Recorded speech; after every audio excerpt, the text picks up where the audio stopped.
Boom. Shwa, shwa, shwa, shwa, shwa. Hello! Hello, hello, everyone. Hello, Flea Flicker. Hello. Hello, Finn. Hello, Rete. Hello, Voltarian. Hello, Tolo Smokes. We have naked women on here. Guys, it's time to get banned. Vanille 324 dance Vanille 320. Oh no, the dance train! 324. I'm actually very skimpy under this. Vanille's covering me. Vanille's censoring me. I'm censoring for the betterment. Yep. I'm making sure that this is all above board on TOS. Vanille 324 stance Vanille 324 dance Vanille 324 stance Vanille 324 Still dancing! Dance. Good lord, it takes forever to read.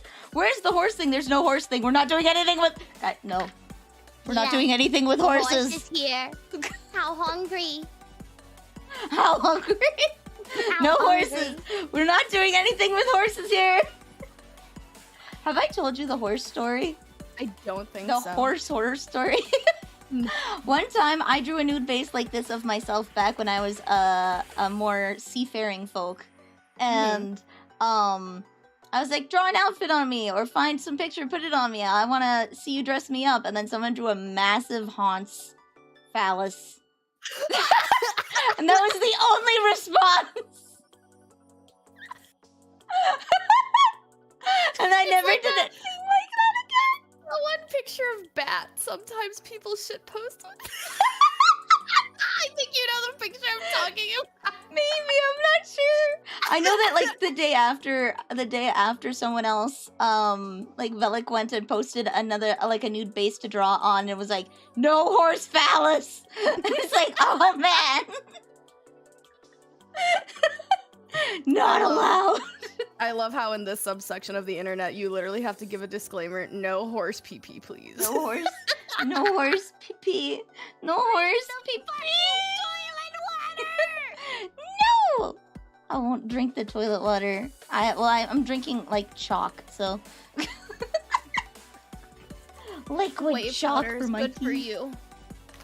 Yeah, horse phallus dominating the meta. It was so weird. It was like 3 feet long. It was like it went all the way down. It was massive. Oh my god. They colored it. They had confidence in your appendages. I didn't draw hair or anything. That's the only thing they drew on there. And then I got a DM and it was like, I'm sorry, is that okay? I'm like, yeah, you know what? It's kind of funny, haha, but in the inside I'm dying. Well, if you ever broke your leg, you'd still at least have 2 to walk on. I've never done anything like that again just because I'm scared. I'm scared of the Hans. I'm scared of the Hans. It was dragon. It was. All right, I'm gonna switch to head empty music. Okay. So we can mentally prepare. Oh yeah, we open with the Wii Shop theme. Perfect, as all things should be. All right. So we've decided that we're gonna go for some modern chic. Turns out we have very similar tastes. It's cute. It's cute clothing. Cute clothing. I'll go straight into sketching on this one. What kind of hairstyle would you like? You can have like anything. I'm kind of fine with anything. I'm the easiest way. Most of the time I put my hair just up in a ponytail because I don't wake up for like 5 hours until after I wake up. Yeah. I've given up at looking like nice and presentable at my job. I'm like, I'm here. That's good enough, right? I made it. That's what counts. I made it. I wear do braids. Like a quick brush and that's it. My hair is too long, so I wear braids to work so that it's out of the way. And I often wear it underneath my shirt just because they're such a bother. So when it does come out, people are like, oh my god, your hair's so long. It's like, Thanks. I know some people like braid their hair before they sleep, and then when they wake up, they untangle it so it's kind of like wavy, because you know, like old 50s curlers kind of thing. Yeah. But you can't really sleep in that, so that's like the normal version. Yeah. So what I do for that, if I want to get my hair wavy, is I will shower before bed and then braid it, and then it can dry in that way. And then it's like, ho, ho, ho. My hair is like 180 on me constantly. Sometimes it wants me to take like a shower like 6 hours before sleep and let it air dry, and then maybe it will not be like a fuzzball the next day. And then sometimes it's like, yeah, no, you need to shower now, and then you need to blow dry it, and then you need to put like a bunch of different products in, and I'm like, you know what?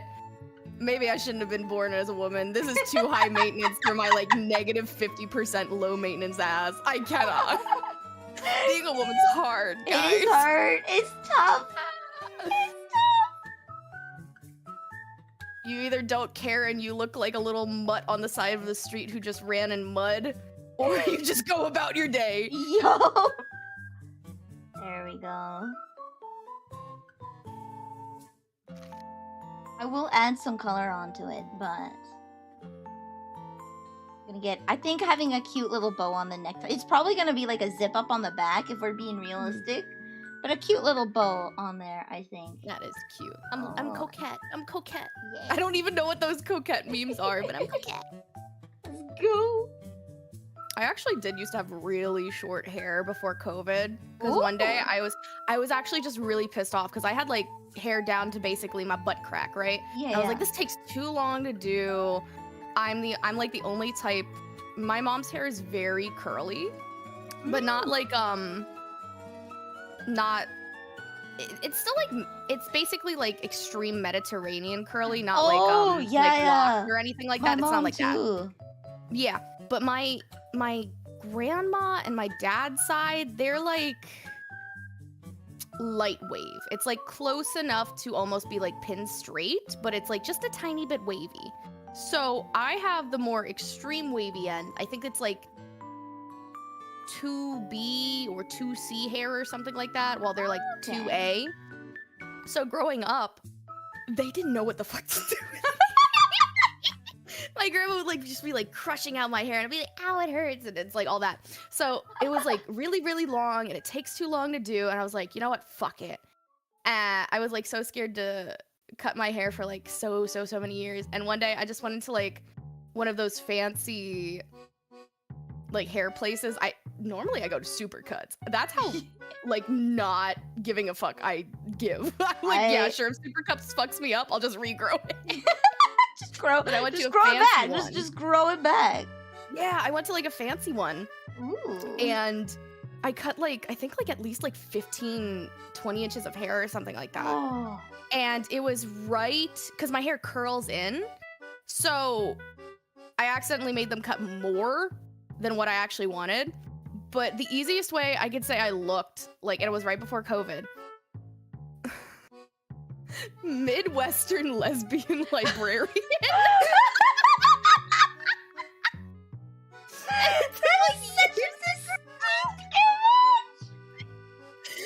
It was like curled in a little bit. It kind of looked like Velma, so that's why I'm saying Midwest lesbian librarian.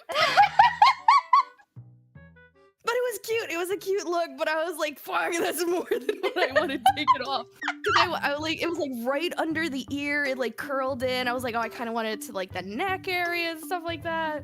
But oh my God. And now I'm like mid hair size again at like, well, I cut it recently, but it's like mid back kind of thing. And I'm like, oh, I cut my hair once. I cut my hair twice, for the same reason, because I was doing science and it was getting in the way. It's like, I don't want to have to put my hair in a pencil bun every single day to go into my alchemy lab. I'm just gonna cut it. Have a little ponytail. Had a buzz cut once. I almost buzz cut because, okay, have you ever had lice? No, I have not. I had one time of getting lice in my entire life, and it was in college. In like it was literally, I don't know what happened. This is how my story of how the events probably happened. So, I and a bunch of my friends literally lived like right next door to each other in the dorms. Like they were on the edge, I was right next to them. And it was like 5 or 6 of us, all friends, like dorm, in one single area, one single hall. We were all friends with this one, like, they called themselves a guild, but it was kind of like a club more so. Okay. But it was like a gaming thing. They had their own house because it was it's been around since like the 70s or 80s. And it was like the nerd haven. Like it was D&D, Magic the Gathering, everything like that. Oh, nice. So like back in the day in like the 70s and 80s, it was like very, very nerd thing. But they had their own house. It wasn't just like on campus dorm. It was a whole house. And because of that, there was a lot of parties that happened there. And me and my friends were like actual friends with the people who were there because they were actual nerds. Nice. And we would go there often. And I'm pretty sure on one weekend, I did not go. I had to study or something. And my 2 other friends went. And I'm pretty sure they got some sort of lice from one of the people there, because it's people from all over the college who like party and drink and pass out there and stuff like that. Yo. And it was not my roommate, but it was one of my friends next door. And I'm pretty sure she just convinced herself she didn't have lice because she had really short hair. Like, not a buzz cut, but it's like, the easiest way I can say it is, you know how there's like that half-shaved head kind of thing going on? Yeah. So kind of like that. And the other side had like hair. Yeah. And she was convinced she like didn't have lice. And then her head started getting itchy, and she didn't tell us. And then I'm pretty sure it went to me, and I had like down to my butt crack. Same with my friend. And then we all got super itchy. We were all like panicking. This was like during the middle, I think, of like midterms or something. And we all got like kits from CVS, and we were all in the bathroom like fucking monkeys behind each other, picking out like lice and putting the cream in it. But I was like having like a panic attack because I've never had lice before, and I was like, I want to go to a barber and I just want to shave. I'm gonna shave it. I'm going to be Buzzhead. I don't care. And my friend had to like convince me for like 20 minutes. She's like, no, you're gonna look so fucking ugly. Everybody's gonna think you did a Britney, and it's like you're on drugs or something like that. And I'm like, fuck. It's a little closer.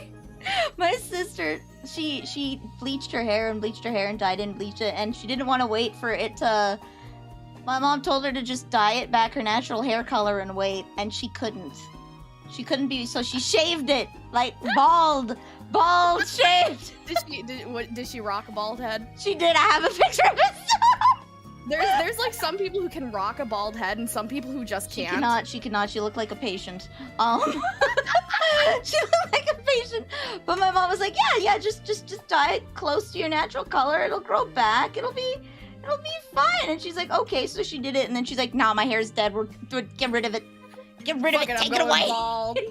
Me and my friends in college did actually strengthen. It was almost like a social rank up in Persona. We did actually strengthen our bonds a lot, because I still remember there was some girls like saying like, oh my god, those girls have all lice. They're like so dirty and everything. And I literally like nerd emoji'd. I opened the bathroom door. I'm like, excuse me, lice actually like healthy hair better. You fucking dirty bitches. I bet they wouldn't even go on you. I was like a lice treatment in my hair. My glove. I like the fucking comb. And my friends were just like, stop. And I was like, no. Let me go talk to him. And I'm like having like my hands full of like lice treatment. I'm like, let me touch your hair? Like, I was like, I don't care if I get like sued. I was like so mad. I was like at a breaking point. I was like, I had to do this. My head's itching. I'm like paranoid. I was like, I can't even call my grandma because my grandma's like, well, just deal with it. And I'm like, because none of my family's ever had lice. I was the only person to ever have lice. I called my mom. She's like, oh, here's home remedies. And I'm like, that's not gonna work. I went to like our college nurse, and she's like, oh yeah, just do this. And I'm like, well, I'm already doing that. And she's like, well, then wait a few days. And then I called my dad. He's like, why the fuck did you get lice? Are you an idiot? I'm like, Dad.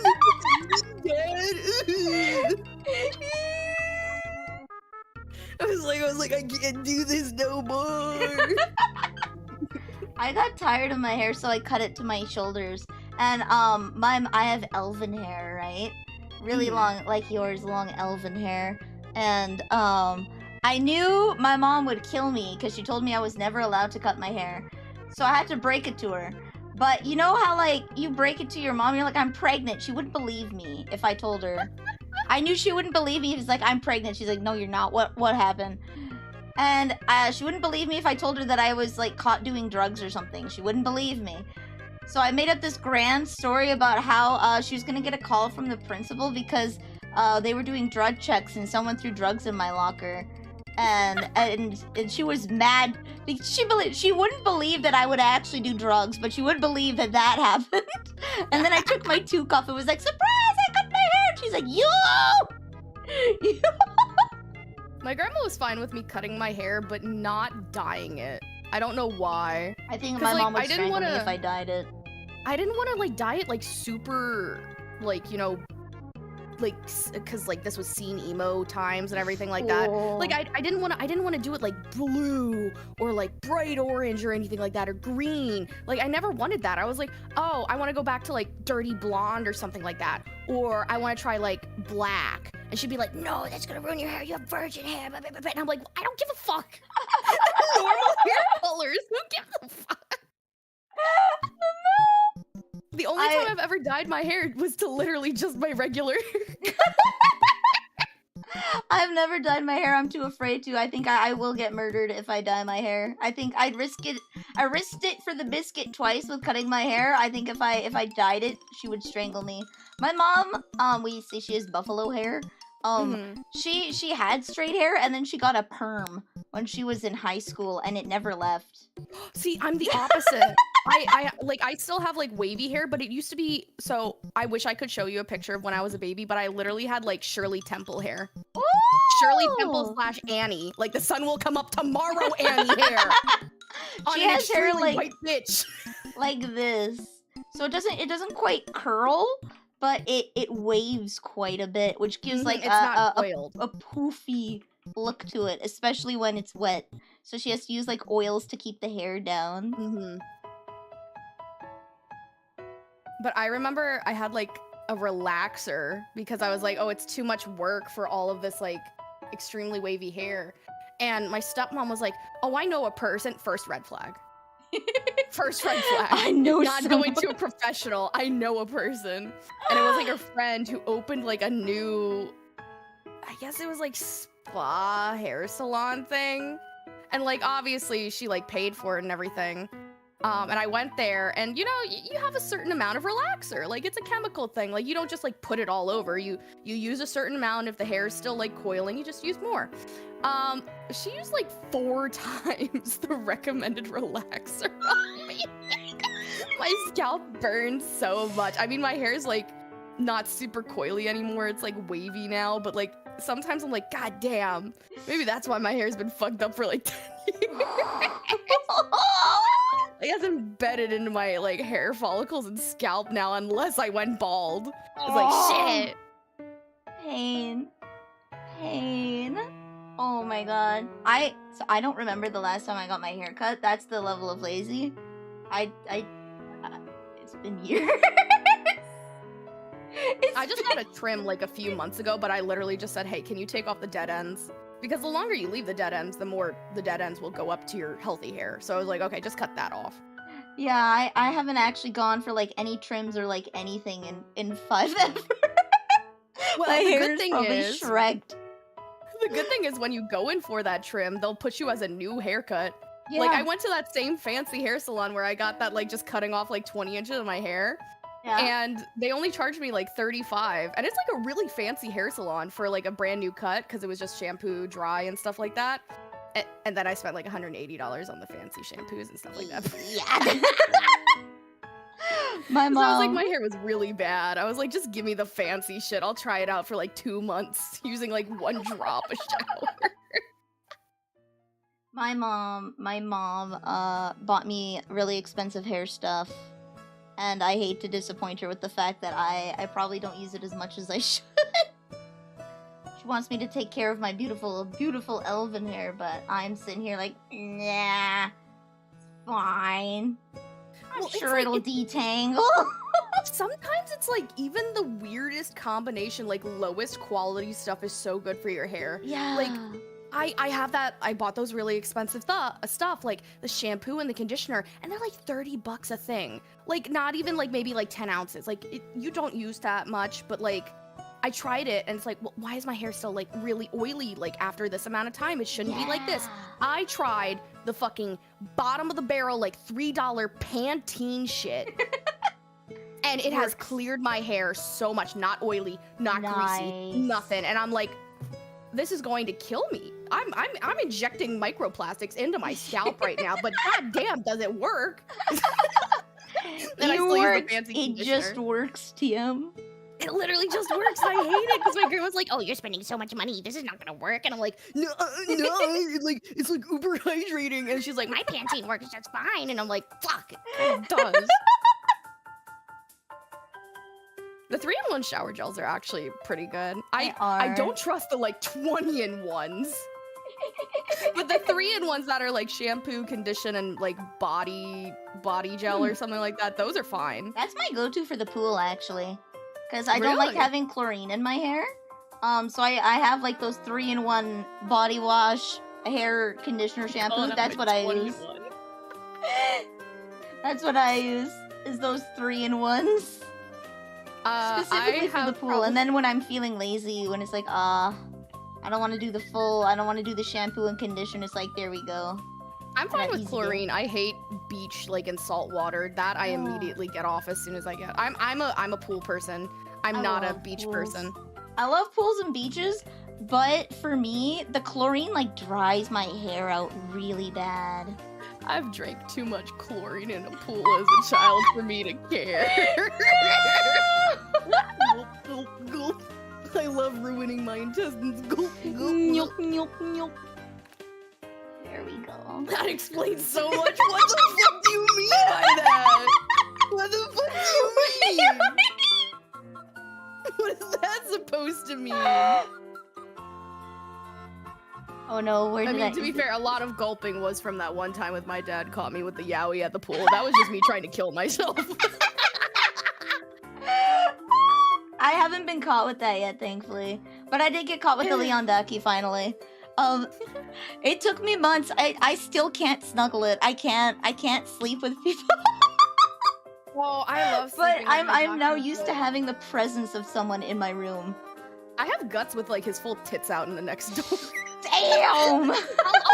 No, one time, okay, so my grandma's like really old and she really does not like me helping out clean because she's like, I know how to clean properly. You don't know how to clean properly. And I'm like, I know how to do laundry, but okay. So she's known this like Hispanic lady. She's known for like 20 years. And she does like under the table like cleaning for people's houses and stuff like that. So like every 3 or 4 weeks, she's like, hey, I'm old. Can you help me clean this house? Not like laundry, not like vacuuming or anything like that. She's like, can you help me clean the bathrooms and the kitchen? Because those are very specific stuff, you know, we use every day. And one day, I guess she's like, oh yeah, my granddaughter's out at work. Can you like clean up her room? So she like made my bed, everything like that, but my Guts Docky was still out. Just like mangled on the side of the bed because I don't make my bed in the morning. I like make my bed when I get home, so it looks like a fucking like absolute abyss in the morning. And I think I still have the pic if I can find it. She literally like set up the bedroom like he was waiting for me tit out. I have a picture to send you. Yeah, and I took a picture of it and I showed all my friends. I'm gonna see if I can find it and if I can show you. You can put it on stream if it's applicable. I'll put my applicable one on there. I'll put my applicable one on there. So my mom found out about the docu, right? So now she knows that it exists. So I put a picture of it on her bed, being like, hey, I brought a man home tonight. And then had that, and then she's just like, Lamau. Oh my god, my camera's full of fucking TikToks. I forgot when you save a TikTok, it saves to your camera feed. Shit. I have to scroll through a lot of Leon pics to find it. I've lost it. Oh no. It might be somewhere secretly in my Discord. I have to find it. Where is it? Where did I send it to myself? I probably did.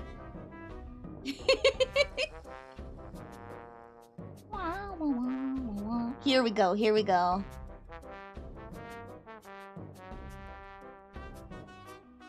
sent this picture to my mom and was like, yeah, I'm having some company over tonight, Winkle Wonkle. And this is her bed. This is her bed, not mine. This is her bed. So Oh my god. He's like, hey honey. Hey, honey. It's Valentine's Day. I got you your present.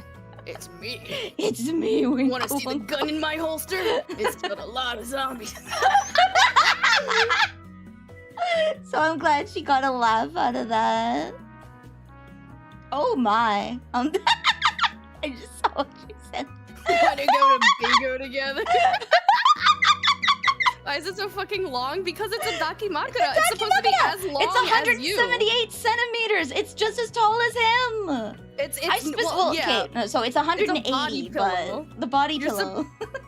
You're supposed to like literally cuddle for it. So dakimakuras, originally like long body pillows like that, were actually meant for like pregnant women, because when you're pregnant, you can't really like you're supposed to sleep on your back, but obviously you're hurting a lot, and you can't sleep on your side that much because it impacts the baby.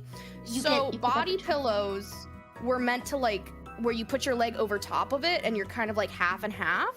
So it's not the best for your spine as you get older, but it alleviates some of the pain. Yeah. So they can like make like extra long body pillows, or like ones with like a little extra arm like extending from it or something like that. But that's kind of like what body pillows were for originally in like some subsectors. But then obviously Japan was like, wait, what if we put a hot anime chick on this? Yeah, what if we did this? And then like, you know, it sold a lot of money. Yo. Custom dakis are built to scale. If you get somebody really knowing what they want to do, most of them are like a standard like body pillow fit, which is I think like 160 or 170. Yeah, there's like 160, 150, 160, and then there's 180. And I picked 180 because Leon's 178 centimeters, so that's closest to real life. I got the bigger one. Closest to real Leon size. I wish they added his bust. Yeah, unfortunately they didn't have B cups, so they took away his implants. Yup. Denied. Oh my god, I have to scroll through so many fucking TikToks and pictures of food I've taken at restaurants to find this one picture. Here we go. What is this one? No, it's my lobotomy maybe went wrong. Mulch gang for life. I have so many of those mulch gang videos. My lobotomy went wrong. Oh no! Get the Mia from Mon Musume Daki. Mia? Who's Mia? Oh, this was when I was on my cruise, so this was not it. This was like before. Oh, that's the Lamia. That's like the 10-foot long Daki, isn't it? That's the snake girl. Oh, it just keeps going. Yeah. It just keeps going and going and going. Get you a girl that can keep going and going and going and going and going and going and going and going. It never ends. The love never ends. Yeah. Here we go. I will find this. I swear to God. Oh well, there's my like 20 pictures of me taking sushi. Let's go. I go to the same dude. I went to this Korean place because they're not open on Sundays, so I either go on Saturdays or I just don't go on the weekend. That's like my one outing. I go there every weekend. Okay. And I normally get a thing called Vtuber, which is essentially a Korean poke. Oh, okay. And the owner, I get this like every week almost. And the owner, when I came in, I was like, "Hi, owner." He was like, "Hey," and he literally put the little Korean spoon that I'm supposed to eat with it, everything like that. And then I just go, "Oh, I want this today." And he's like, "Huh?" What do you mean? And I'm like, "I want this." And he's like, "Huh?" Like he looks at me like I'm speaking like not English or not Korean. Like he doesn't understand what I'm saying. And I'm like, "Yeah, I want something different than the Vtuber today." He's like, "What? I think he already told like the kitchen to start." So he had to tell. I basically got like salmon sashimi and like a salmon roll, and he like takes the spoon away like. like so like disappointed in himself. He's like, shit. I'm like, no, I know I usually get that. I'll get it next to Ghost is creeping something out. Every time I go, I take pictures. Nice. I frequent a hot pot joint, and it's come to the point that when I come and I sit down, they bring out the menu and a can of Coke for me. They bring out the menu and they already have one prepared. They know us so well. They know. Because it's not even that I'm a picky eater. It's just like that's like some of the best stuff on the menu. Yeah. You get a favorite, you know? You get a favorite. Mm-hmm. And it's like not even that bad. Like it's gotta be at least like half of. So since it's a poke, it's like tuna, salmon, scallops, I think like mackerel, like a few different like sashimi type stuff, and then it's like on greens with like seaweed salad and like crab sticks and like everything. It's like a bunch of different stuff all together. And then there's like sushi rice under. And then they give you this like they basically give you almost like a giant ketchup bottle, except instead of ketchup, it's called gochujang sauce. Have you ever had it? I have not. Can you take spicy things? I can. I love spicy. Okay, so it's not like hugely spicy. It's like a sweet spicy sauce. Oh, I like that. And it kind of has like a ketchup-y texture. So I just like squirt it all over that. Like literally like probably like at least like 5 tablespoons. And I just have it. You could probably get it at most supermarkets. Like if you go into like the Asian aisle or like any sort of international aisle, they probably have it now. I would wholly recommend it. Ooh. I can give you like a certain type of brand to get because it is really good. Oh, nice. Not gochujang sauce. Not gochujang sauce. Gochujang. Gochujang. And then there's like a bean paste kind of like savory sauce. I think it's like jajajang or something like that. Okay. There's like so many different sauces. Jajajang. We'll give you white shoes. Stand out real nice. Here we go. I'm still trying to find this full body picture. God damn it. It was so long ago, but I still remember it. You got a matching scrunchie. Oh my god, yay, scrunchie. I know, my grandma actually used to work. My grandma used to work in a scrunchie factory in the 80s.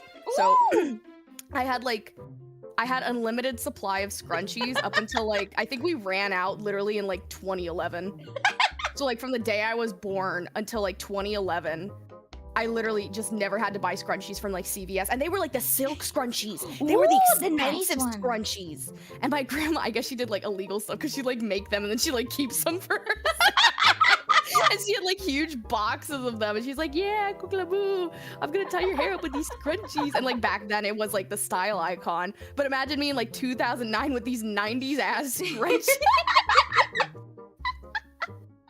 Oh my god. Filipino food is so good. Adobo is like actual like. I haven't had too much Filipino food. Like I've had Filipino home food, but I've never actually like gone to a Filipino restaurant. I have Filipino friends, so I've been to their house and had their food, but I have not actually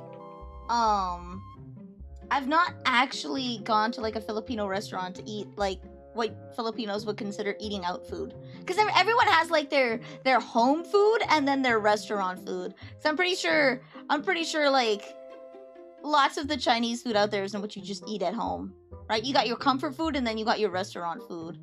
True. Do you know what I've been saying a lot lately? Like, I don't know why. This has just been, like, stuck in my head. But, like, when the British order Chinese food, they say, I'm having a Chinese. A Chinese? And I'm going, I'm having a Chinese today. Like, literally, I'm having a Chinese. Not Chinese food. I'm having a Chinese. So Americans were literally saying, what do you mean you're eating a Chinese person? What do you mean a Chinese? Like, I was like now I'm just like, I'm having a Chinese. I'm having an Indian. It's like stuck in my head now. Like, oh my god! And there's like whole like compilations about it, like TikTok, where they're having like showing like their order, and they have like fried rice, and they like pour like curry sauce over it, and it's like potato wedges and like sweet and sour chicken. Like some of the stuff is the same, but it's like so different. I'm like, what? Oh. Where is it? Here we go. Okay. Now do we want to do a little denim look here? You're gonna give me jants? Yeah. You're gonna give me a jest? You know the You're gonna give me Britney Spears 2003 like red carpet I was runway when she thinking had of the jest? soft girl spring there. I was gonna mix like the nice sort of turtleneck but no shoulder with Ooh. a nice long overalls with like low dip. Ooh. Yeah, low dip, so you get to see them hip. I cannot for the life of me. I've been trying this whole time trying to find this guts picture. Wait, is it in this little... Do you ever make like a little like private Discord for yourself? I That's do. what I do. I have. It's called Yeah. the emote test server, so I can text myself photos Yeah, and that's test what I literally emotes do I with any make for people. picture. Instead of like emailing it to myself, I literally put it in Discord and then I save it, and I wonder if it's there. That's where I found Leon. I knew I'd sent it to myself to show it on stream at some point, so I looked in there. Oh, I did. Well, no, it's not exactly that. It was... Okay, so I have an old picture of this. It was back in like January. And this is not him all like done up in the room and stuff like that. But this is him just on my bed. I think it's like after I got him, like after Katsucon, I think, or something like that. Let me get the picture. What was it under? What was it saved under? Why did it? I wanted to open a. There we go. Why? Please don't download it as a WebP. Please. I hate WebP. Not WebP. WebP. Does anybody actually like WebP? Hands up in the chat if you actually like developers and internet people WebP. do, Snipers, but get not ready. the actual people. Oh, titties out! Do you want me to his show whole this? tits out, dude. I'll save it and show it. Here we go.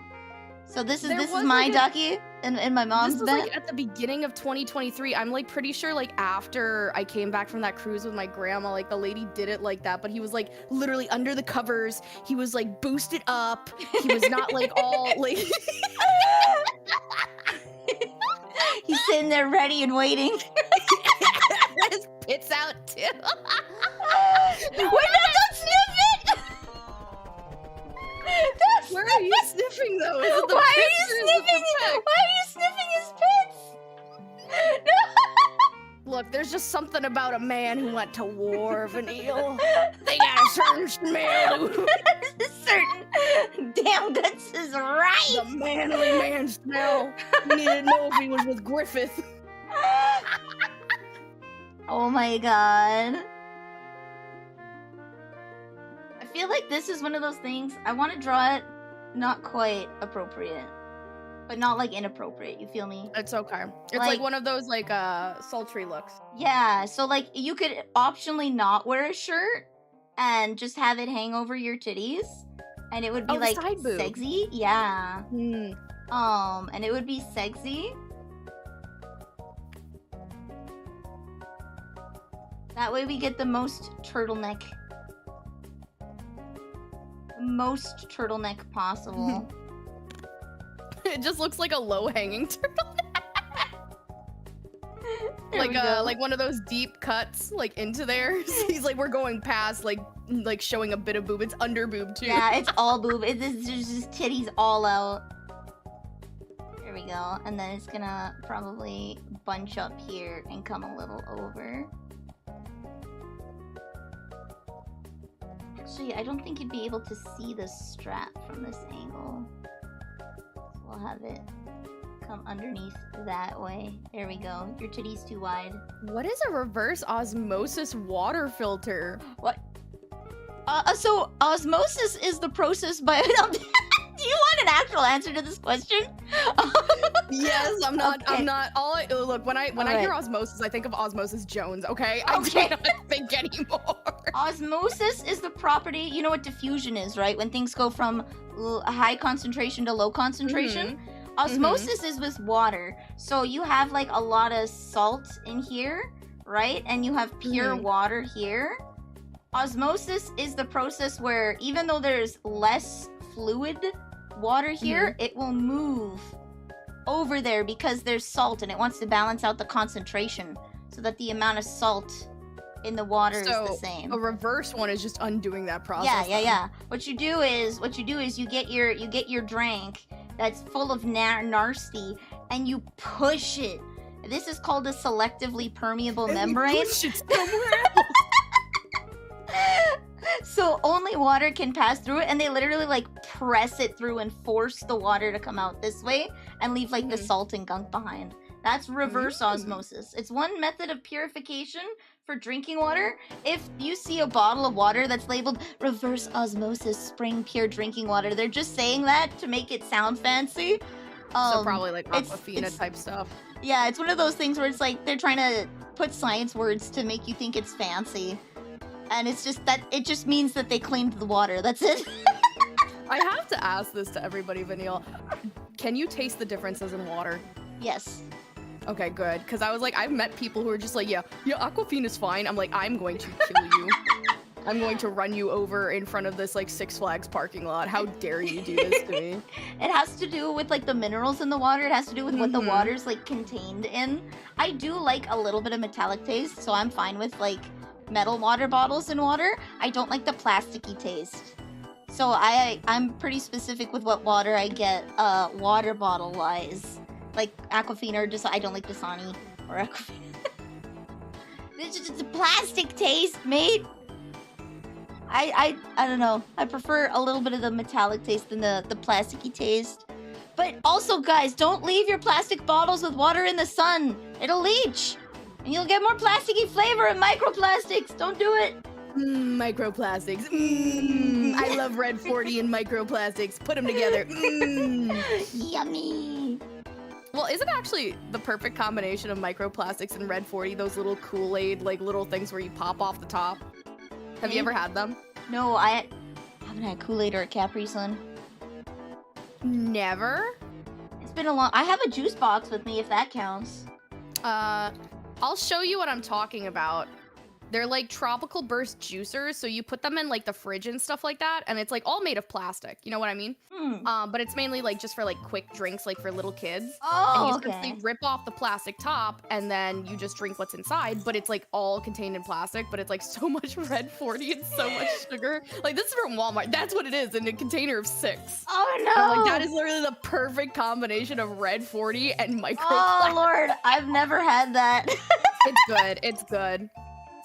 But I mean, I can't say anything against microplastics because I used to have, for any Americans, for any, probably under the poverty line in your childhood days, Americans, do you guys remember Hugs? Because I drank a lot of Hugs. I remember we had Chubbies. That was the only pop that I was allowed to have. They were like little fat bottles. Little itty bitty fat bottles like this. They were wide boys. And they were about the equivalent of a can of pop, and that was the snack that smiled back. That was the treat that I got. So, I know some people are asking about Hugs. Hugs are basically like they're little barrels. They looked like little barrels, and they had like a little sealant at the top, and you just like literally just like broke through it with a straw or you ripped it open. And it had different flavors. There was grape, there was blue raspberry, there was fruit punch, which is the one I always drank. It was either fruit punch or grape. I never tried the kiwi strawberry. I think that's a new flavor. But like this was not even like Kool-Aid. Kool-Aid was expensive. This was the poor kid juice. This was, you were on a block party, you wanted to spend as little money as possible. Because these things were like probably like maybe like 7 or 8 ounces of juice or something like that for like 25-30 cents per thing. Damn. And it's like, this is probably giving you some sort of chemical imbalance when you drink these, but they were good. They were good. Like, you know, hood ass, rat ass having them as a kid. Same. I'm gonna give you like so many hairstyles. That's okay. The people It's too kind of like broke. McDonald's apple juice. I'd say like even lower quality. No, apple juice. Like I'm pretty sure you could get this with like EBT and stuff like that. Oh. Which I don't know if up north has like a SNAP / EBT kind of situation. Don't. It's like government assistance. Like if you didn't Oh, make oh. enough money for your area, they would help you by giving you Yeah. extra money like on a. So it we I don't now think we have them on food debit stamps, cards. but I think we have like different kind of money assistances. Mhm. We nowadays you can actually use like an EBT debit card, but back in the day they gave you fucking checks. Like you had to call a number to see how much balance you had remaining, and you had to stay under that balance, or you would get a check and deposit it, which was so like How? That's It was so just so messy. tedious. It We're was gonna so give messy. you a short, cute bob look. Actually, I went to do the pigtails, and it's like, wait, business bob. Wait a minute. I'm corporate Hess. Corpo has. Mm-hmm. We'll refine it in a little bit. I want to give you a nice off-the-shoulder jacket look, though. Gatorade was always like a fancy thing to me. Like whenever I saw like Gatorade on like sports teams, I'm like, oh yeah, I'm sure they're getting loads of electrolytes. I bet that's great for them. I'm like, oh, that must be like Yeah. top class. And I'm like, no, it's fucking not. That's from accounting. You think I know math? Ooh, You think I can add 2 + 2? It's 5, by the way. nice. Faster than me. That's what my friend says. I can do math. I do math quickly. I don't do it right. I just do it quick. Here we go. Give you a nice jacket in these really trying salted spring Gatorade. days. Well, yeah, I guess for hydration, you do need electrolytes, which is basically just salt, right? Yeah, there are a bunch of minerals. That's like, so I had my wisdom teeth taken out like 4 days ago now, and I have to drink it's called Hydrolyte or Pedialyte. It's a brand name. It's I love Pedialyte. Yeah. It's so good. I got I just Hydrolyte drink because it's Pedialyte. in the tab forms, so I can just have it at my leisure. And man, it's a struggle, guys. I want to eat food so bad. I bet the I'm first bite drinking of, like, enough. full food is gonna be but- so good for you. Yeah, I'm drinking enough that like I'm gonna be okay nutrition wise. But the feeling, I miss the feeling of having food in my stomach. It's pain. It's pain. What like food are you gonna eat when you can eat like salt? Hot Like what's pot gonna be your first immediately. big food? Hot pot? Hot pot. I used to go out for hot pot once a week, then it went down to once a paycheck, and I'm dying. It's been a little bit. And Is your hot pot place expensive? Cause mine's like $20 for? oh what the fuck? Yours is so cheap. Yeah, it's $20. You get 6 items, and they'll refill your broth for you. Yeah, that's the lunch. That's the lunch menu. It's 20 Canadian, so it'll probably be like, I don't know, $17.50 for a lunch. Oh well, that's a lunch menu. Mine's like It's $30 for the buffet, all you can eat. yeah, that's what mine is. It's like I think it's like 27. So we have a hot pot / kind of K barbecue situation. So if you Okay. just wanted the hot pot, it's all you can eat for 2 / 2.5 hours, I think, which is really Yeah. good time. And I think that's like 27 per person, water free, drinks extra. And you get just the hot pot, and they have like a whole meat station. Ooh. They have a seafood station, and then they have like noodles and other stuff situations. So like the meat situation has the pork belly, it has lamb skewers and like all this other stuff, and then they have like lobster balls and like fish balls and like all that stuff. And then they have the seafood section, which you can get like oysters and clams and crawfish. I really didn't expect crawfish. And then there's like the actual like meats like that you dip in and everything. And then you can add the actual like grill part in the middle for $3 or $5 extra. So I think it's like $32 a person if you wanted both. Okay. For us, it's unlimited. They bring it all out. They have a partial menu for lunch, and then they have a full menu for the buffet. and it's really like it's 20 bucks after tip for the lunch. It's like 17 bucks and change, but I always round it up. And yeah, free water. They'll refill your soup for you. And I just get all the schmeat. If I'm paying this much, I'm getting all the meat. I get all that marbled beef and shrimp and stuff. I remember one time because I was like, oh, I always get what kind of broths do you have at yours? Because we have like 6 or 7. I think we have a bunch, yeah.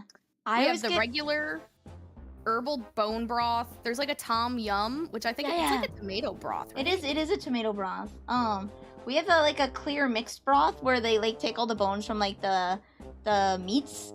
So it's like this kind of clear, faint chicken, faint pork, like very. Oh like, that's like a collagen broth kind of thing. And then they have like a mushroom broth. They have a miso tofu. They have a century egg. They have a Malaysian curry, which my mom likes. They have Szechuan. We don't get that one. I don't have the century egg or the Malaysian curry, but we do have the mushroom and the tofu one. Yeah, they have the tom yum as well. And they have this like, I don't know what flavor it is, but it's like this white broth, some kind of creamy white broth. And I always get the plain one. You would think I'd go for the Szechuan spicy chicken because I like spicy, but I really like the flavor of garlic chili sauce specifically. So I put like a bunch in there. So I just get the plain one and then load it up with chili oil and make it spicy. One time when I went there, they do have a spicy sauce, and I asked like, hey, how spicy is this? And I'm like, and they were like, how spicy can you tolerate? I'm like, well, I'm not white spice tolerant, so like I can take spicy. And I'm like, I literally said, I was like, can you lay it out on 1 to 10? 1 is a white person and 10 is like authentic Chinese like peppercorn, like spicy. He's like, it's an 8. And I was like, yeah. I was like, maybe I could take like a 7 or something like that. Because I don't like pain spice. I like flavorful spice. Yeah, I like flavorful I like Indian spice kind of thing is the easiest way I can say it. Yeah. I don't mind pain spice as long as the flavor's there. So I actually do like the 2 times, you know that 4 times spicy challenge? I eat the 2 times spicy noodles. Would you be able to take one of those 1 chip challenges? I did. Oh my god. It's pure pain. It's pure pain. There's no flavor. It's pure pain, and I would not recommend it. There's no. Yeah, no, your I was tongue not turns gonna do blue, that. And there's no flavor. It's just searing hot pain. It was a disappointment. It's like, why? Why would you do this? Why? All I remember is they got like into a bunch of trouble because it was like, oh, kid dies from doing 1 chip challenge. And it's like, I read the report and it's like, no, he did a 14 chip challenge. Oh my god. He took, because his friends were like, triple dog dare, you won't eat like 10 of these. And then he ate 10 and then he went to the hospital. Oh my god. I was like, what the fuck is wrong with high schoolers, dude? Yo, triple dog dare you. Dude, Perish, did you ever have to do like triple dog dares? Perish. I've only done a few triple dog dares, but most of mine have been like, oh, mix all these like condiments together and like slurp them. And I'm like, okay, like yeah, it's never been too bad. That's the level of dares that I usually get. I'm gonna say I was the triple dog dare. I was at my first ever party where I was an adult drinking at 18. Which is legal here, guys. I must say, it might not be legal where you are, but it is where I am. And we were playing Cards Against Humanity, and I had this thing of maple whiskey that tasted like maple syrup with a bit of whiskey aftertaste. It was so delicious, and I wanted people to play, and so I told them they had to drink a shot to come in, and then I did one with them, so I drank like half the bottle by myself. Oh my god. I wanted them to be comfortable taking the shot, so I took it with them, and then I drank like so much. Oh my god. I don't actually drink that much anymore. Not because it's like my liver's bad or anything. I'm more of a social drinker. Yeah. But you know, sometimes 3 sojus deep, drinking and like singing like very melancholy songs, like in like an anime episode or something, that hits different. Yo. Oh, I do gin and tonic now at my leisure. I drink old people drink. I did absolutely in solidarity get messed up. I like gin and tonic. It just tastes really good to me. So I'll enjoy it while playing video games like an old folk. Oh god, I forget the thing I drink, because I would drink that whenever I had to. Well, not whenever I had to, whenever I wanted to. And it was like a pretty expensive one, but I do like, because there's alcohol, and then in America, they classify like high class drinks, liqueurs. And it's like all the fancy French shit, and I'm like, okay, well, I like that, because normally it's like, oh, it's infused with blood orange and like spices, and I'm like, okay, give me that shit. That's gonna taste good. Yeah. If you go to a bar, what's your favorite kind of bar drink? I like getting like the slushies or like those really weird mixed drinks that you need like a professional to make, because there's no way I could make it at all. I'm pretty much giving like away my age range from it, because now it's a lot older than it used to be. But mojitos, I get dirty Shirleys when I remember Shirley Temples exist, because I'm like, oh, Shirley Temple! They're so good. Like, I want to have 7 of them when I remember they exist. So dirty Shirleys, mojitos, which I've actually, like, I hate mint, but I do like mojitos. Tequila sunrises, like mostly like cocktails type stuff. I don't really like drink, like I'll have some like, you know, rum and coke and stuff like that. Like, but I like the put together stuff. I once ordered a rum and coke at a restaurant, and they just brought out a half a glass full of rum. So it was like 2 or 3 shots. I was like, I'm sorry, I wanted a rum and coke. So they just topped it off with coke and brought it back. It's to like, be fair, that is what they just do. This is a short glass too, so it was a solid 50-50. They didn't even swing it around, so like it's evenly distributed. It's just like, oh yeah, here's the coke, now here's the rum. There you go. Got what you wanted now, right? Right? Aw. I don't go out to bars very often. It's very the few times I have gone out, I've accidentally gone out on either karaoke night where people are like smashed, and it's like nah. And they're like, you need to participate. Come on, the bar is doing karaoke. I said no, I'm good. I just want to eat my fries and go. Or it's a hockey night.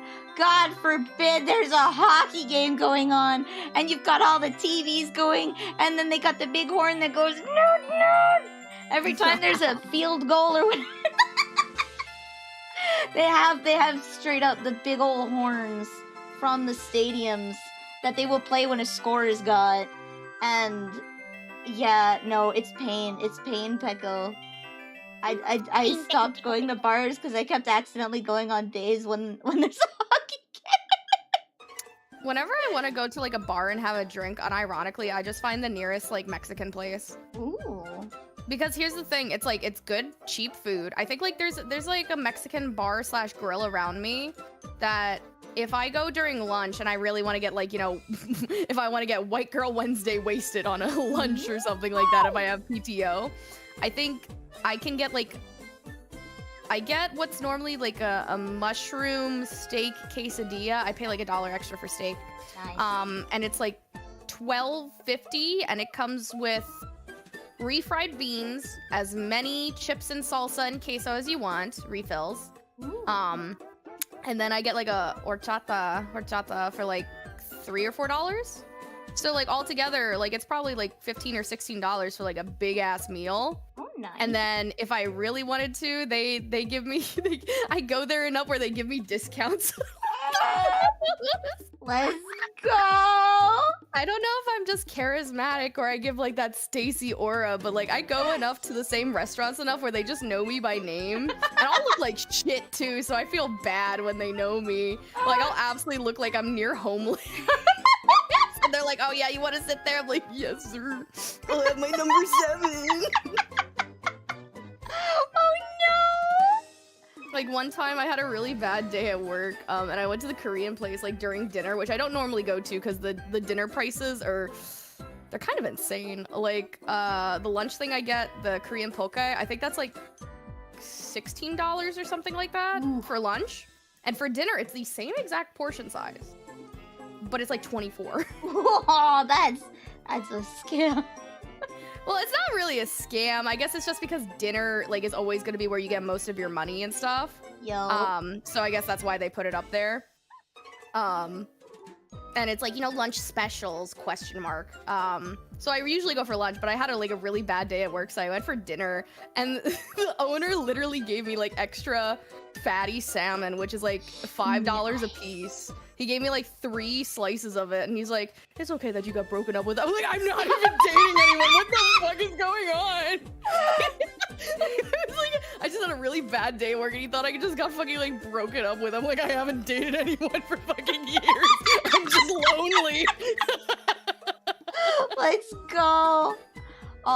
We got free cake once. My mom and I. My sister was in the hospital, and we were talking about my sister and her hospital stay at a restaurant, and a waitress came up and gave us cake. She's like, "Hey, I just wanted to let you know that I went through that program when I was younger too, and you know, I'm all the better for it, and I hope the best for your daughter, and she's gonna come out okay." It's like, thank you so much, Mom. Thank you. That's so nice. Yeah. Sometimes I feel really bad about humanity, and then somebody will just do like the tiniest, like nicest thing. It could be like paying for 25 cents of gum, and I'll be like, my faith is restored. I'm now good for the next like 3 months. I'd take a picture of it, but I can't. I have a card from my own floral department. I work at a local adventure store, and I had an injured shoulder for the longest time, and I was like heaving and working hard, and I couldn't afford to not work, you know, as you do, right? And this lady came through and got me flowers with a little note from the store and left them for me. And it says, "Vanille, thank you so much for working so hard, even on the hardest days. You're appreciated and loved, a regular." It's like, Aww. Thank you. That is so nice. Help me get through the roughness of ouch, oof, my bones. Sometimes all it takes is just the littlest things just from one person. It really all it does. Because I remember when I used to work like at Walmart. God, I fucking dread Walmart. Like, Walmart is like probably one of the worst things you could go through for like any retail, but they pay pretty well. So like you earn money to suffer kind of thing. Yeah. But I actually did have pretty good coworkers. But it's this makes me seem so much more older than I am, but like I was like best friends with like the 65-year-old retired lady. It's like in all the apartments. And you'd be like, "Oh my god, like we feel so compatible. Like, you know exactly what I'm talking about." I'm like, "Oh god, fucking damn it." Like, I'm just used to being around older ladies. I understand you in depth because of my grandma. And they would be treating me so nicely. They'd lie for me, and they'd be like, "Oh yeah, nice. she just went on break. I went on break 45 minutes ago. I'm just in the bathroom, just like, you know, like crying or on my phone." Let's go. Let's go. I'm pretty sure they're like still there too. Damn. There's a lot of lifers at my store, and I'm slowly heading into lifer territory. I am afeared. I'm starting to move up the seniority. Because people are retiring. They're retiring, and that's moving me up. And it's like, oh no, I didn't want to be here this long. I mean, at least there's like technically like possibilities of the more people that retire, the easier for a promotion and getting more money. Yeah. Maybe if enough people retire, you'll just be the owner of the store. And then you don't have to do anything. You just own it. You just pay people to do the other stuff. Here we go.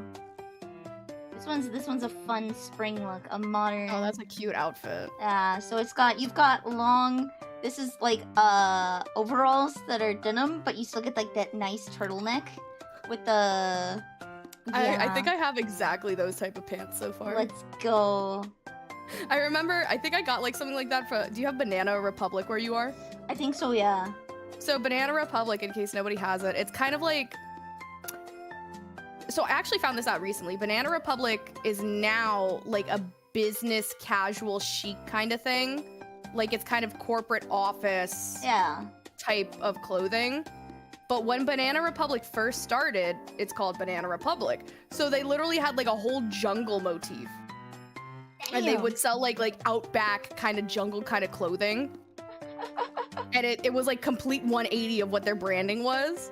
But when I went there, I saw those exact pants and I grabbed them because I wasn't with my grandma, because most of the time I go shopping with my grandma because she's like, Oh, I'll buy this. You don't make enough money. And I'm like, I don't. Can you please buy this for me? Yeah, please. I need quality, please. Please, with the pleading look. Bien. And I brought this back, and she's like, she just flat out said like, "Wow, you look like a whore."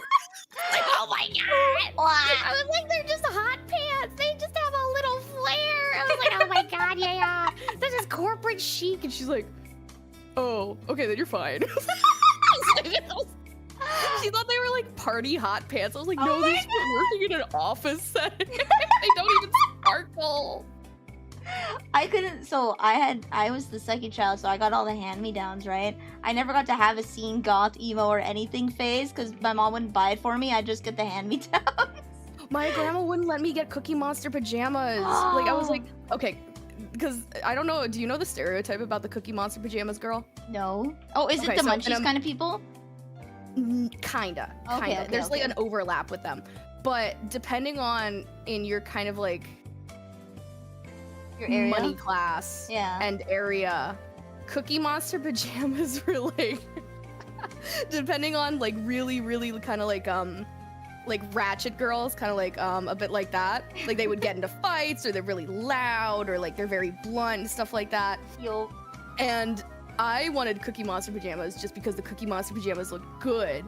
And my grandma, she's like, I'm not fucking buying you that. I don't want you to be that kind of girl. And I'm like, what do you mean? I just want Cookie Monster and I want to go to school with them. And she's like, you're gonna look presentable for school. What the fuck? And I'm like, we don't even go to a good, like, school. What do you mean be presentable? I'm like, this is the bottom percentile of, like, in the state. What the fuck are you meaning? But I could never do like any of that stuff. Like she'd be like, couldn't dye my hair. I couldn't go into Hot Topic. I couldn't go into. I was allowed to go into Spencer's for some reason, but not the back, obviously.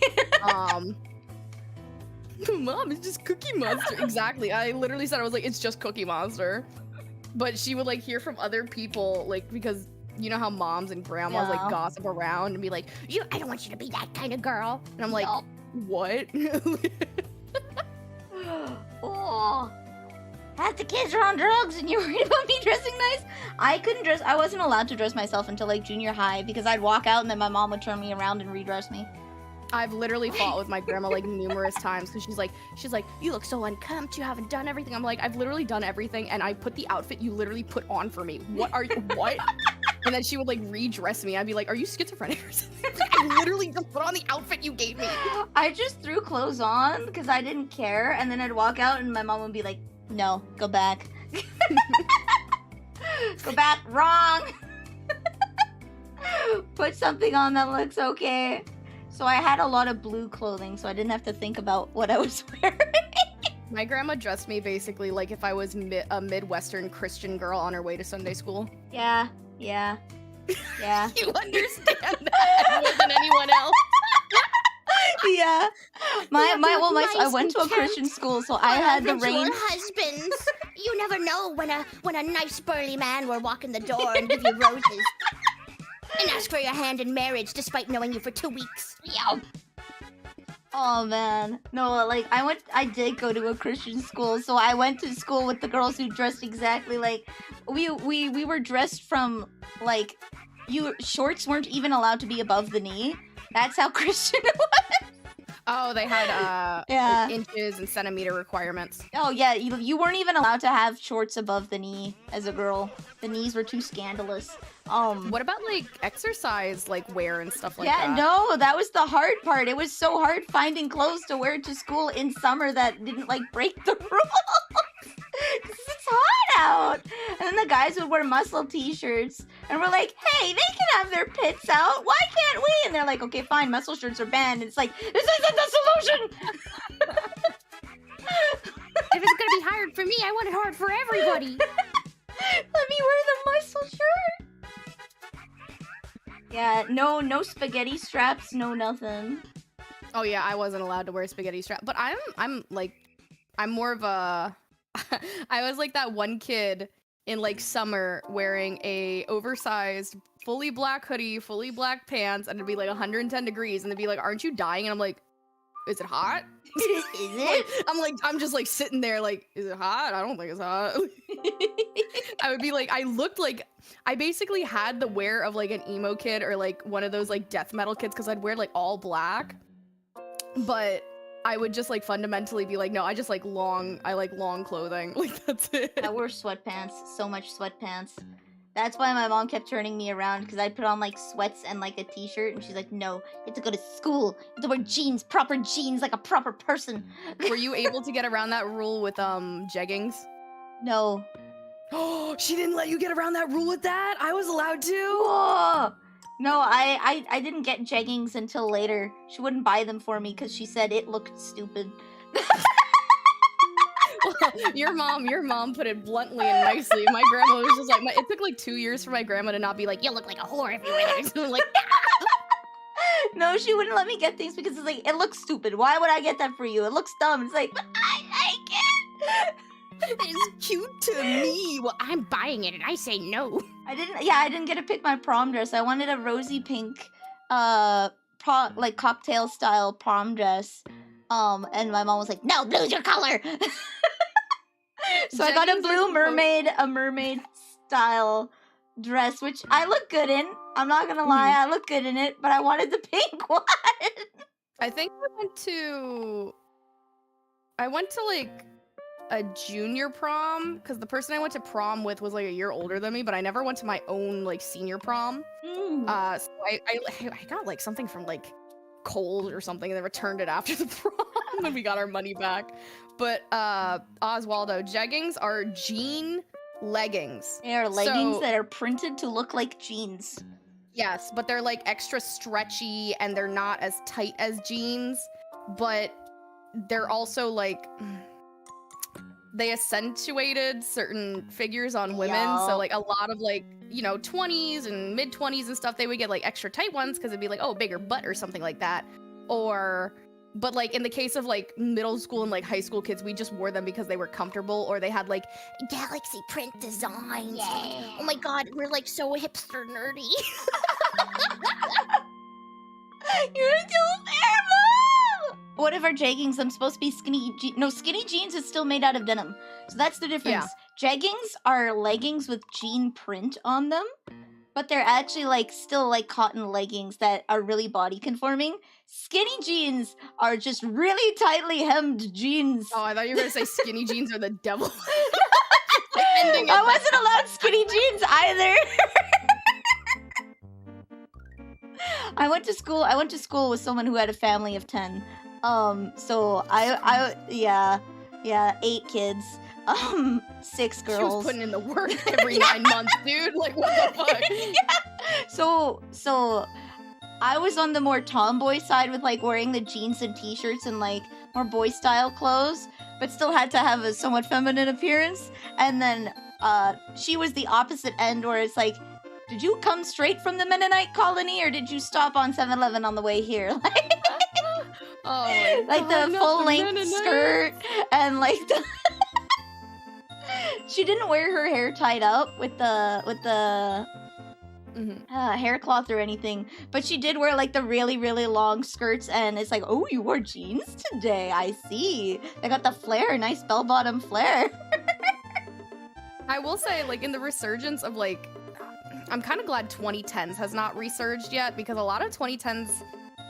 So some stuff in fashion is eternal, like a red lip, or a certain type of dress, or like I think it's like a Gucci or Versace shoe or something like that. Yeah. Like the red bottom shoes. Like some of them are just eternal. They look good no matter the generation. 2000s has some looks that are kind of like very, they will go back in style no matter what. 2010s I don't think really has anything like that. I'm not gonna lie. I hope we don't get the Disney Channel. Have you seen the clothes they make the Disney kids wear, where they're wearing like 15 layers of clothing and all of them have their own unique print? Oh, I actually like heard something. The reason that they did that was so that they would stand out. Oh my god. Because if they put them in like era, like clothing of the era or of that time, like 5 or 6 years later, it would look very dated. But if they reran it with like really fucked up clothes, like a mishmash of everything, you don't know what time period they're from, and they're kind of like eternal looking because you're like, what the fuck is going on with them? Yeah, you got like the striped undershirt, and then you've got like a cheetah print t-shirt on top with like a bunch of like cutie charm necklaces, and then you've got like leggings with your polka dot skirt over top, and it's like, what the hell is going on here? I do appreciate though the rerunning. I don't know if it's like just a Y2K like nostalgia that's going on right now with it, but low rise skinny jeans, because I would not wear those. But the girls who got them things on them, great googly moogly, that thing is juicy. I appreciate the people who do wear them. I appreciate the more endowed chicks, because I am a curvy lover. So Nice. whether it's in the caboose or whether it's on the muffin top, I'm like, great googly boogly. I'm just loving it. I appreciate it. I am just as down bad as the fellas, but I can still appreciate it. Yo. Here we go. Oh, I don't think I wanted to be this brown. yeah, exactly. I will say though, I hope like other denim oriented stuff doesn't come back, because I really do not want like I keep bringing up that Britney Spears, like, I'll get the dress, because I don't know if you know that dress. Maybe not. But, like, in the 2000s of fashion in America, everything had to be a jean something. Jean jacket, denim jeans. Jorts. Yeah, jorts. Well, jorts were kind of fine. You know, next door white neighbor Kyle with his jorts out in the middle of, like, June. That was fine. Like, you know, it was something. But, like, there was, like, denim dresses. There was, like, denim accessories. There was denim bags. Like, it was stupid. And this one was, I think this was 2003? But, like, this whole, she had, like, her boyfriend at the time, Britney Spears. I almost said that to a different person. And this is, like, so ugly. I hope none of this ever comes back. Yeah, None of that. No denim. No denim. I'm good. Oh my god, yeah, the full denim dress! I'm gonna save this and open it up. It's so bad. I'm pretty sure that was ranked one of the worst of that year. Let me see what it was. Yeah, I would rank it the worst. Here we go, guys. Here we go. Hey guys, are you ready to go to the Jala with your dress and your jacket and your jeans and your jers and your Jews and your sunglasses? That was the 2001 American Music Awards. This was very early 2000s. Yeah. Look at all that. Oh yeah, she's just missing coral blue lipstick number 5. It's a Dorset. She has a denim corset on. That's not even it's not even a yes. It's a corset. Yeah, it's a denim corset. I'm literally reading like a thing from her. My corset had me sucked in so tight under my denim gown, I was about to fall over. I get that it was tacky, but it was also pretty great in its own way, and I'm also happy to see it gets parodied as a Halloween costume. Jesus Christ. So speaking of sending things to the wrong people, I wanted to, have you seen Made in Abyss? Yes. Okay. I wanted to traumatize a friend, you know, as you do. And I accidentally sent it to the group DM. I have a League of Legends group that I play with, and I wanted to traumatize one person in specific, but I accidentally just put it in the group DM, and they're all like, Millie, what the hell is wrong with you? Well, bundle denim jackets, like those are kind of like a timeless thing. I think like bomber jackets and denim jackets, those have certain looks that kind of like come back every few years. But when everything is trying to be denim, it does not work. Yeah. It does not work. We had a greaser at my school. Like, he actually dressed up like from the movie Grease. Like, he had his hair slicked back with like the wife beater and the denim jacket, and he came like that every day. Like, it was a commitment. I don't know if it was a fashion choice or if he was just that committed to the bit, but like he wore it every day. Oh no, not the early 2000s when everybody had the sag. Dude, I hated the sagging jeans of the 2000s because it wasn't even that the jeans just sagged. Dudes would purposely pull their pants down so Right? their underwear was like out, and then like their jeans were just like falling off. And I'm like, dude, I don't want to see your fucking ass stains. I don't want to see that. Did you Back up. Did you ever get that urge to just like trip them by stepping like right in the gap? Yes, no, because it would literally be like their stuff would like sag out because like their ankle parts would just be there because their jeans are all the way down, or their stretch pants and everything, and it just would not look good. Like, it looks good on certain people with certain looks, but most of the time they only like had they only had like the pants part of it because school stuff, Yo. or they would do it when teachers weren't looking, and it was just ugly. It was ugly. Yo. I had this urge whenever I saw it. It's like there's like a distinct, you could pant someone so easy. The temptation is so hard to just not be like. I was kind of the opposite. I was like, what would happen if I just wedgie them? Lift it up, see what happens. Like, it reminds me of this one. I forget what movie it's from. Maybe it was like Home Alone or something, or like one of those kids movies. But I remember. Oh, I think it was from. Oh God, do you know that one movie with that little girl?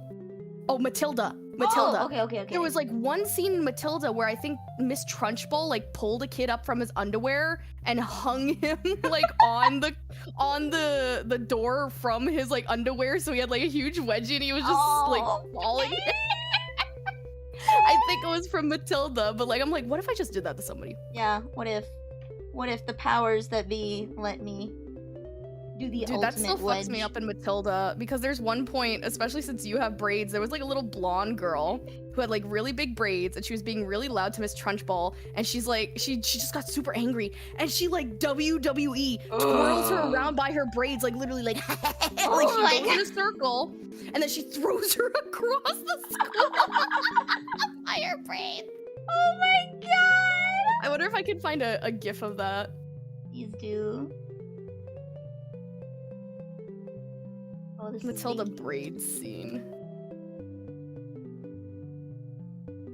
Oh my god, yeah. Here, I'll give you the gif. It was Pigtail Girl. Oh, Pigtail Girl, let's go. Okay, let me save it and I'll show it. It's under Giphy. Matilda was a children's movie from, I think, like the 90s or 2000s. It's based off of a book. Yeah. But it's a girl who has like psychic powers from when she was born, and stuff like that. It's a really cute. Does this to you? Yeah.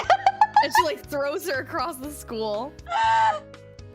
Oh yeah, the kid forced to eat an entire cake. Dude, I was like proud of him. I was like, I wish I could do that. My fat ass was like, wow, I wish I could do that. I'd love to eat an entire chocolate cake. Me too. Well, so like Dairy Queen sells log cakes. That's what I do. I haven't gone to a Dairy Queen in so long. It's been 5 ever for me, and it'll be another 5 ever since there's no birthdays. It kinda... She doesn't really torture people, she's just very, very mean. She like basically bullies everybody in that school because she's like the top brass. She's like the disciplinary lady or something in that movie. And then there's like that very nice...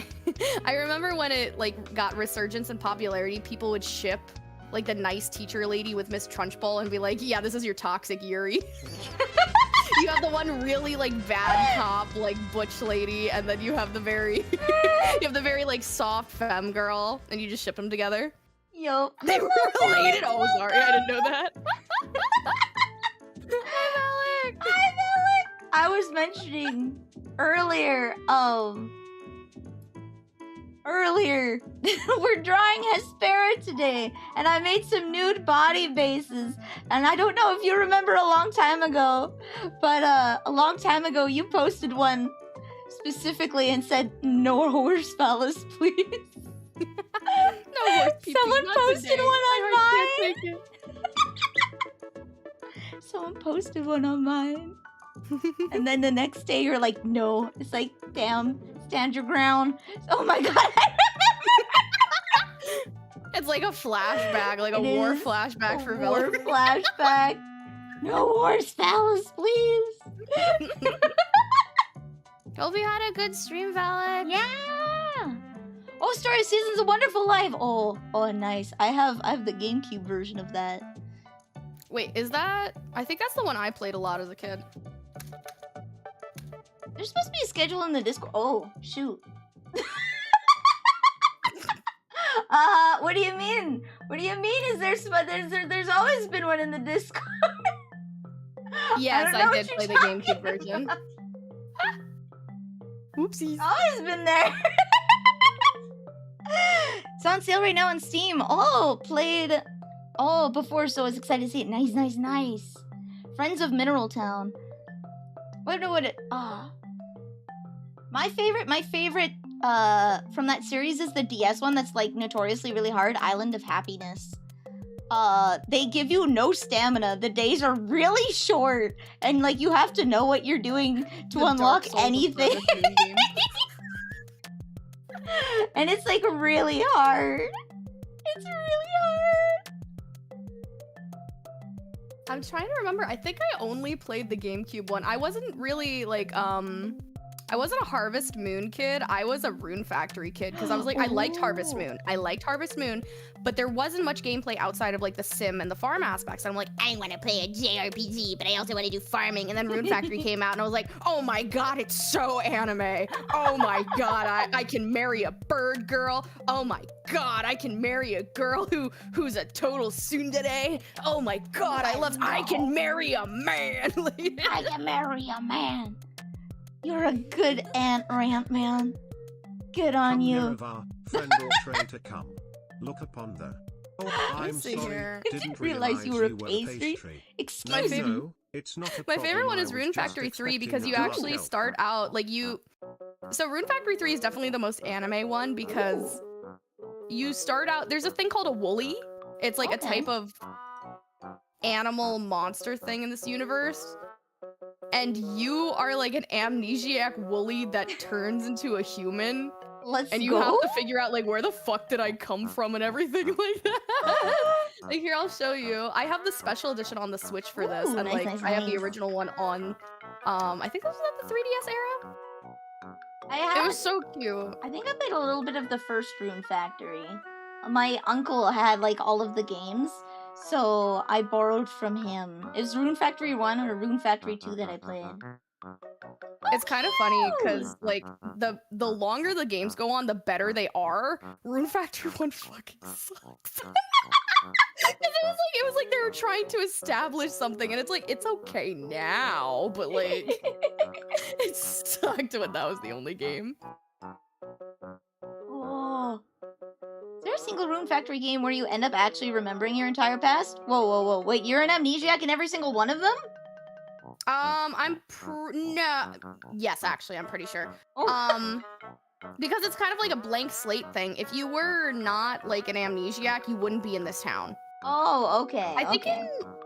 in Rune Factory 4, it's a little bit different because it's like you Hatsune are Miku. an amnesiac, but like you took up like a mantle somehow, and then you come into the town like via an airship or something. I'm gonna be real. I didn't finish 5. 5 was ass. I know. I think 4 is the one where you get to be Hatsune Miku. Like they made the female protag have like the Aqua Twin Tails on the DS. I think it was 4, and I saw it's like I can be Miku. Let me see. Factory 4. Yes, Rune Factory 4 had the twin teal, like twin tails. Yeah, you gotta be Miku. I think Rune Factory 4 was the first time you could be a chick and marry dudes. Oh, nice. The first game in there. See, here's the thing. I always played dudes. Like, I love the female MCs, but I always play dudes because I want to marry the girl. It's kind of so funny because as the Rune Factory series came along, when they introduced a female main character, the men started to become better characters than the women.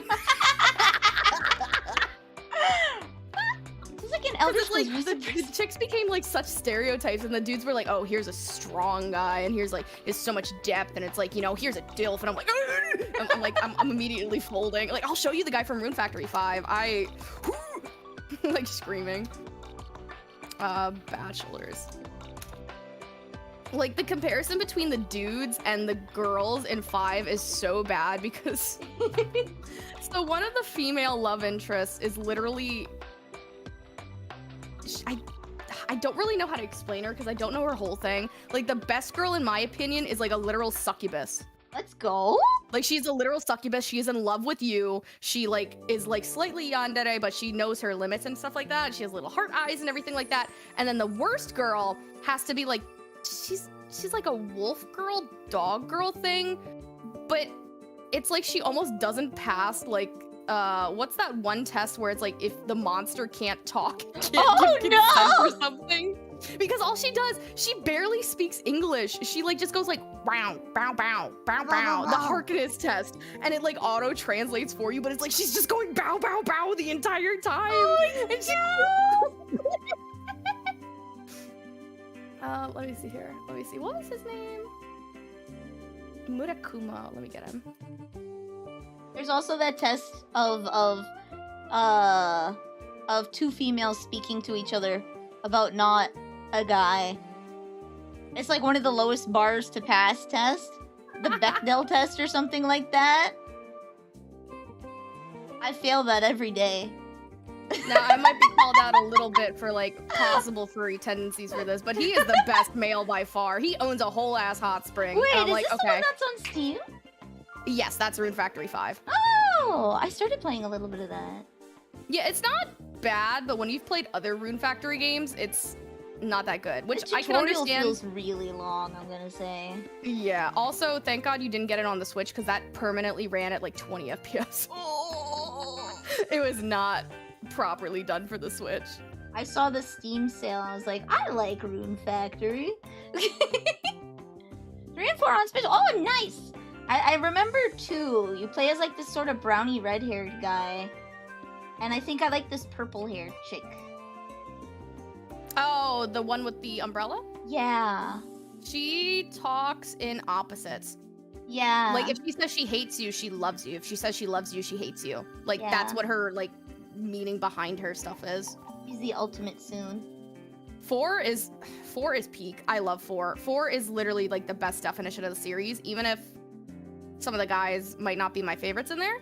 But I think 4 is the best gameplay-wise, like, legitimately. Ooh.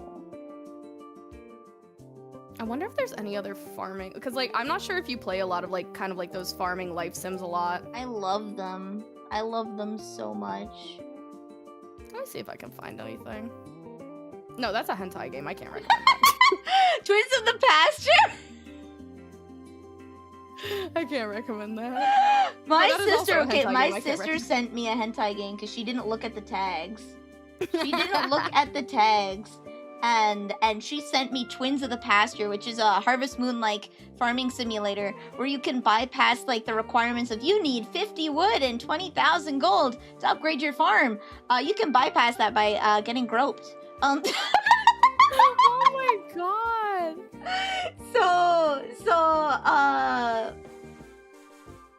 She didn't look at the tags when she sent it to me. And she's like, Nelly, I found a farming game. Let's play it together. And then I look at it, it's like, this is boring. Which game right now? It's called Twins of the Pasture. Let me see if I can get it. The Twins of the Pasture. Oh, there's a guide for it. Yeah, there's like a younger-haired black twin-tailed chick and then an older blonde Onesan. I got a friend to borrow my Steam account to play it because I was too nervous because I'd never played a hentai. Oh yeah, this is very old school. This was released in 2017. I had never played a hentai, so I got a friend to borrow my Steam and play it, and they're like, yeah, they just kind of grope you. It's like, oh, okay. And I asked them how the farm stuff was. It was like, yeah, it's pretty challenging. And it's like, should I do a challenge run of, like, no hentai run? We do this all above board and see how long it takes for me to do this? Because it is feasible. Like,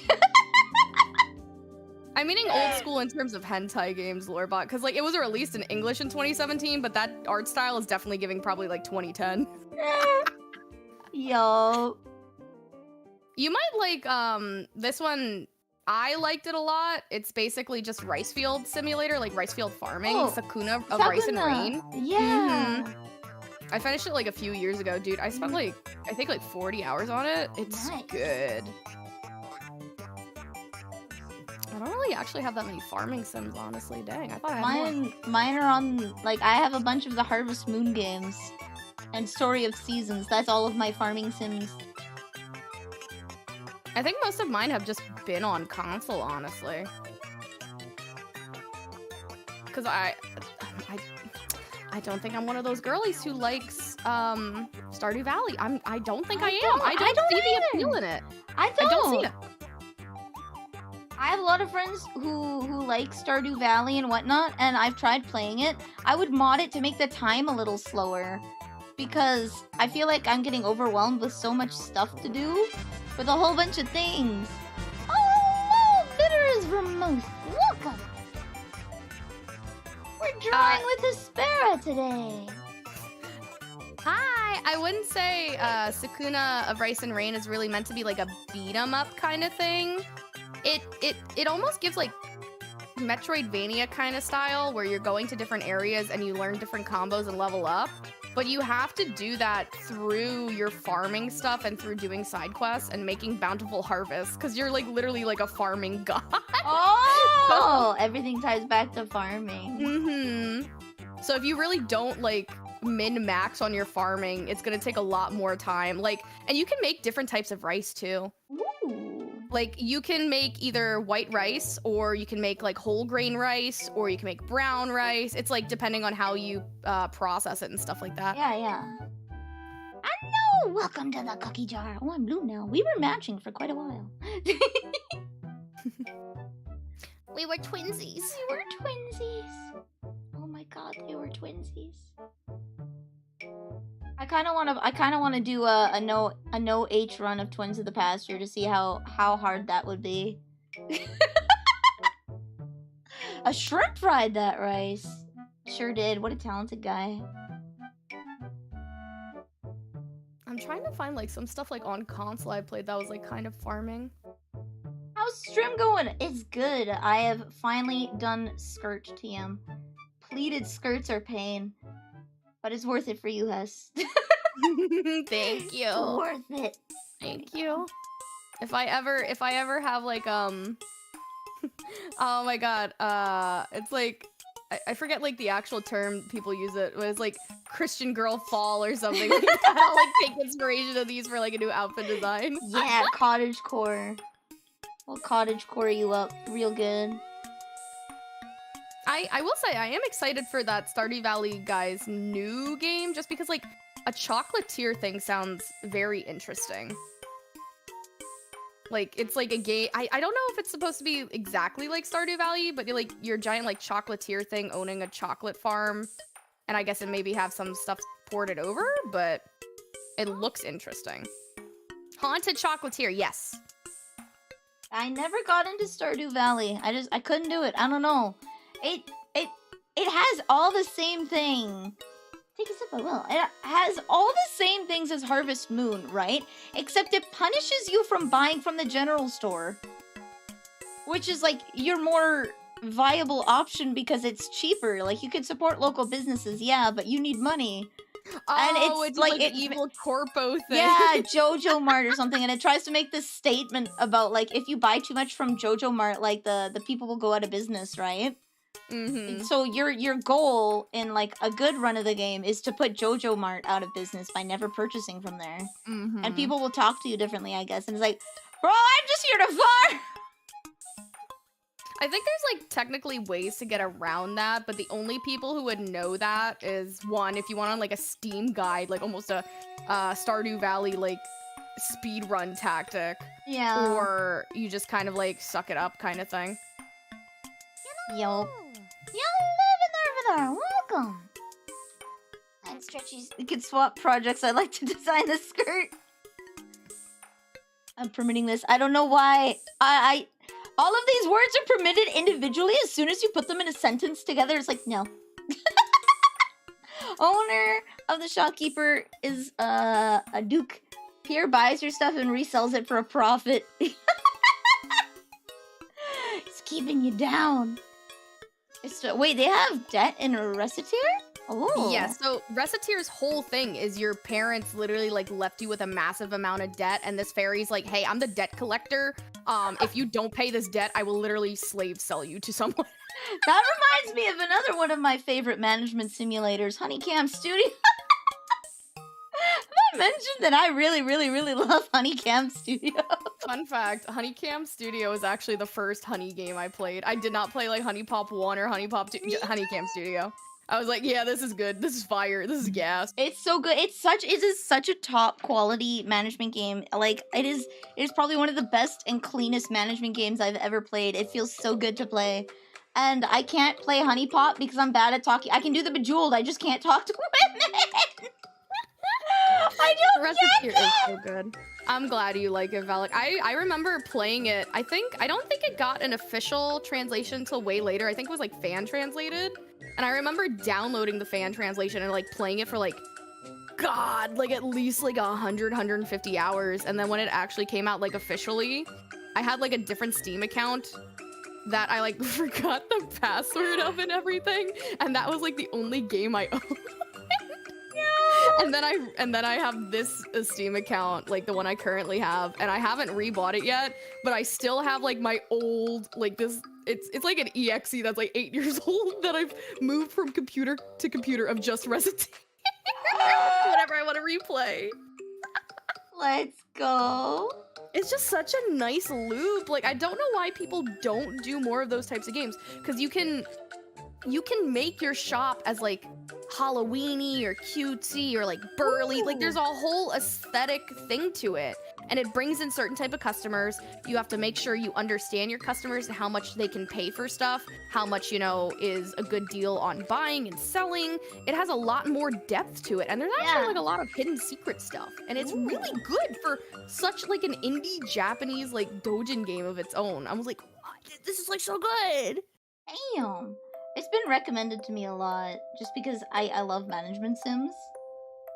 And it's on my list. It's on my list. I like the Bejeweled part of Honey Pop, but the art scenes make me uncomfy. Please stop moaning. I just want to match 3. Unironically, I literally mute all the girls' voices.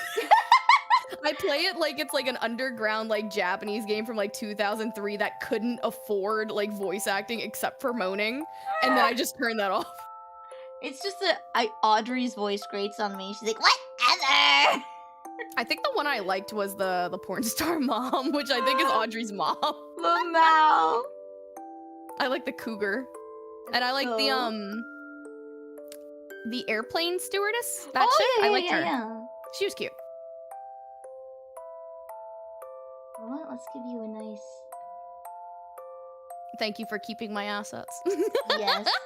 We must maintain the assets. You've been denying everybody my true assets this stream by being on my lap, but they at least get to see some of the art. They stay in the art. We keep the holy assets. You've been a visual cock block. Cuisiner looks so cute. Yeah, that's another one I want to try. Cuisiner.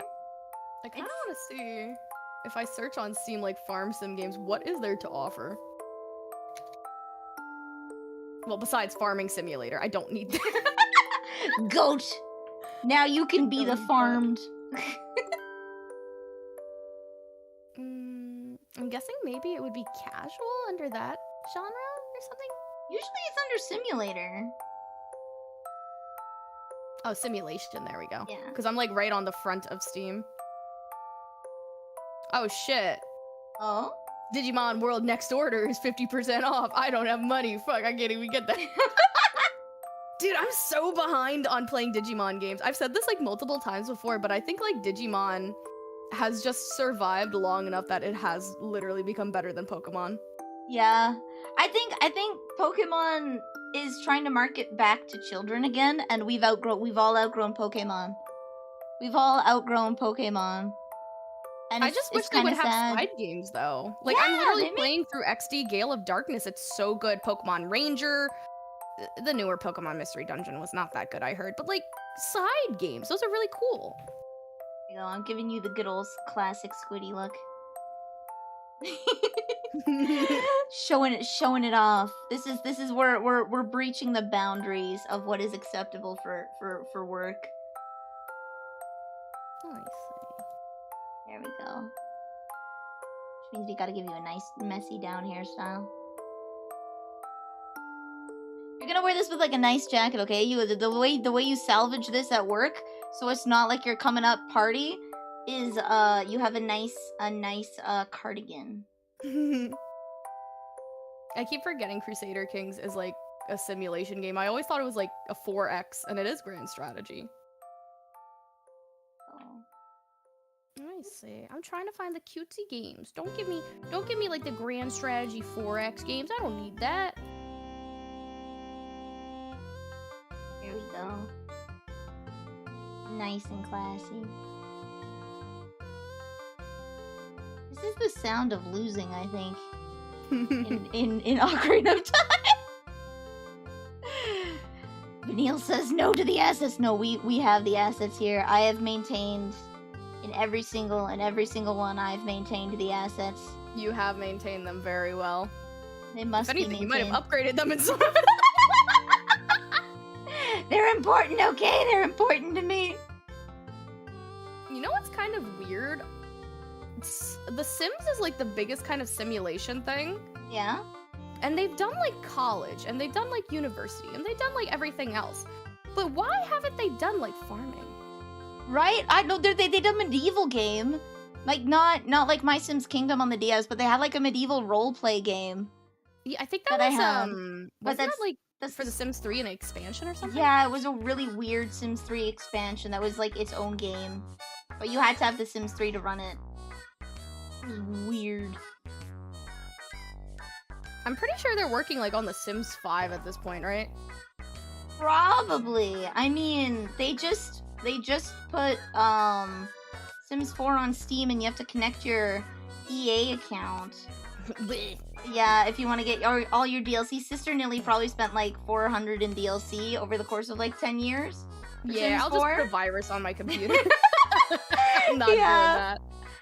And she's like, no, not my DLC, they're all gone. But I guess she got it all back. So The they true didn't horseshoe steal it. moment. Yeah. The true horseshoe moment with a person who plays The Sims is one, you either play it no mods at all, and you just play it like as is, or the horseshoe moment is you install like 700 mods with wicked whims and you see what the fuck goes down in that game with the devilish things that happen. I am the one that played no mods as a house builder. That's what I did. Oh, you do like full like architectural like knowledge and everything in Yeah, it. I just like building nice houses. That's my shtick. I don't actually like playing The Sims. Making them live their lives and stuff. I played a lot of The Sims as a kid, but I like The Sims like spin-off games. Like I think it was called like Sims Stranded or something. It was like where they were on an island and they had to like survive. And I was like, okay, well I like that one. And that was on the PS2, I think. I had My Sims Kingdom on the DS where you got to like decorate an island. Kind of like you had your house and you do quests for people and you can upgrade your island and get access to more mini games, and there was like a plot or something, but that's the spin-off game that I played. I just found it. It's called The Sims 2 Castaway. It's like a full-ass survival game, but you just play like as the Sims. And then my other favorite one was The Herbs, which was a Sims spin-off. Because you were like in a whole ass city, like you lived in the city, and there was like full on like, okay, it's very 2000 stereotypes, but you can become like, I think the Black Eyed Peas was in it, and I think like 50 Cent was in it. Yeah, they had like full ass like rappers and stuff like that, or maybe it was like Snoop Dogg or something. But like you can become like a big ass like rapper, or you can become like a multi-millionaire and you go into this like fancy schmancy apartment, or you could be like there was like a Chinatown like rave techno area. Like it was like really, really cool. Nice. Spend a month to install all the mods, get them stable without conflicts, then the dev releases tons of new content for free, breaking it a day later. Skyrim experience. It truly is. My favorite thing is EA literally said, like, oh yeah, none of you can sell your mods. Like, do not try to put, like, a monthly, like, block, like, on Patreon for these mods. You have to do them for free, because one, you're making more money than us. How dare you? And apparently, if some people are still, like, money gating their mods and stuff like that, after, I think they can money gate it maybe for, like, 30 days or something like that. If it's after a certain amount of time, you can literally, like, report them to EA. Wow. And then EA can, like, sue them for the money they made. What the hell? So a lot of people are being really petty with, like, mod makers. Yeah, they could sue them or have all the rights to them, but it's like, they said, like, oh, after, like, 60 or 90 days, like, you can, like, inform us, and they should be making these mods free. After that time frame. Like, they can make their initial money because mods are what keeps our games alive. They understand that much. If there was no mods in The Sims, it would not be the same. Well, The Sims is nothing but mods. Like, they make one game and then they make their own in-house mods that you have to pay, like, full box price for. So if they said you're not allowed to do that, everyone would look at them and be like, why would I buy your stuff? Yeah, to be fair, most of the base consumers probably, like, just, that's kind of, like, the only game they play, so they're fine to buy with it, but anybody who's, like, even, like, somewhat of a gamer, they're like, do you think I'm stupid? You probably do think I'm stupid because you're doing this, huh? There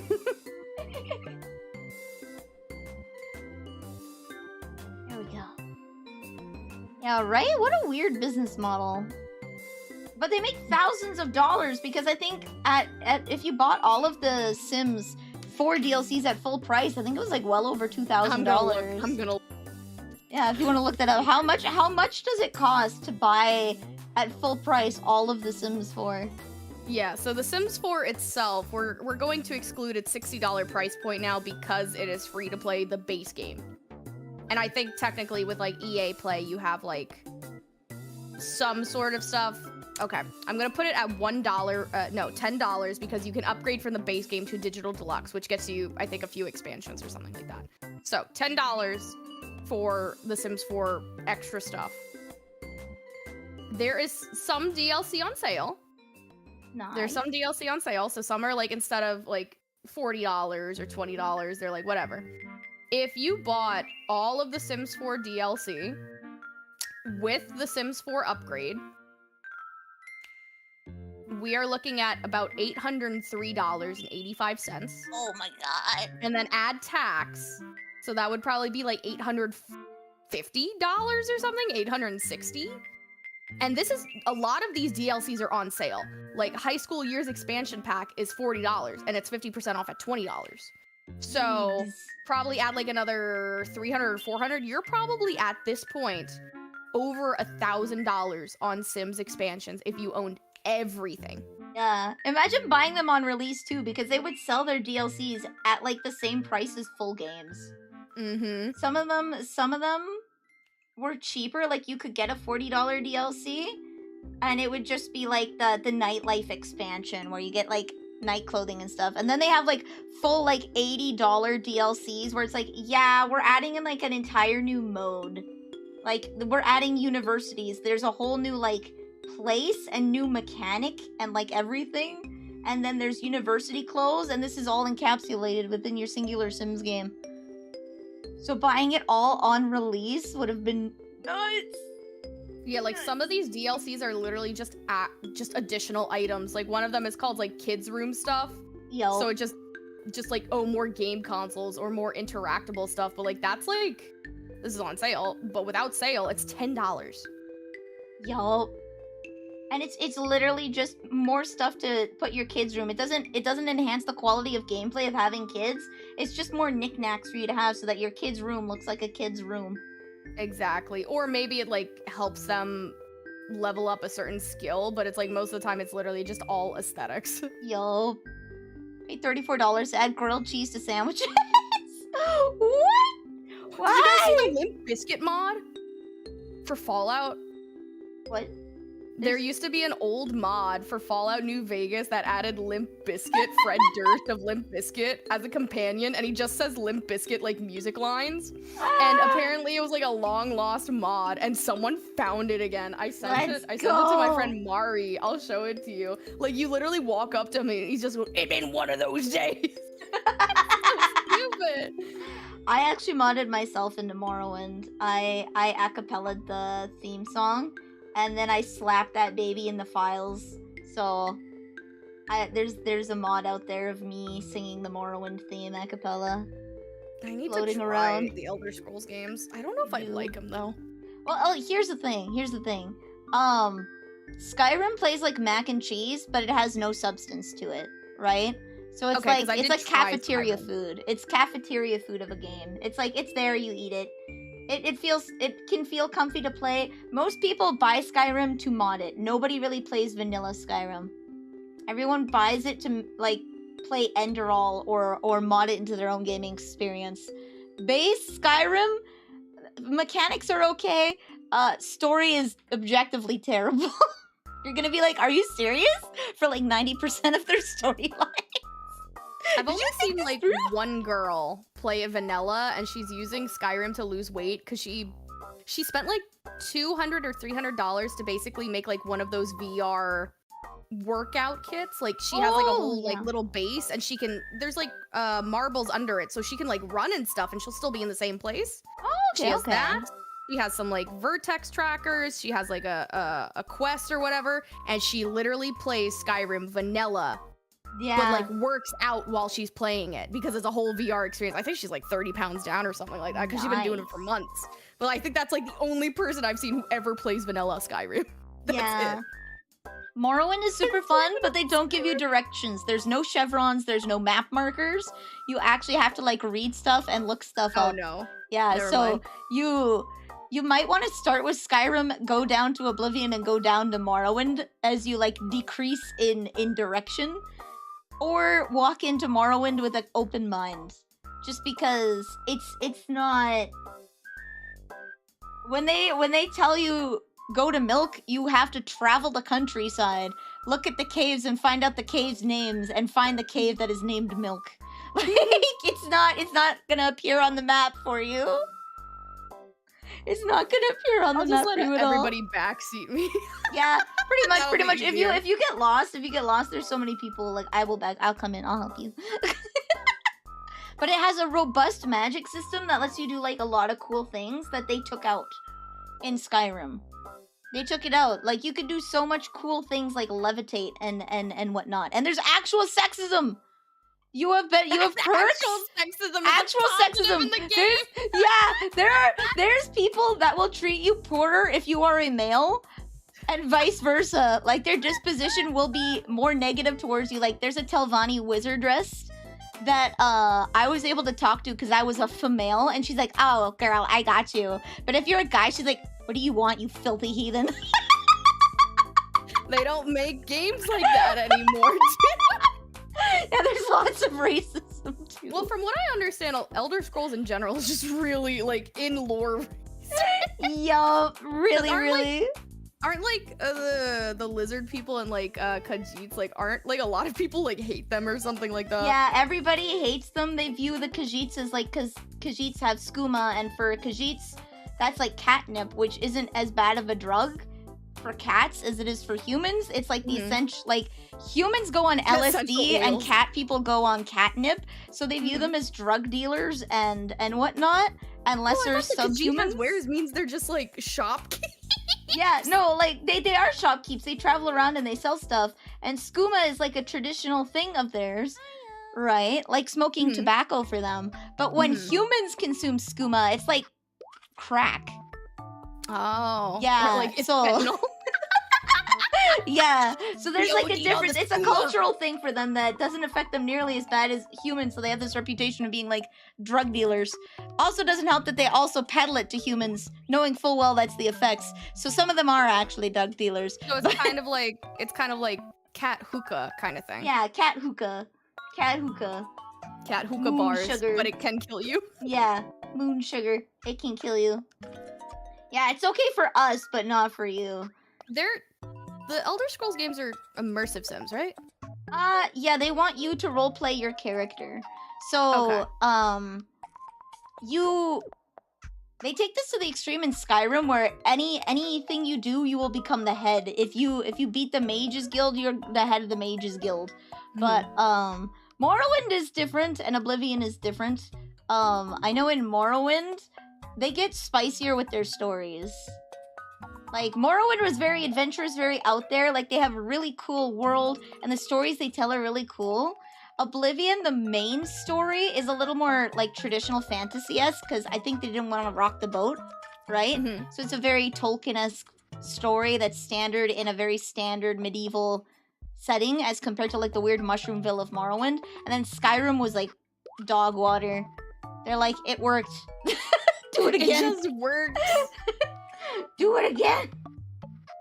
It just works. I think that's literally just Todd Howard's whole thing. It literally just works. It just works.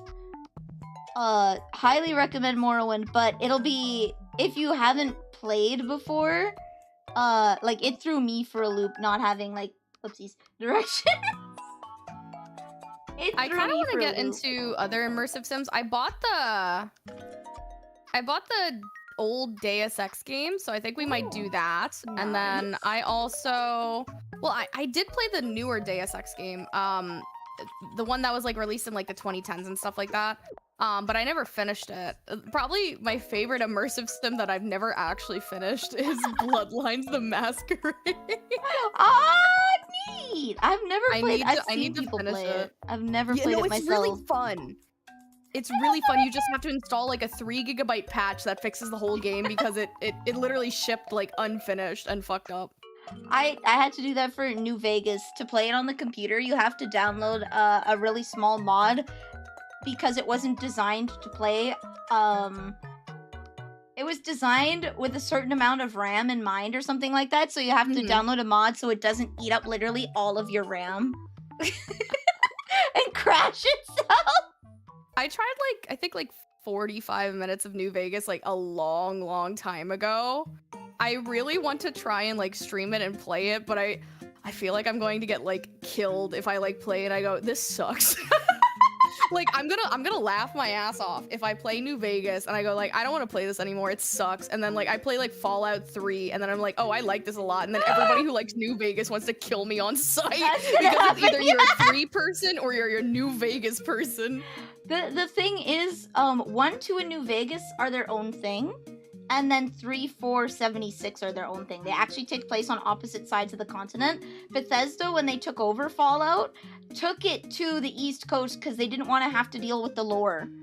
Oh, okay. Yeah. Like I heard about like playing. I wanted to play 1 and 2, but I heard I'd probably have a bad time with 1, so I should just go to 2 because 1 gameplay wise, it's like.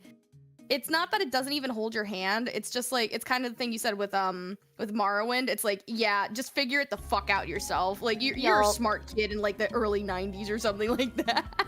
Yup. No hand holding, nothing. It doesn't tell you where to go. I was able to play through it. I had help though, obviously, with people helping me. So that I don't like spend forever in the wasteland. Because there is a soft time limit. Oh really? Yeah, so there is a time limit in 1 and 2. That you have to get things done by. It's not nearly as oppressive as you think it is. It just means you can't search every single square of the wasteland at your leisure. What happens if you like run out? Do you just explode or Game something? ends. Game ends. You fail your mission. Oh, so okay. yeah, so after a certain point you can complete your mission and then you don't have a timer in 1. It's just more and more people will die.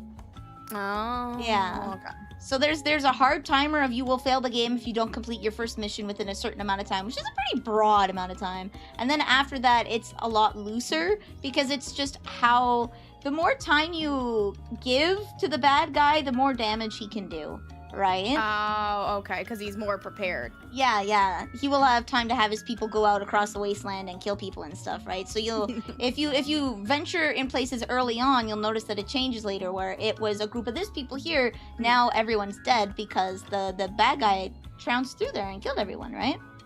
So there is like an active world. It has an active effect. Hello, Dwarven Crusader. Welcome. I kind of want to, I think I'll probably like start 3 just because I've seen some other friends and streamers I like play them. And from what I get, New Vegas tries to play it serious. Yes. But it's entirely comical. It's as funny as you make it. Yup. And then 3 is played entirely serious. And it is actually serious. But like in a sort of like Saturday morning cartoon serious, like super, super evil guy. Like you have to either be super, super angelic or super, super evil. It's so hard to be super, super evil in 3. Like it's really? so, yeah. No, they don't want you. They give you the idea of like, oh, there's gray area, but they don't actually let you explore gray area. What? I feel like with like how 3 is with, I've seen like some really like fucked up enemy designs and like radiated like, oh yeah, big things. I'm like, you would think they would want you to be like, yeah, go super like radiation evil max. Yeah, no, they, like, it's very hard to be a bad person in 3 and 4. They really want you to be a good person, even when you're a bad person in 4, where they let you be a raider, a villain, right? You're still trying to do it for the betterment of the people, so you're still not even bad. It's very hard to make a truly bad decision in 3 and 4. They don't really want you to. Moral dilemma in 3. Do you nuke a town of innocent people for no reason? Or not nuke them? Yes, well, yeah. No. What if the reason is like one person just pissed you off in the that town? Was my Then you have a reason. I went into a bar. I went into a bar, and this guy. Shit in their fridge. I went into a bar, and this guy in the town was like, "You should smile more." And I was like, "That's it. I'm killing everyone." My ex said I should smile more. Hits the button. Yeah, and they're like, "No, stop. You can get a player house in here." I'm like, fine. I guess they'll live. For now. We'll have a player house. Well, technically, could you like get the player house and then nuke it, and then you still would have the house, or does everything just blow up? It nukes the town. You lose the town. Okay, for some reason I keep thinking radiation nuke and not actual like actual nuke. nuclear So I thought bomb. they would all die of radiation. It is actual nuclear bomb in the middle of the town. Okay. People are praying to it. Why? Well, that's and the decision is you can nuke the town, and then basically you have 2 choices of player house. You get in the bomb town, or if you blow up the bomb town, there's no repercussions. You'll get a player house in an apartment somewhere else. Question. So you said it's like a giant nuclear bomb in the middle of town they pray to, right? Mm-hmm. If I shoot it, does it explode? I don't think I've tried, but you can mess with it and you can explode it. I'd have to boot it up and try. Like, you shoot it point blank, it explodes and it kills you with it. Because I I feel like that's just a very my Fallout thing. Like, I'll talk to an NPC, they piss me off, and it's just like, you think I won't do it? You think I won't? I have suicidal ideation, shoots it, blows stuff up. I'd have to check. I just spat chocolate milk all over my It only explodes if you set it to blow, nukes don't blow it up, you shoot. Yeah, but I mean it like in a sort of like comical Fallout That would be moment. so That's funny. What I'm meaning. If you shoot it and it just boom. There's Yeah, a no, it's non-zero like- chance it explodes. That would be a very Todd Howard thing to do, because from what I understand, at least with like New Vegas, because I've been New getting Vegas actually, was like, not Todd Howard. It wasn't? No, it was a different yeah, group. It was a different group. So that's why people say 1-2 New Vegas and 3-4-76. It's because the group that made New Vegas is a lot closer to the group that made 1-2. In design philosophy and everything. They weren't together when New Vegas was made, right? Because I think that studio actually is owned by Bethesda now. They might be. Yeah, New Vegas is made by Obsidian. They used assets from 3. So all the assets from 3 they used to make New Vegas. They had a short time period. And so you have this, it's the tale of 2 games, where most people will tell you that New Vegas is better because they had all the assets, they had a shorter time frame. So it's 2 companies with the exact same stuff made 2 completely different things, and people tend to prefer New Vegas. Just for story-wise. Again, like, it's story-wise a lot better. It's a serious thing, but it has really comical moments, like the kings. You can meet the kings. They have very serious moral dilemmas, but they know where to put levity in there to make it good, and it just works, and you don't question it. It All just I works. know is you can make like a cowboy robot a sheriff of the town. That's it. Yeah. And he scales with HP, so like Nice. as you level up, he also scales with HP, so he becomes like the most thing with the biggest HP in the game, but he can't fight for shit. So like somebody could just shoot him point blank with shotgun rounds for like 20 minutes, and he'd still be alive, but he can't hit you. So it's just a giant like robot shield. And all he has is just little spurs and a cowboy hat, and that's why he's a cowboy. There's some interesting things in like the first once you actually get to New Vegas proper. There's a lovely robot called Mr. Fisto.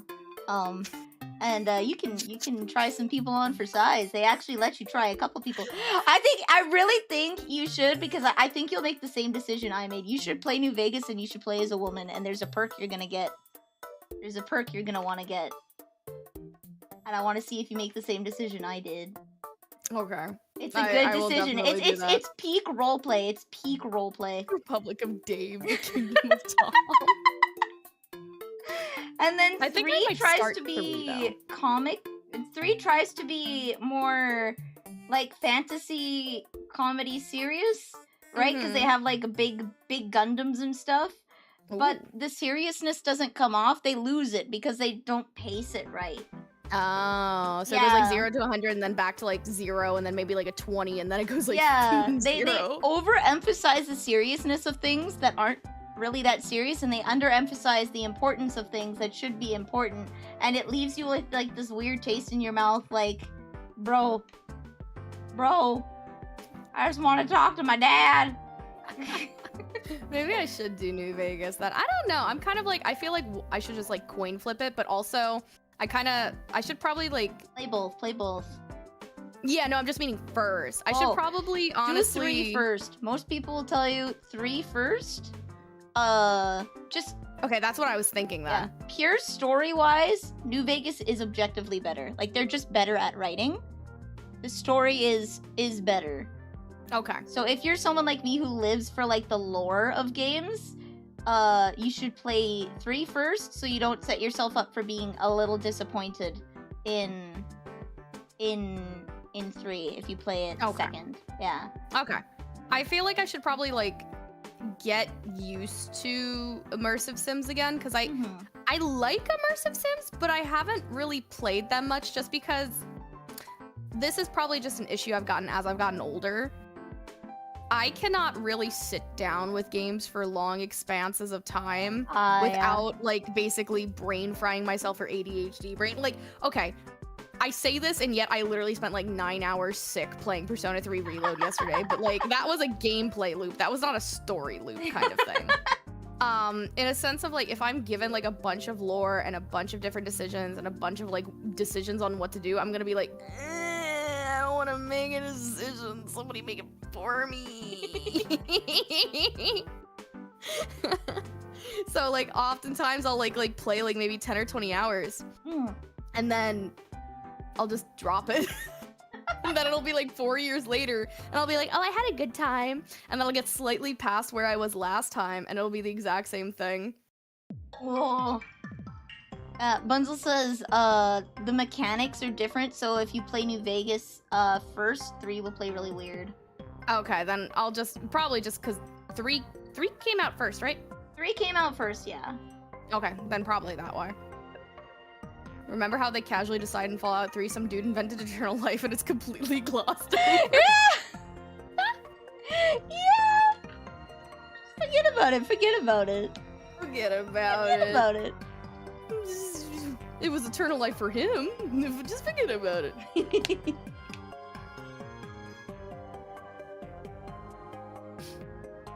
I feel like definitely, I think maybe like Deus Ex or Vampire Bloodlines The Masquerade will probably be something I'll do first though, just because like, I like them more. Not to say that I probably wouldn't like Fallout 3 or Fallout New Vegas, it's just more, I like urban fantasy and I like dystopian, like Blade Runner techno stuff more than, I don't know how to explain it. Like, New Vegas is like what, like 50s, 60s kind of thing it's trying to emulate?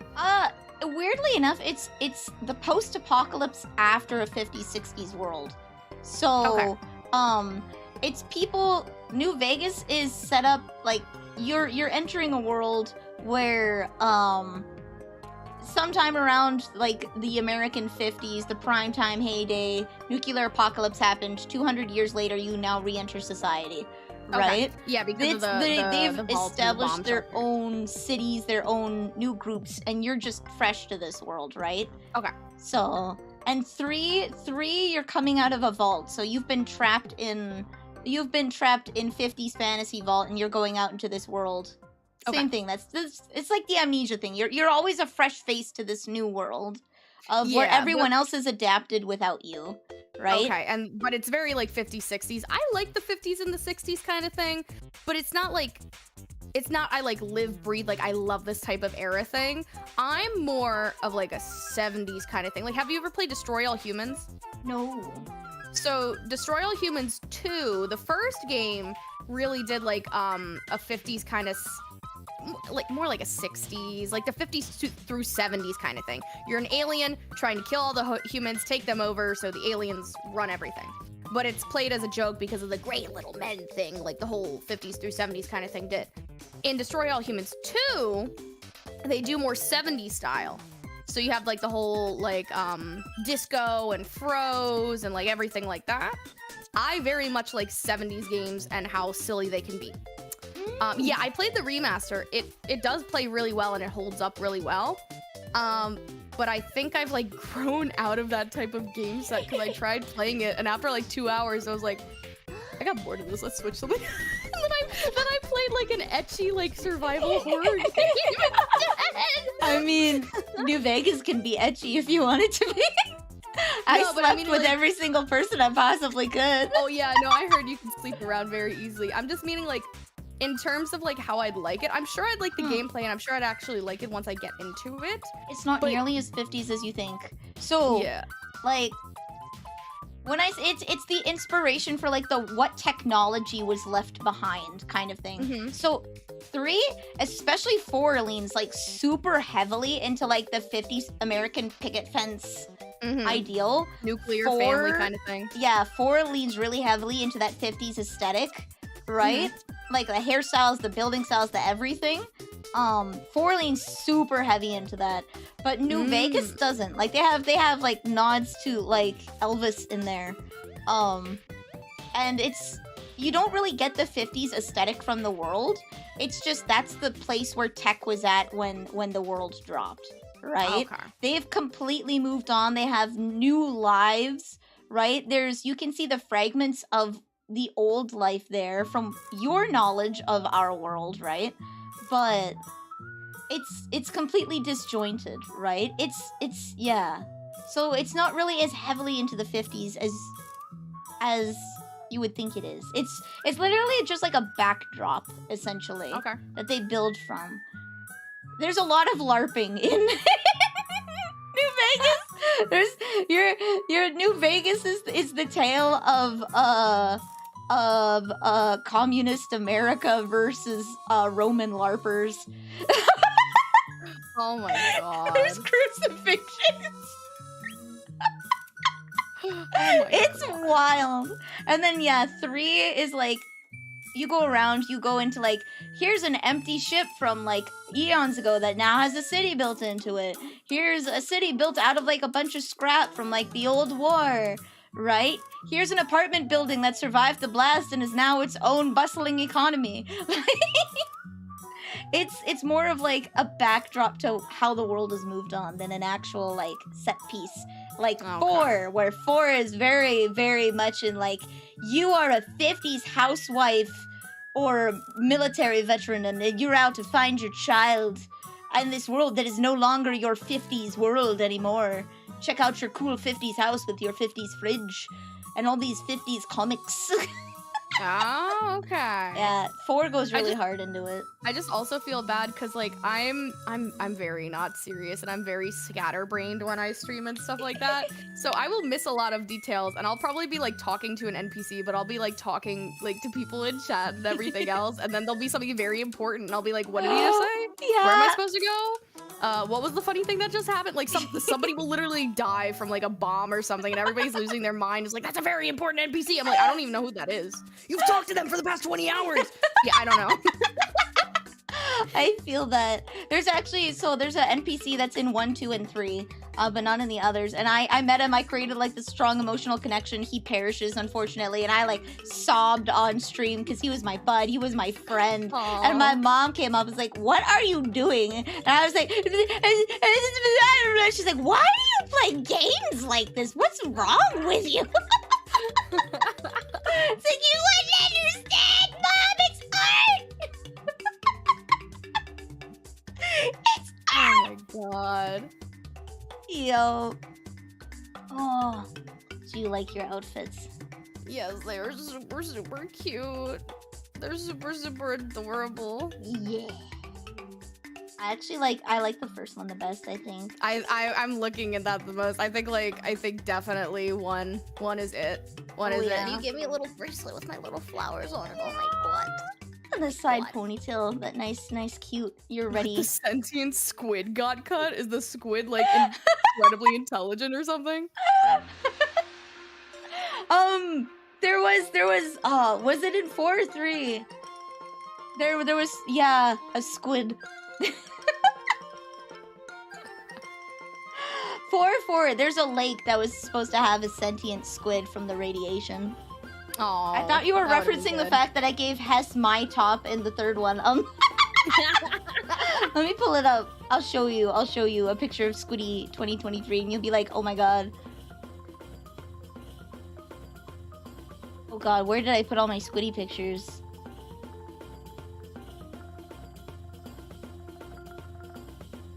It's been, I unpinned it since I don't need to use them for thumbnails You could anymore. have piloted a bomber plane. I feel like that wouldn't have worked with the engine though. I heard the engine's notoriously that. Here we go. Alright, here's Squiddy 23 and you're gonna look at the top and you're gonna be like, oh my god.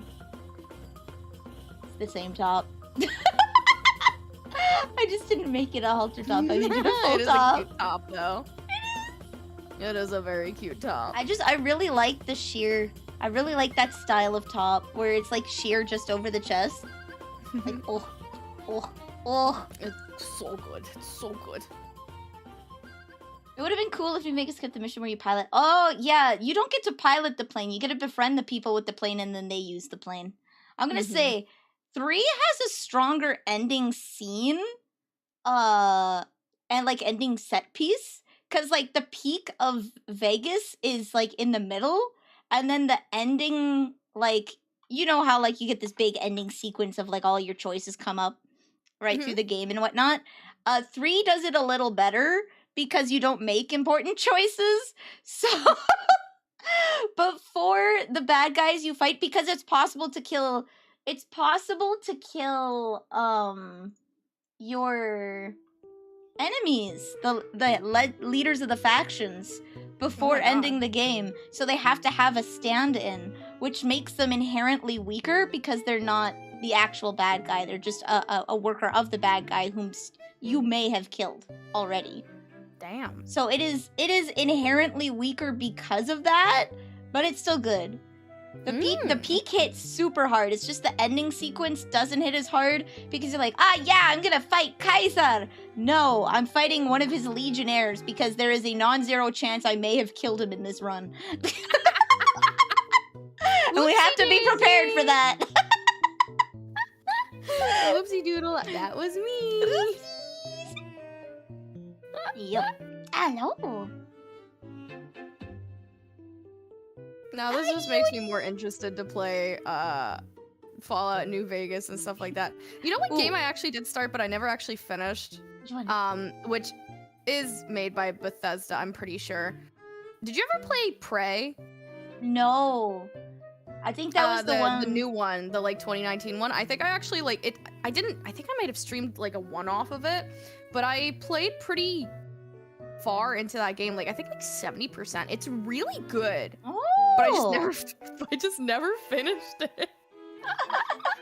I never finished it. Oh, I haven't finished Mario Superstar Saga because I lost like an hour or two of gameplay, and I haven't had the heart to boot it up since. I'm sorry, guys. That's why we haven't been playing it. I've gotten that sometimes. Yesterday when I was playing Persona 3 Reload, I like did like a full dungeon run, and I was like, oh, you know, I might as well just like grind some stuff, which I didn't know Persona 3 has like an anti-grinding measure. Oh no! Yeah, so basically, this is like only in Persona 3. Like, XP is evenly distributed between the team. Oh, okay. It's like, yeah, so it's like if something says like, oh, you get 2,000 XP, it's split between 4 people and 4 fucking personas. Oh. So like that persona does not get 2,000 XP. It takes a lot longer to level up, just because it wants to keep you like in line with the story and not like super over leveled. Yeah. But I like did the main part. I got to the end of the area and I was like, okay, I'll just grind a little bit. Maybe I'll get some more money, something like that. And then I basically grinded for like an hour and a half, and then I'm on hard mode. I died to the most stupid way possible, and I just turned the game off for like 3 hours, and I'm like, no. And then I went back in, obviously, but I was like, I literally immediately alt F forward. Oh. No, I didn't get Reapered. I literally died to like a golden hand. Just a normal enemy? A lot extra XP. They took away the sick mechanic in Reload. They took it away, so we don't have to deal with being the sick or anything. So that's the good bit. In Fallout 4, you can find a Chinese sub with a ghoul captain. You can kill him or help him leave by repairing the sub. If you repair it, he's like, okay, bye-bye, and then leaves. But cut content, he says, come check out China with me, new friend. Interesting. Leave on the sub, drones attack you, fight them off. Inside you learn the Institute was making dolphin drones and work- What? Dolphin? What? I'm glad they cut that. That sounds stupid as hell. But what if it was gonna be like peak stupid, like so stupid it's like No, they tried to genius. take himself so seriously. That's the problem. They made it like grimdark, hyper-realistic. Like, you're supposed to take it so seriously. If they had put that in there, it would have been so out of left field. You would have been like, what is wrong with you? You know when the game tries to take itself too seriously? Yeah, then you're kind of like, okay, pull it down a little bit, buddy. It's not that serious. No. Yeah. No, the 4 is really sad. Like, for 1 and 2, you can definitely play it and get help. Someone said 2 is better. I'm gonna say 1 is better story. Like, it is more cohesive story-wise. They both have great villains, but you actually get to fight the villain in 1. In 2, you don't really get to fight the villain. You get to talk with the villain, but, like, the actual boss isn't the main villain. He's just some guy that you see 3 times. It's again, they pull the same thing that they do with New Vegas, right? Because there's a possibility that you'll kill the actual villain before the game ends, or it requires you to. They have to have someone else stand in to be the actual final boss, and that makes the final boss weaker because you don't have like any connection to him, because he doesn't like. You see him execute some villagers like a couple times, but that's it. You don't actually get to meet or talk with the guy. And if you do talk with the guy, it's just for a little bit. He's like, nothing personal, kid, and it's like, okay. You just basically can kill all of his underlings. You talk to him, and then it's just like, oh yeah, here's the big underling. Sorry, I didn't mention that, and then the game ends. Yeah, pretty much. Pretty much. You shank the bad guy and kill him, and like you have to kill the bad guy. So before you reach the final boss, but like this grand villain who's orchestrated the entire game isn't even a boss fight. It's just an escape sequence to a boss fight of some top-notch soldier who's just like, nothing personal, kid. This is just orders. You gotta die. Which game is the one? Because I remember specifically there's like one side quest. I don't know. I think it's the older Fallout games. There's like a town full of like sentient death claws or something like that. And they're actually like really nice. They are nice. You can talk with them and be buds with them. And off screen, the boss, the final boss, will kill the friend claws, the nice guys. Oh, there's no way to save them? Time. You can't save all of them, I don't think. I know you can save at least one. Oh, okay. You can save at least one and he can become your follower. But I think he does end up wiping out all of them. You can save a few. Aw. Yeah, but not all of them. But this happens off screen again, right? He's not there. So it makes him a They weaker didn't villain have overall. time to put it in. It's probably they didn't have time to put it in. Yeah. Well, they don't want to risk you killing the final boss is the thing, right? Because he's the final boss. He's the big boss fight before the end of the game. They got to make sure that he's alive for the end of the game. So it cannot be possible for you to interact with or in any way harm him before the finale, right? So the actual mastermind you get to talk with and explore and whatnot and kill and whatever. But he's not the final boss fight. I just don't know why they didn't put maybe like a fail safe. Like you could meet him, but you can't kill him. Like even I'm not sure. Like maybe They do. Just... So you get to watch cutscenes with him essentially, okay. where he executes people, right? And then he leaves, and then you regain control of your character, right? So you're not actually allowed to interact with him. So you can see him, but you don't actually get to like. With the first one, you can actually like have a long ass conversation with the actual final boss, and you can go there early and kill him too, right? Because he's there the whole game. And he's a strong boss because you can actually converse with him and his theology about why he's doing what he's doing, and you can change his mind if you play the game enough and find the right things. You can change his mind, which is really cool. So one is super cool. It's just the final boss fight is either you talk him out of it because you're smart and you played the game. You can't talk him out of it, and it's a brutal boss fight, followed by escape sequence either which way, because the place blows up whether he kills himself or you kill him. So they were prepared. They were prepared for the first one, but the second one, yeah, they needed to make sure. There's two final bosses. You have a high speech check and certain data logs. Yeah, you have to have like explored the world and played the game in order to do it. Yeah, it's nice. It's rewarding. Like I figured it out. I didn't find the item that I needed, but I figured it out on my own, and I felt so smart. I was so mad that I couldn't talk him out of it. It's like, oh my god, revelation! No, I don't pass the speech check. I can't wait to try playing it, and you're just gonna be there going, oh, there's this and this, and I'm gonna be like, I miss it entirely, and you're just like gripping like your desk. You're like, Hes, no. You have to talk to a certain character with a certain intelligence stat. You have to have greater than in order to get this information. And I didn't have the intelligence when I talked to him. No. I'm sure. Well, like you can take enough drugs to boost your intelligence. Go on enough drugs. And because Smart it's a drugs. dice roll system, you can, like, even with low intelligence and low speech, you can still pass stuff. I bluffed my way past an entire group of raiders at, like, level 1, because I just rolled right. Oh my god. Perfect. Absolutely perfect. Yup. Yeah, that's what I like. That's what I like in Morrowind too. You can take alcohol and drugs to up your stats. So I went and punched a literal god to death by like slamming back 50 Sujama, which gives you like minus intellect but plus strength. So I just buffed my strength stat as much as I could and then just punched him to death. Oh my god. It's a challenge run. When you punch someone in Morrowind, it drains their stamina first. So you can't attack their health until you fully drain their stamina. So you essentially stun lock them into being punched to death. Oh my god.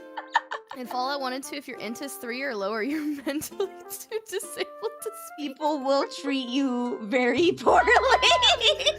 Oh my god. Like, your stats will affect how people talk to you.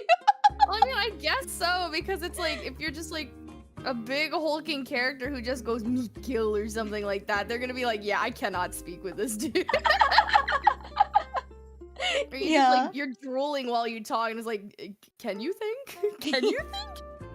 Can't do that in games. They won't let you anymore. They want you to have the power fantasy is the thing, but they won't let me have my himbo fantasy. They won't let me be stupid. I think it's mainly the fact of a lot of people don't have media literacy anymore. Yeah, probably. I was like looking at a discussion between a few people like over a few videos, and it's basically like there is no morally gray characters probably going to be made in the next few years. It's literally just a good guy with like a evil backstory, but now he does everything good, and he's going to continue to do good things and only good things. Nobody can do bad things anymore, and if you are a bad person, it's comically evil. There's no like justification for what they do at all, and it's like, yeah, that's probably what's gonna happen. We need evil with some spice, dude. Yeah. And not just like anime Japanese evil. Like, yeah, evil with spice that I can fuck out of. No. I want evil with the spice that I can't fuck out of. Yeah. All the times that I see that there's like evil backstories, it's like, okay, but you were justified though, right? Mm-hmm. And in like more recent ones, it's like, I'm evil. It's like, but were you really? Well, like, you know how it's like morally okay to pirate Adobe evil kind of backstory. Mm-hmm. It's like, I robbed someone. It's like, yeah, but they were a serial killer. It's not even just like, oh, they looked at me the wrong way, or oh, this is somebody who bullied me relentlessly for 20 years, so I'm like setting up a revenge plot. It's like, no, it's like, I'm just evil. Yo, I'm just evil. I'm evil. Yeah, no, 1 and 2, they have like actual, like, the guy has an actual reason for doing the things he does, and number 2, he has again a reason for doing a more eugenics reason for doing the things he does for like genetic purity in a irradiated world, right? Hi, Raiders. Welcome. We're talking about morally great characters in Fallout. We're talking about immersive sims. Immersive sims, yes. And how you can literally be too stupid to talk to people. Have a good evening. Is there an opposite where it's like you're too intelligent to like even like I don't really know how to explain it. So I don't think you can fail a check by being too intelligent. No, I mean like in the sense of like you're so intelligent you figure it out so much more efficiently than like I know there's like, you know, you could speech check and it's like, oh, you're intelligent enough, I'll just tell you what happens instead of making you do all these extra things. But I'm wondering if like you could be so intelligent and you meet like a stupid character and you're like, yeah, I know what you're trying to tell me. I don't even we're skipping this. Like I'm not talking to you kind of thing. You can skip a lot of stuff with intelligence checks, right? Like having to go do fetch quests and stuff, but I don't think you can talk to a dumb character and out intelligent them. In that sense, where it's like I'm too smart to talk to you. I don't think they let you do that. It's mostly just a check to like, do you have the prerequisite to understand this information, or am I gonna let you pass a fetch quest because you already know what I'm talking about and I don't have to prove it to you? Yeah. Yeah. I feel like they should implement that. I'm too smart to talk with you. I'm sorry. I don't talk with people. Stupid people. I don't talk to stupid people. If you have less than 3 intelligence, do not interact. That would probably be something that would be put in an old Elder Scrolls game. Like that would probably be a Morrowind type of thing. Well, they do that. They do that. People will talk to you based on your intelligence and strength stats and what you've done in the game. And like, yeah, there is this sexist lady that like she'll totally talk to you if you're a woman, but if you're a man, she'll be like, what do you want? Are there? I know in New Vegas, I think like, if I remember correctly, and this is mainly from like video essays I've seen or like one-off videos, Caesar's Legion are very just like, you should be in the kitchen, woman. Like, yes, you speak to yes, them. yes. They're very much Roman LARPers where they're like, women are slaves. And that leads to the question is like, I am a woman. Why would I join the Roman LARP society? I want to fuck the Roman LARPers so bad. But no, they commit to it. They fully commit to it. And they have like female slaves in their camps. Right? Jesus like Christ. they commit to the dark side of it. Fallout 2 intro cutscene is non-canon. It was just a thing they made to show them as evil. But they never raided and killed a human vault. Just the talking Deathclaw one, which was cut content to save them because the devs didn't like talking Deathclaws. What? Oh, so that's why they cut you actually seeing them kill it. Okay. But there's scenes in Fallout 2 where, like, you see the BBG kill, like, random villagers. So you do see him, you do see him. One scientist who invented jet doesn't talk to you if you're too stupid. Yeah, the jet is made from, like, cow farts. and it's a drug, and if you're too stupid, you're not allowed to talk to him. Oh my god. We need more games like this.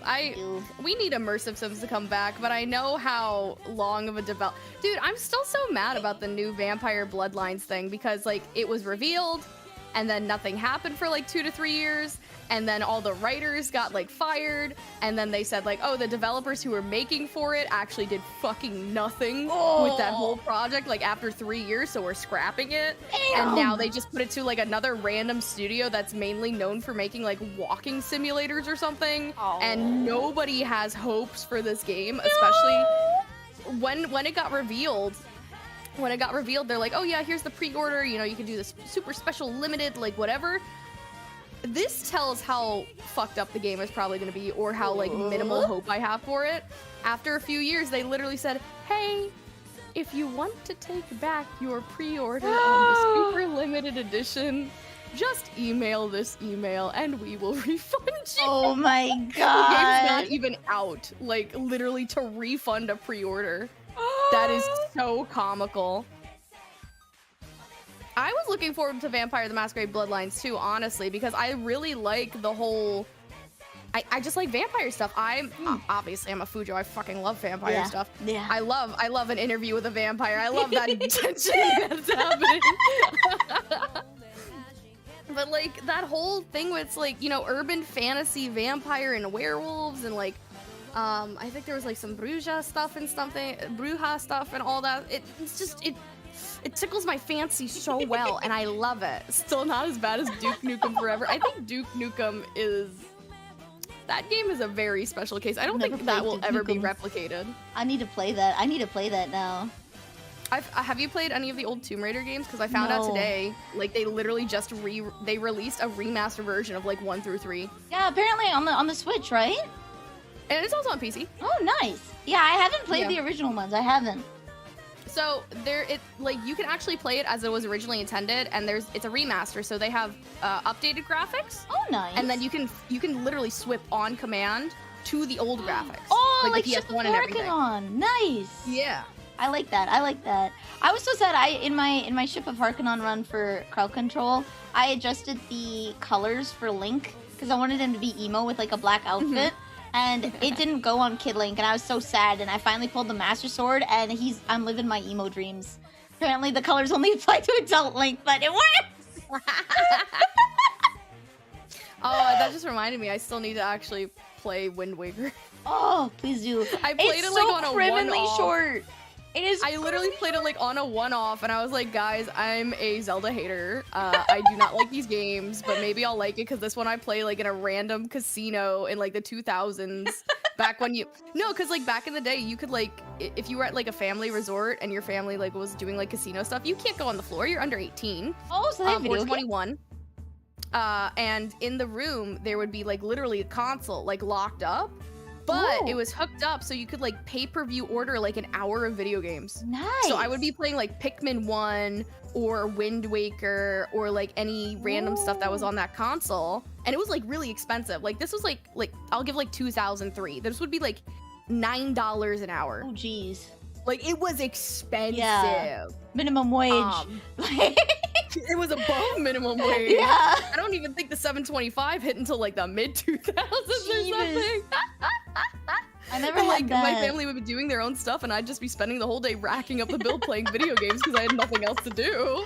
I rented games from Blockbuster with my dad. I rented GoldenEye. I was also a Blockbuster girly. Yeah. That's how I played Psychonauts for the first time. Eee. I rented GoldenEye and Kirby's Air Ride and Animal Crossing, and then the Blockbuster went under, so we just purchased Animal Crossing from them. I definitely did rent Kirby's Air Ride. I definitely had that one.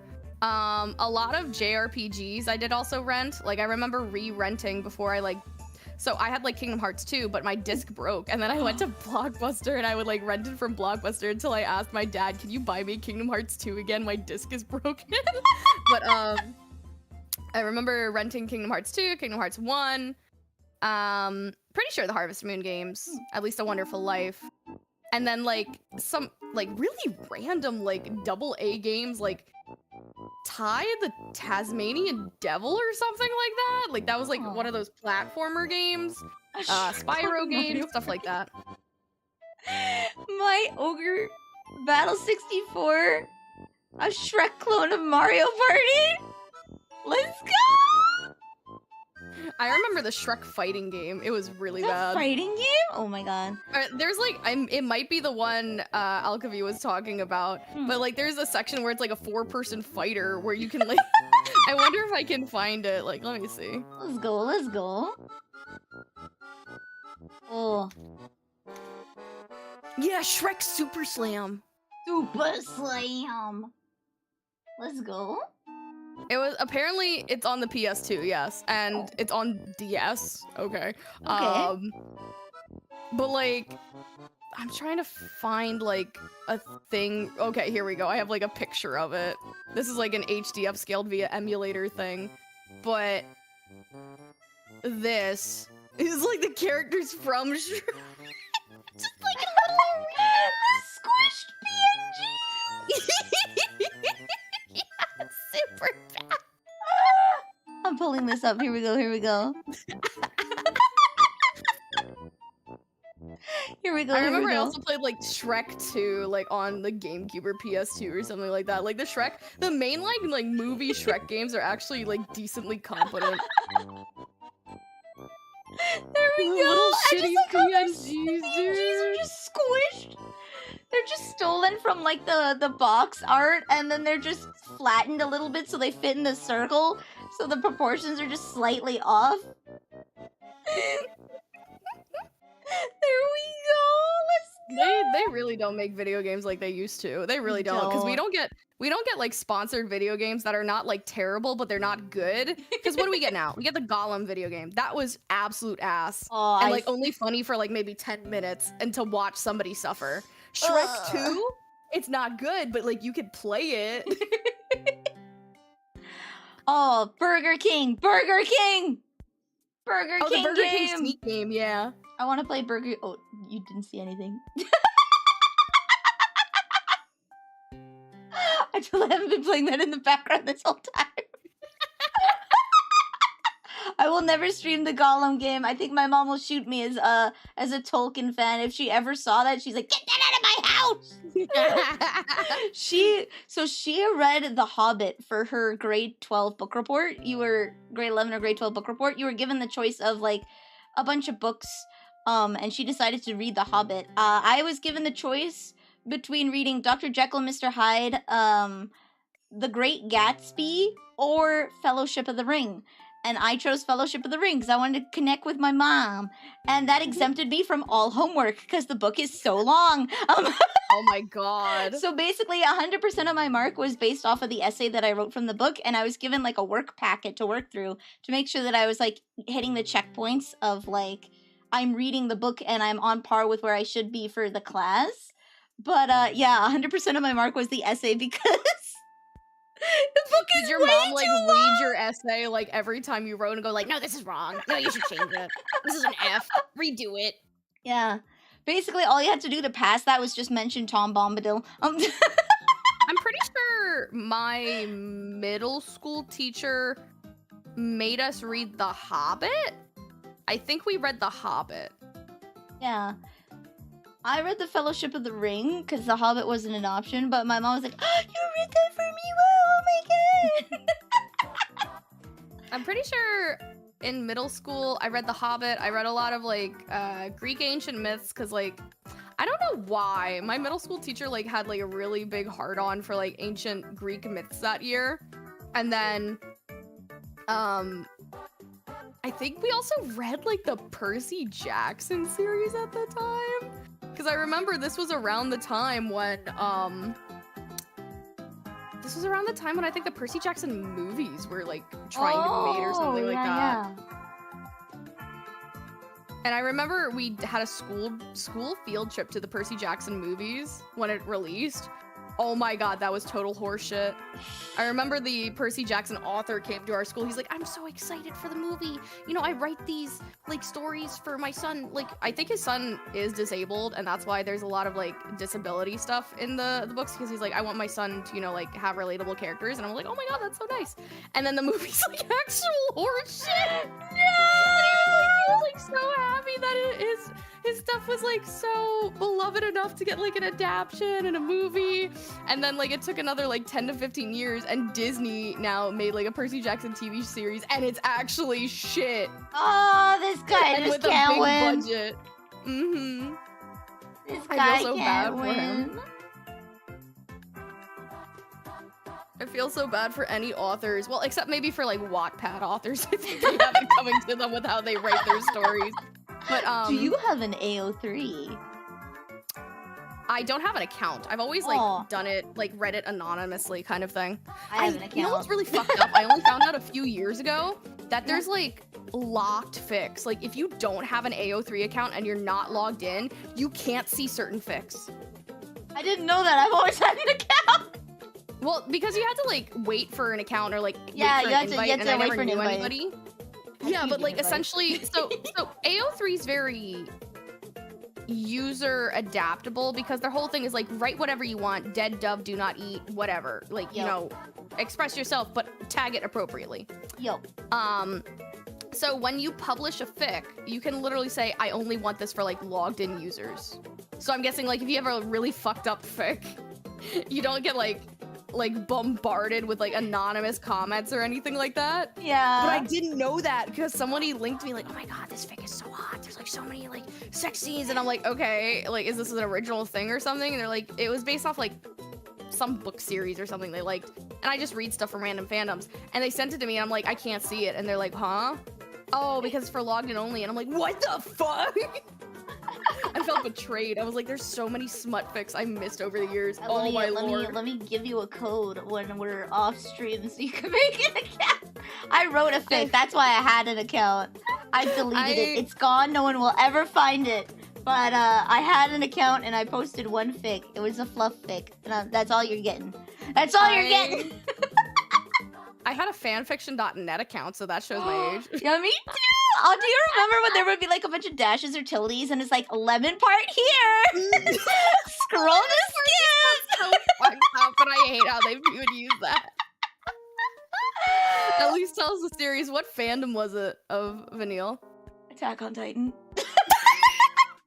I read on fanfic.net. I read Yu-Gi-Oh fanfic. I was No, I still do. Shut up. Shut up. I still do. You can't drag me down with that.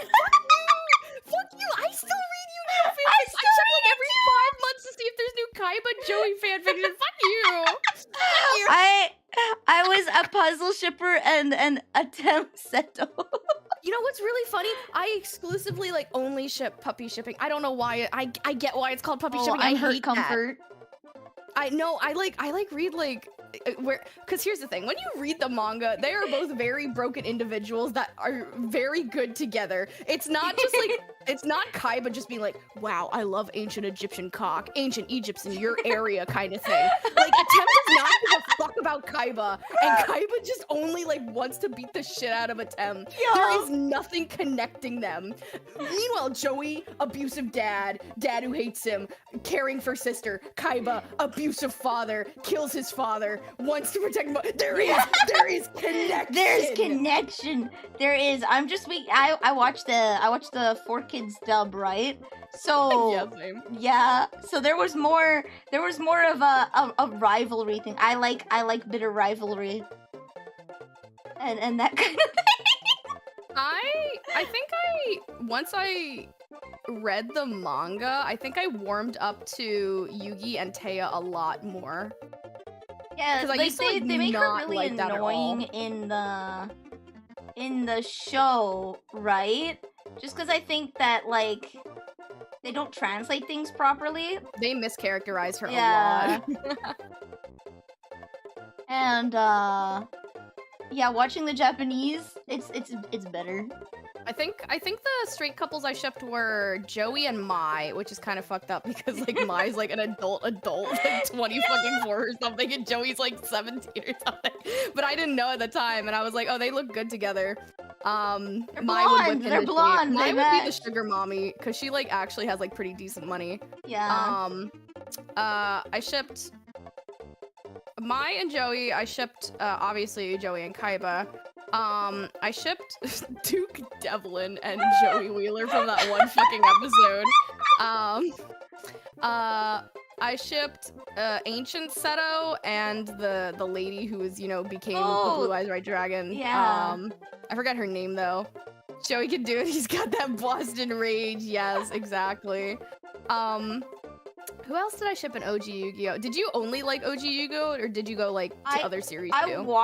I watched the second series and didn't get as into it. And they lost me on card games on motorcycles, I'm not gonna lie.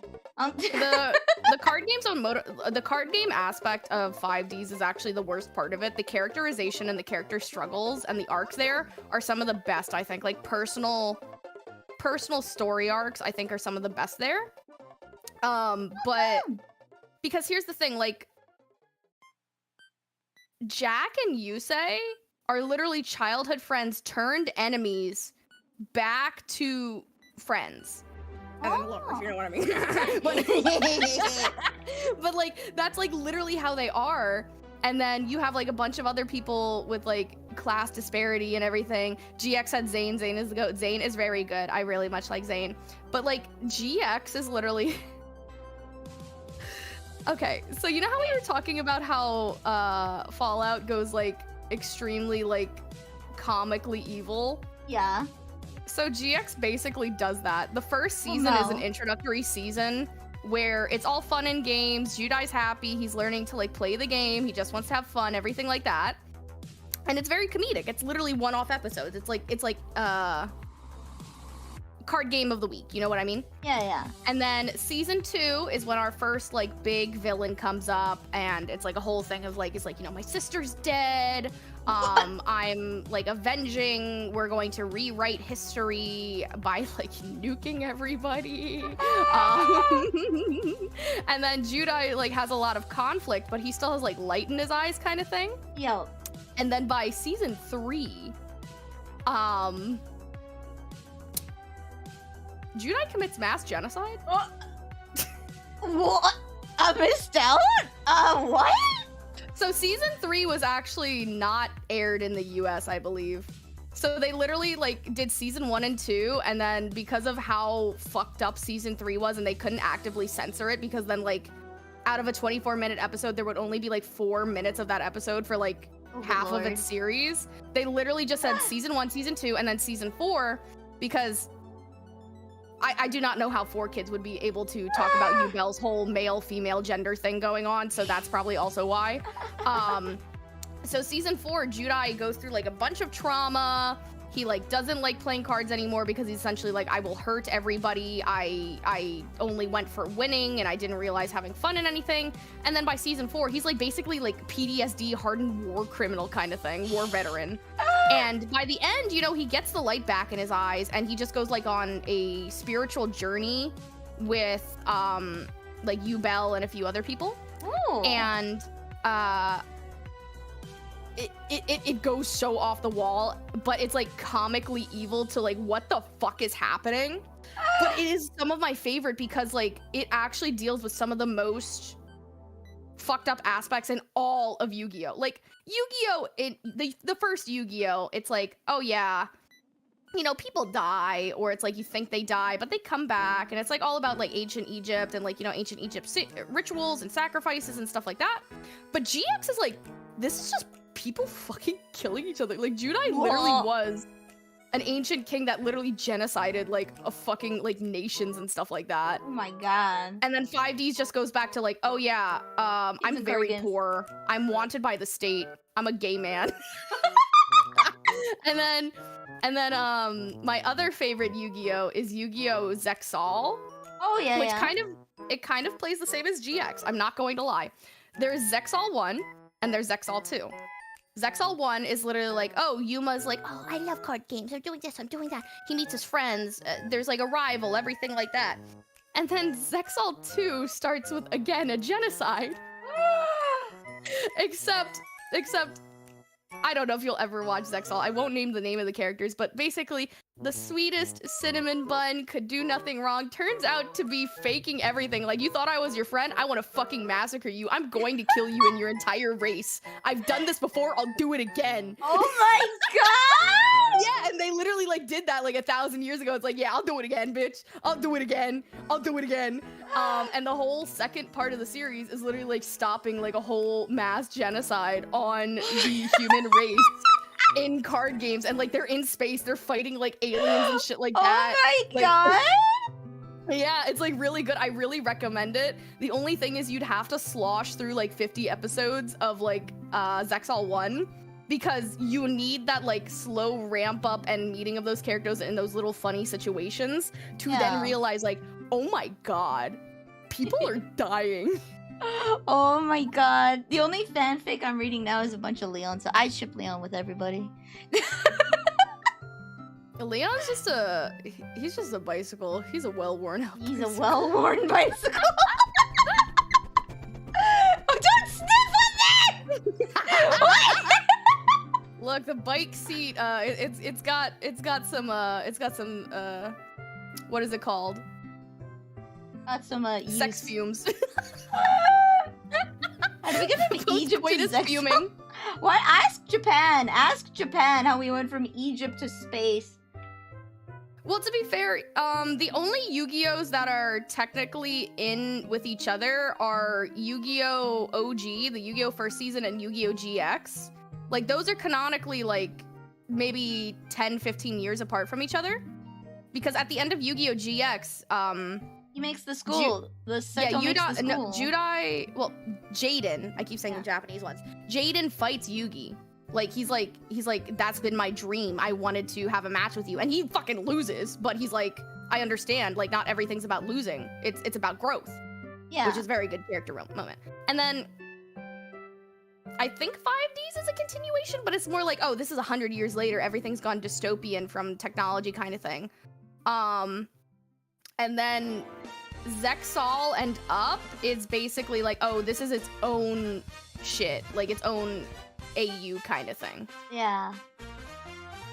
And then they rebooted the entire series, so I don't know what the fuck they're Too doing many with that. card games destroyed the entire world. Oh. Oh. Yeah, I guess Egypt did invent the game that Pegasus based it off of, right? Mm-hmm. So, that part makes sense. The space does not. It wasn't about the card game, it was about the things that were just like, let's play a game where we place money. Oh, Yu-Gi-Oh! Season 0 is what we call it here in the West, at least.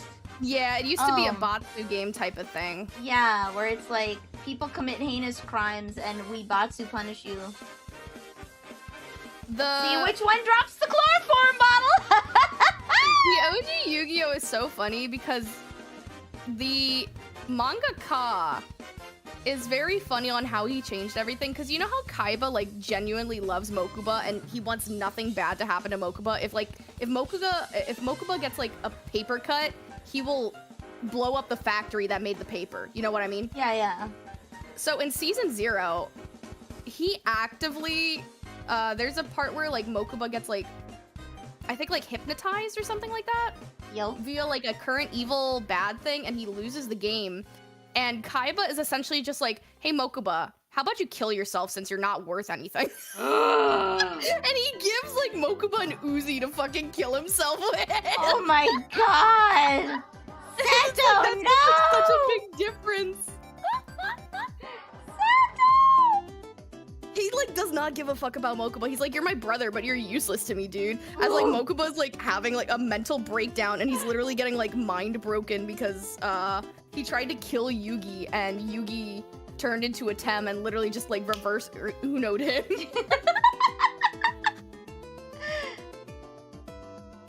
It's very interesting. Oh, he really wanted to make sure he doesn't miss. Yes, like I wonder if I can find the panel. Mokuba gun. Mokuba gun TM. Yeah, because he has like a full-ass gun. Yeah, he has an Uzi and a stun gun, I think. Is that an Uzi, I think? I'm pretty sure. Our games are serious business, kids! Okay, it's a Reddit thing, but like, I'm pretty sure that's an Uzi, right? Let me see. A Uzi gun. Yeah, I'm pretty sure that's an Uzi. I've never seen gun. Some of the people in my chat would know what an Uzi is, so. Alright, guys, we do It's not have like a some gun handgun or experts anything. here. There's some gun experts here. Is this an Uzi? It's gotta be like close to an Uzi. Boom. Or like maybe like semi in the family of an Uzi. He has a stun gun, and then he has an Uzi on the side. As you do, as you do. And I believe Kaiba gave them to him. Looks like an Uzi. Fuck yeah, I'm right on one gun! I know Nice! 2 guns! Well, no, I know 3 guns. I know 4 guns, never mind. Okay, I A know double the insult. 9mm. Yeah, I know a an 9mm. Uzi. I know a shotgun. And I know a sniper. The Snowball standard says- enough in video games. Don't tell me what type of Uzi. Don't tell me what type of shotgun. Don't tell me what type of sniper.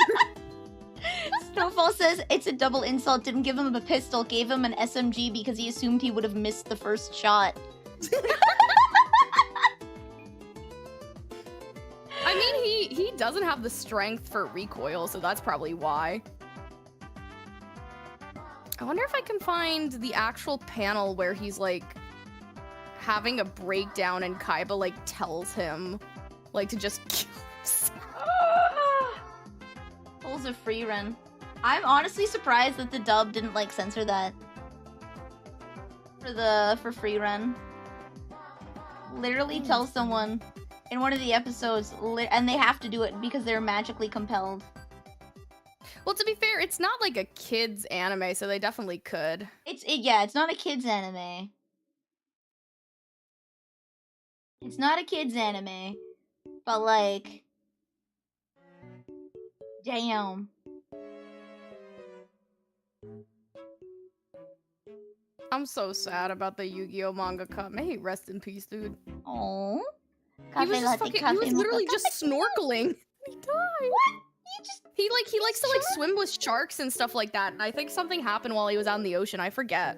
Oh. But he literally like washed up or something. Like he had a good life, but like god damn. Let me see here.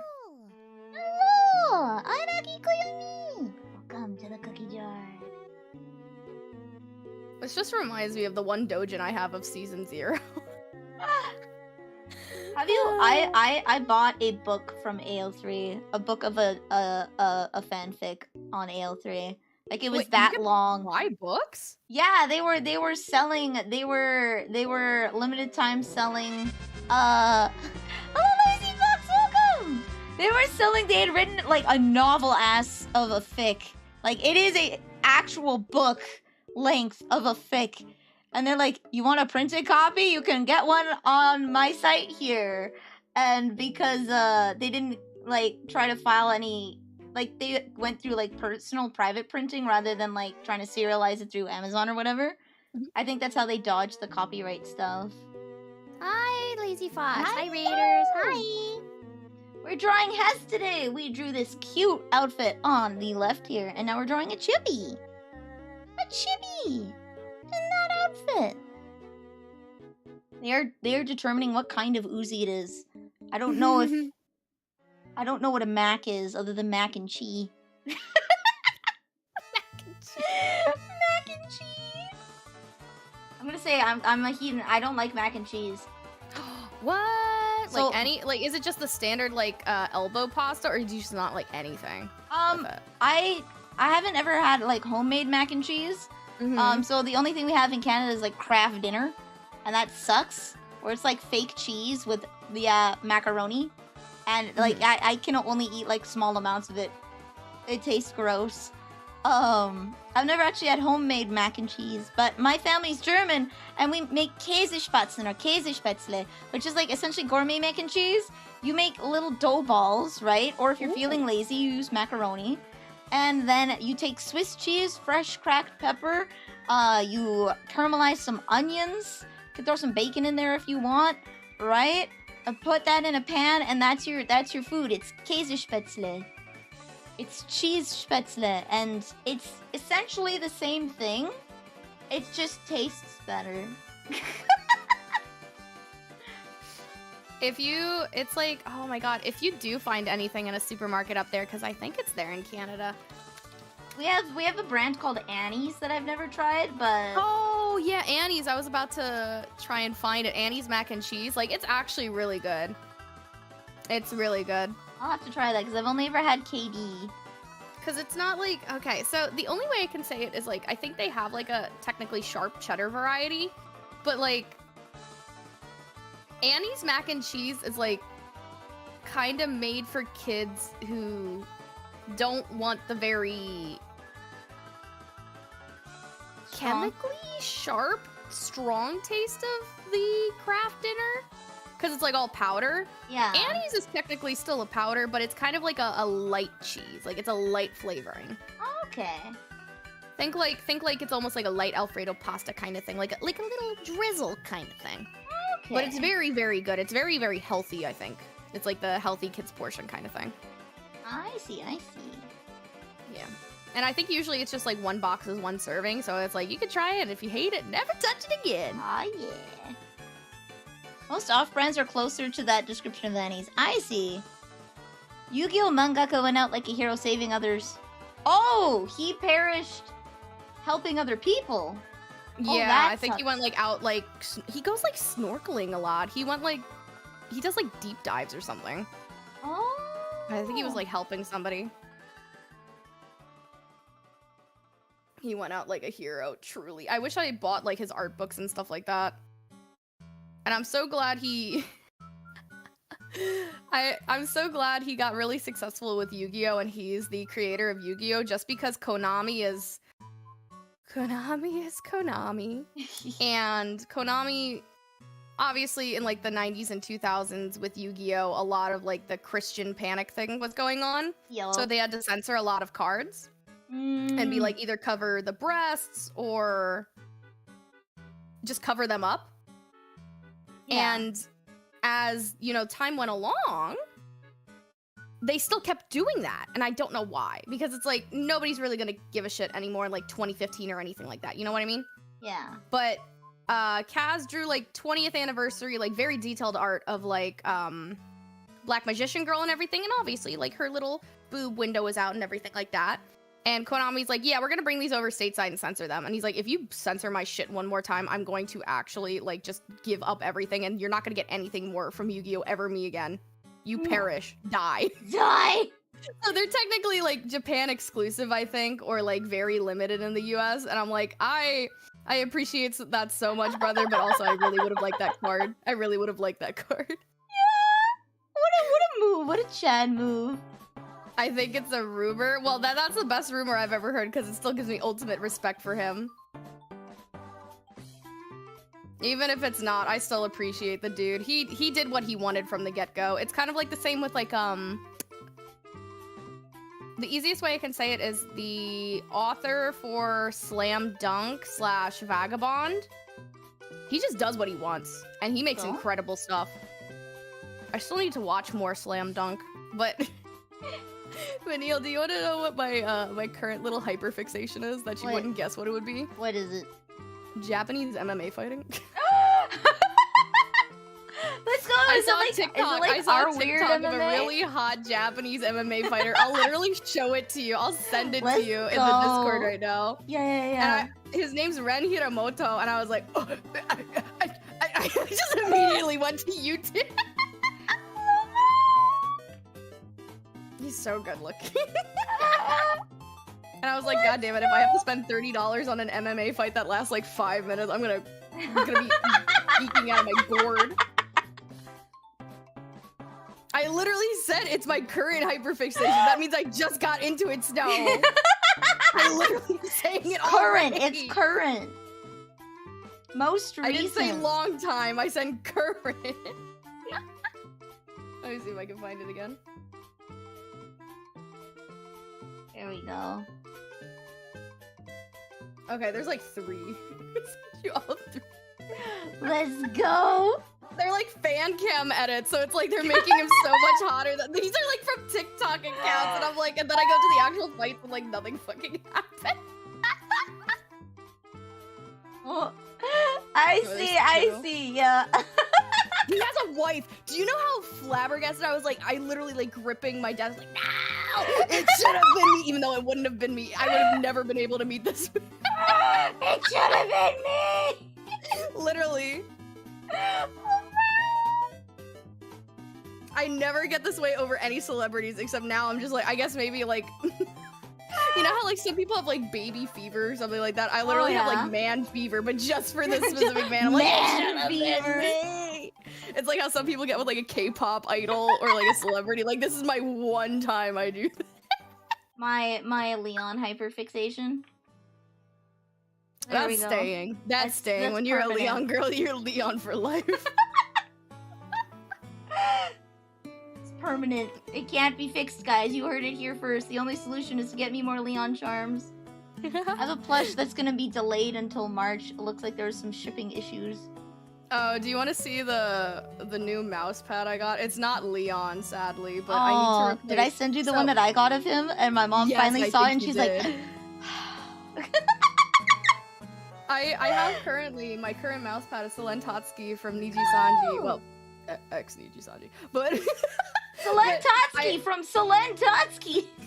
Selentatsky, aka Doki Bird, aka you should subscribe to her. Her free chat is mental health awareness. So I bought her last off Kai, and I've been using her to rest on her great boobies.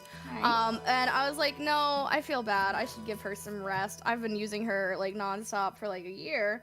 And then I saw like a random Twitter post like, hey, this is limited to 100 people. I'm only gonna make 100 of these. So choose whether you're international or US. I don't even play Genshin. I don't even play Genshin, by the way.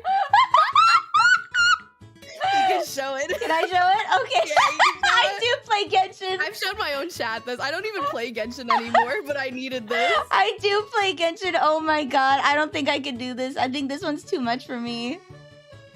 Hey, at least they're not gonna put a bulge on the ball, so it's truly at least I've seen them like that. I've seen them like that, trust me. Oh my god. People can go really hardcore with like butt mouse pads and stuff like that.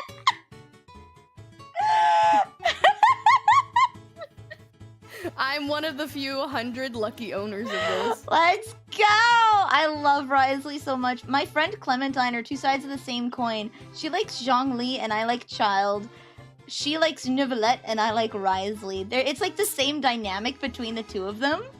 I like Neuvillette and I like Risley, but I like Zhongli more than Child. I like the feisty ones. That's why I like Risley. He's got a tude. You want to correct. Pinch his cheek. What are you doing, young man?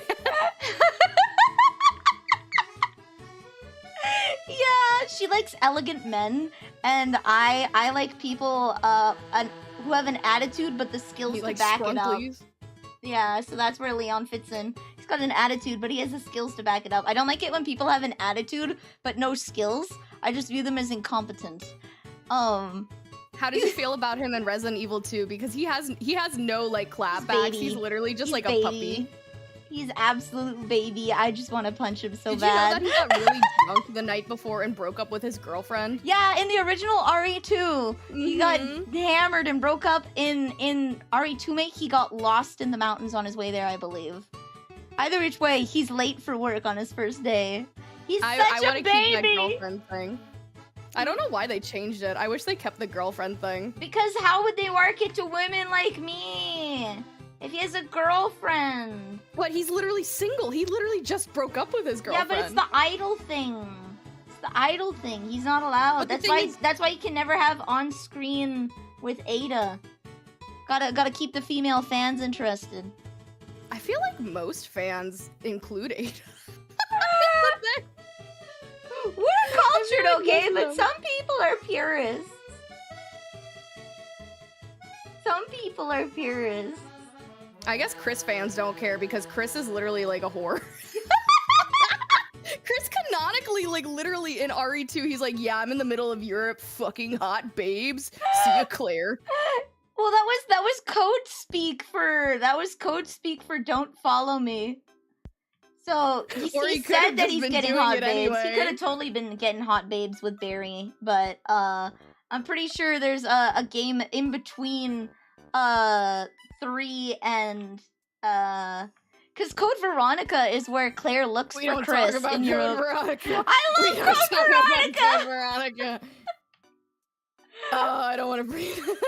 I hope it gets a remake because I don't want to play Code Veronica the same way anymore. I love Code Veronica. I love Code Veronica. It's so insane, but playing it literally gives me an aneurysm. I hate. What's that kid's name? Steve? Steve! Yeah, I kept freaking out because he's like ogling over Claire. I'm like, she's a minor! It's like, wait, he's 17, she's 19. This is perfectly normal. It's like, yeah, but also he literally sexually assaults her in her sleep. Jeebus! With the kiss. Like, it's the lightest ever, but like with any other character, I'd be like, aw, but with him, I'm like, I want you eviscerated. I want you dead. Perish. And I really don't dislike many characters. Like, I'm legitimately, this could be like an awful person who's done many problematic things, and I'll be like, that's my little baby boy. Steve is just a regular fucking dude whose family died, and he's just a little bit of a bitch, and I hate him. I hate him. His family is dead. His entire family died in that campus. His entire family died in that camp. I don't want to hear. Bring out the 2 gold pistols and shoot upwards right under your chin, Steve. I hope they remake Code Veronica because it'll give Wesker more characterization. Dude, if they keep Wesker's new design from Resident Evil 4 remake or anything, yeah, I'm salivating thinking about it. Actually, my tongue is literally salivating. Sorry. It'll give them, like, if they remake it, they'll get to flesh out their own lore more, and you get to see Wesker again, like in RE4, in a non-antagonist role, right? Even though he antagonizes them, he's not the bad guy. So you'll get more of a view into what he's doing. The only thing is, how are they gonna deal with the twins? Same thing. I don't think that you cross-dressing freak is really going to. No, he's cross-dressing because he has to pretend that she's alive. So they can recontextualize it a little bit, but he has to pretend that she's alive the whole time because she's actually being, for like several years, in incubation with the virus, right? I just think they'd probably have to change the line entirely, and I really don't trust modern gamers with context is the thing. Yeah, I think they'd recontextualize it rather than him being crazy to him, like, emphatically being like, this must be a secret kind of thing, where they still keep the cross-dressing, but they change it from, like, he's crazy lonely without his sister into, like, this must be done. I mean, to be fair, no one must know. They technically still do have to keep the Schminschmest angle. They have to, because that's like a core plot line on how those two operate. Yeah, because they're incest clones, There's aren't something. There's something. I love Code Veronica. Code Veronica is so funny. It's one of the best Resident Evil games I wish nobody plays. No, I hope a movie. I hope nobody plays Resident Evil 3 remake. I beat it in one sitting. I played it. It was a 6-hour stream, and 1 hour of that was complaining how bad it was after I'd finished. Like, I did it in one sitting. It was so short. They cut like the entire game. Yeah. Well, to be fair, a lot of people really did like the speedrun aspect, so it's probably because they had to churn it out so much, but the only way you could canonically probably make it a lot better than it actually is, oh, it's good for speedrunning. Yeah. It was so short. It was so criminally short. I did it in one sitting. It was like, that was it? That's it? That's it? I think I did the Ada RE4 remake DLC in one sitting? I did that too. It was longer. I did RE4. Yeah, no, it was definitely longer. It was longer, the RE4 make Ada DLC. Well, Snow, the whole point about Resident Evil is people do try to speedrun. Like, all the old games had speedrunning stuff in it. Like, Yeah. there's the timers and the whole, like, oh, you get an A for going under 2 hours. Like, there is like, a intricate speedrunning thing in every game. It's just, you can't really give much outside of Resident Evil 3 Remake. Because here's the thing. I believe it was Resident Evil 2 Remake first and then 3 Remake, right? Resident Or Evil... were they developed around the same time? I think they were developed in pair. Yeah. By two different studios. Everything was probably put on Resident Evil 2 Remake, and then 3 Remake was probably put on a B team and not given enough guidance, or they did not have enough skill to churn out what they wanted in the same amount of time. Because if I remember, like, half of the city is just fucking gone. Yeah. Like, half of the game is straight up gone. Missing. Yeah, I haven't played OG3. I literally only played RE3 Remake. I still have to go through... I have to play Revelations 1 and 2, 5 and 6, You haven't played 6? and 7 and 8. Oh. Do you want someone for 6? Let me know. Yeah, when I've been like asking people around for like, oh yeah, does anybody want to play 5 with me? I think I'm gonna play 5 with the AI, which is probably not gonna be as fun, but I just want to get through 5.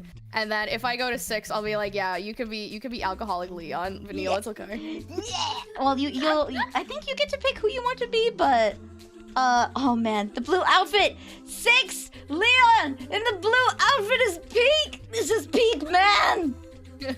You guys, this is peak male physique. You guys, you peak male. RE6 Leon in China. That's peak man right there. I'm sorry, it doesn't get better than that.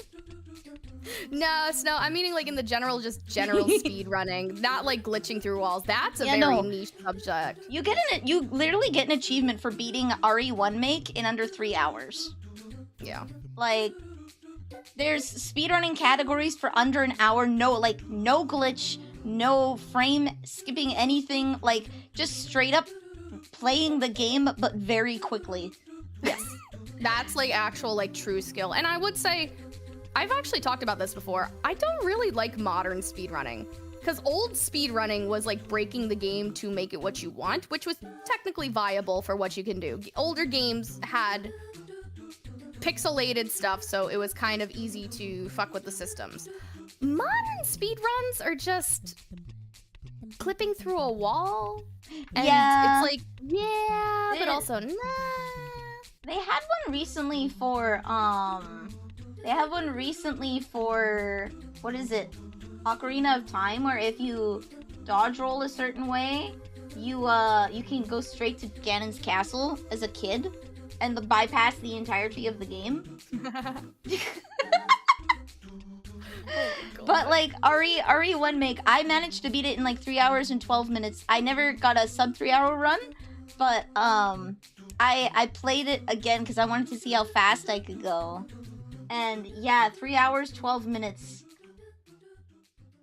Yeah, I think like games like Celeste are definitely games where they definitely took speedrunning to the extreme and in their mind. But I think most modern games, especially like AAA or 3D games, they do not want that there. They do not want it to happen. And people just make speedrunning exist when it shouldn't be. And it's like, yeah, that's kind of cool for like 5 minutes. But that mainly shows like the incompetence of the developer rather than actually like a fun speedrun experience.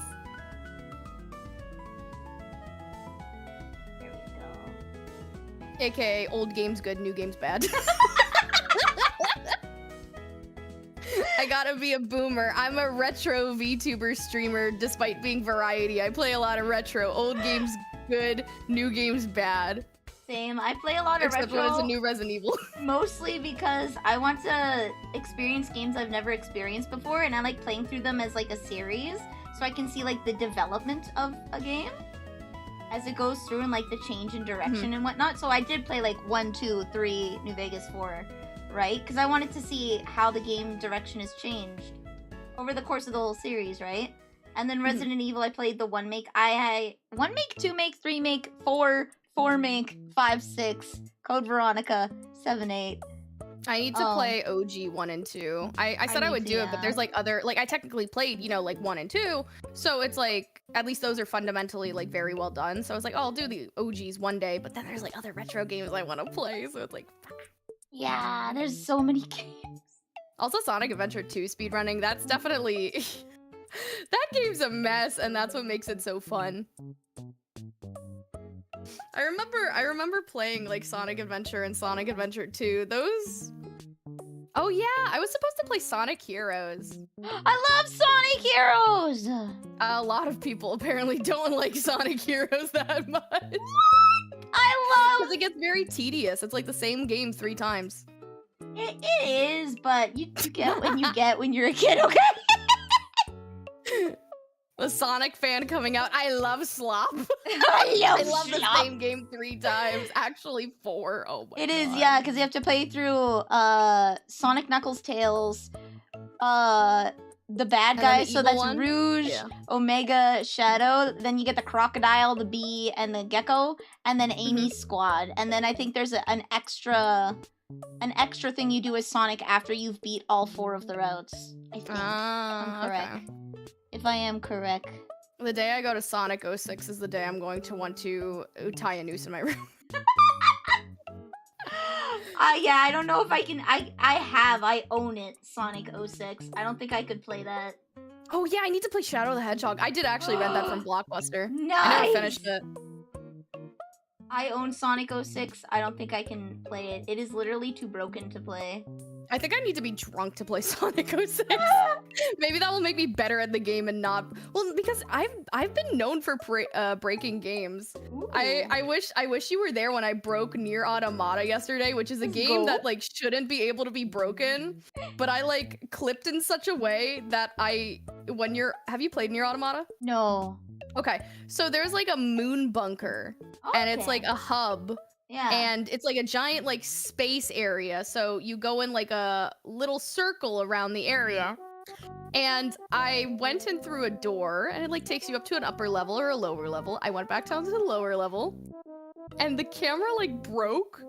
So I was like slowly moving like to the left and I was like out of bounds. And I don't think you should be able to do that. I wonder if I can find it. Lamau? Like on this VOD I have. I'll laugh my ass off if I can. Let me see here.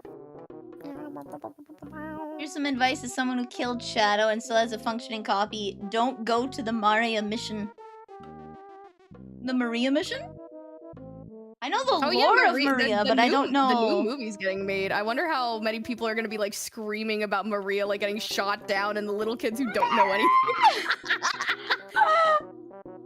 That's gonna be so funny to see. Oh god. You know what? I wish... So, apparently the movie came out first before the TV show, but I really wish I would have been there for all those people who, like, saw the MASH movie was on television airing, and it's like, oh, let's buy the MASH movie and watch it. Because they loved watching MASH. Not a single fucking joke. I wish I told my mom what the lyrics were to the opening song, and I watched, like, the light leave her eyes, and she's like, are you serious? I really wish I could be there as a fly on the wall for every person that watches the MASH movie for the first time. Because at this point in time, most people know the show and not the movie.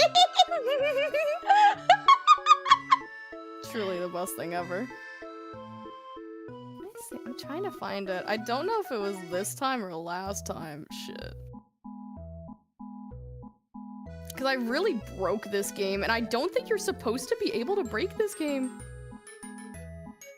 Most games don't want you to break them. Oh my god, I did find it. Nice. I did find it. It's like a... Let me see here. It's like a 3:34:57. You just watch... Wait, let me see if I can just, You should be able to link with timestamp, yeah. Yeah. I just slowly, like, walk off, and the camera doesn't follow, and I break it. I'm like, is this supposed to happen? I don't think this is supposed to happen. AAA game. Let's go. Oh, And I do this with like every video game I play. Like it crashes, it breaks. I'm like, I'm a curse. I got a monkey paw. Aesthetically, what are y'all's favorite Sonic games? It's definitely gotta be like the Sonic Adventure 2 aesthetic, in my opinion. Ooh, I really do like the pixel of the early Sonic games. Like, you know the Sonic, like if you ever got this Sonic Mega Mix thing on the GameCube where it had like the CDs and stuff that you could see? I like the little music video where Amy didn't look, the old Amy. Wait, she looked more like Sonic. Yeah. There is like, it was like a Sonic like 2000s like racing game. I don't think it was. There's Sonic Air Riders, not Air Riders. There's Sonic what is it? Oh, I have it. It's they're on hoverboards. Sonic Riders. Yeah. Yeah, that's the one. That aesthetic, peak. I have that. I have that for GameCube. It's so good. Oh yeah. There we go. I ended up making a chibi of you. Oh. They're so nice. Sonic Riders should have lived. I don't think it was released at the right time, honestly. Because wasn't that like a little bit after the Sonic game started going really downhill Yeah, quality? that was Sonic Heroes, Sonic Riders, and then you got the Wii games, which was Sonic 06, followed up with Sonic and the Black Ring, which also didn't do well at all. For some reason, it's Sonic, but in Nightland. Oh, it released the same year as 06. Yeah, that was bound to die. And then, yeah, they didn't have a successful Sonic for like years until they had that classic game, like Which Genesis is like, they or something. literally brought on modders. Yeah, they had to bring on a team of other better people. Hey, can you unfuck our game series for us? Thanks. We've done it before for free. Here's money. Yo, Do it better. Sonic and the Secret Rings was supposed to be an 06 Wii port, but became its own thing. I think I like the look of Sonic and the Secret Rings. I remember seeing people talk about it, but I heard it plays awful. I think it's like the Wii games are kind of cursed. I've seen it, but I didn't want to play it because it looked bad. You know what kind of game I want to get like a revival from Sega? Which one? Knights. Oh yeah, I see Knights and like Sonic Riders and all like their other stuff, but I've never actually like seen a game with Knights in it. So there's the original one. I think that was on, was it the PS1? I don't know. But I know there was a Wii game, and I played the Wii game, and it is actually so like pretty and cute and everything like that. I need to buy a Wii, and I need to buy like the Wii Motion Plus thing, which you can actually get for like 150, like a full like it's a really good deal. Because one day, my chat knows about this, my little Hesties. There is one specific, I don't know anything about One Piece. I read some of the One Piece manga, and there is one Piece game I played as a kid because I did not give a fuck about One Piece except recently. It's called One Piece Unlimited Adventure, and it was on the Wii. And it is actually a really, really, really good game. And I was like, oh, I'm gonna stream that one day. And I was like, oh, I'll surprise him and I'll do it today. And I spent like 3 hours tinkering with it, only to find out it exclusively works with the Wii Motion Plus. Oh. So I literally need a Wiimote to play this because you can't just like use a controller. You need to swing to fish. You need to swing to like bop someone. And I was like, shit, now I gotta buy a Wii because I used to own a Wii. But I gave it away like a long time ago. Yeah, and I need to buy like a Gen 1 Wii because I still do have a lot of GameCube games. Like I actually own Pokemon Coliseum and XD Gale of Darkness. Like I still have the physical copies for it. Just the discs because my family's like, oh, throw away the boxes even though I need them. But I keep all the boxes. No, I have like a huge pile of games, like just their discs, which is bad because you know they scratch. But like my family was like, this takes up too much space, and I was like, okay, I'll just try to fit as many discs in one case as possible. So like I remember I have like, it's probably in the other room, I have like a 3DS case of like Shin Megami Tensei 4 and it has like 7 3DS games in here just googling all in there. And I think I have like an MGS like 4 disc with like 5 PS3 games stuck in there. Like, the little cartridge thing. I so sorry. My family doesn't understand about like keeping all this stuff for them. I want to play Shin Megami 4. Shin Megami Tensei 4 is really good, and I'm not advocating piracy, but Citra for the 3DS actually works really well with Shin Megami Tensei 4. It's just the sprites are a little fucked up. I'm glad the SMT games have been dropping in price since the pandemic. If you have never played Shin Megami Tensei 5, a Shin Megami Tensei 5 thing dropped in Korea, like the Sero distribution or whatever, the PEGI system. So we're probably gonna get a 5 complete edition like there how was for Nocturne. Nice. Which is I'm not sure if you're a big SMT fan, Vanille. I think you would really like it with how much the lore goes on, because you like a Train Odyssey, right? You played that. Yeah, I love that Train Odyssey. It's not essentially like a Train Odyssey. I think like it kind of has that same like system where you're stat raising and everything like that. But is it featuring Dante? Oh. We don't talk about Dante. We talk about Raido instead, the cuter man. Shin Megami Tensei isn't good in story. That story is pretty bad. Yeah, as a huge SMT fan who is like, I played it. I literally bought that game 3 times actually. No, because I pre-ordered a physical edition because you got a steel case, and it didn't arrive on the day it came out. And then I bought it digital. And then I don't know why I own a second copy. Oh, I think it was because I was going to give my steel case copy away, but I wanted to in case I wanted to play it anymore or something, or have a physical copy. Oh, okay. So I bought it a 3rd time. And as a person who has bought this game 3 times and who has played through that game multiple times, it is the definition of like a 6 out of 10 for the SMT series, because the gameplay is the best it's ever been. The gameplay is the best it's ever been. It is literally peak SMT like stuff, except for a few things. Like if you're 2 differently leveled, like you will only deal 1 damage even if you're only like 5 levels below. But if you're like 2 levels below, you do like, you know, normal damage. So that's kind of a stupid thing. But the story is even worse than how Nocturne did it, because Nocturne's very like, oh, you think of what they're going to do, they kind of give you a bare bones, and they trickle it along the way, and then at the end they give you a giant expose kind of thing. Okay. It doesn't do that. Oh. None of the characters are expunged upon, none of them are given more than their basics, and it's just like, oh, choose between morally gray, good, or evil. I see. And then you change the world, and it's like my final message goodbye, and I was like, I turned off my Switch, and I went, wow, this game was great to play. I fucking will not remember how it plays, though.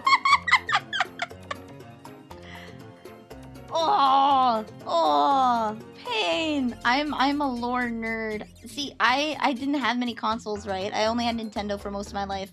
So I had to watch on YouTube the entire God of War series, because I wasn't allowed to play it, right? So this is where I consume lore, right? I watched all the videos on God of War so I could enjoy the series without being able to play it, because I didn't have a PlayStation. To be fair, the earlier games were just Kratos fucking women. He literally, there's like, I think in God of War 3, he literally like bangs like one woman like 37 times until she's satisfied, and that's like a whole cutscene. Damn! Damn! Because she's like a thing he has to get past, because if I remember correctly, in God of War 1 and 2, he's really, really, really angry. Yeah, he's very, very angry. And so he like kills a lot of gods, and he screws a few concubines.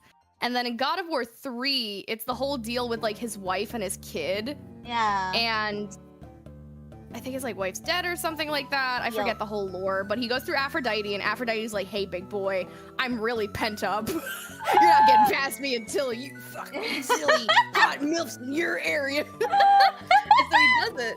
And then he goes by, and then I still remember the funniest thing about God of War I remember is like press X to push your daughter away. And like, no, it's like a QTE thing, and that's like one of the hardest things he can do. So technically, pushing his daughter away, like lore-wise, is the toughest decision he's ever had to make, besides like killing people and like killing his own wife. But it's so funny. It's like a David Cage thing. Press X to push daughter away.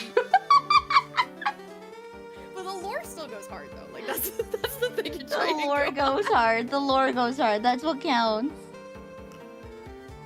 I don't like the modern God of War though. Like I understand like Boy. he's with his son and it's like Norse related boy. now, Yeah. but I just don't like the gameplay of it. It seems so He's running from his past. again. Old game's good, new game's bad, but it just feels so samey, so stale with how that game plays. I feel Like, like, it's it got the did what it look. did so well. Everyone copied it. That, And now that might it's be just- true, honestly.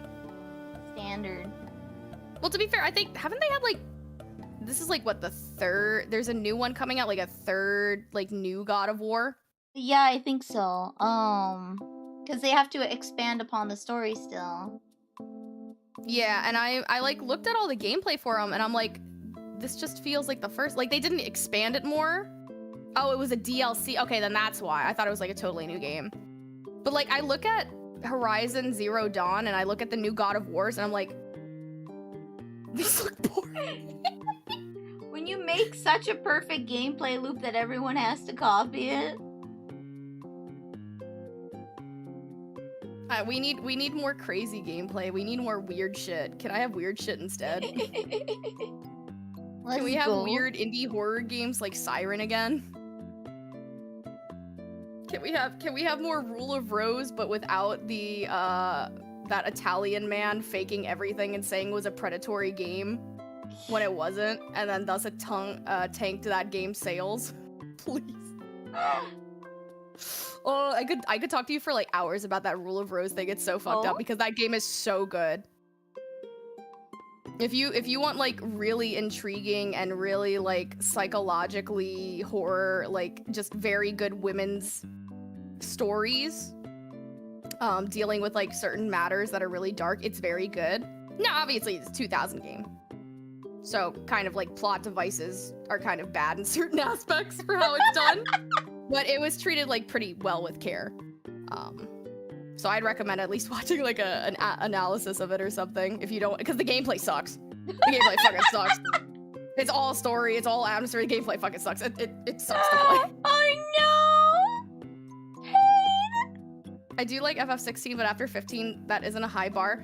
I remember buying the special edition of FF15. I literally have a leather-bound like guidebook for FF15, and then I played and I was like, wow, this is the most 5 out of 10 experience in my entire life.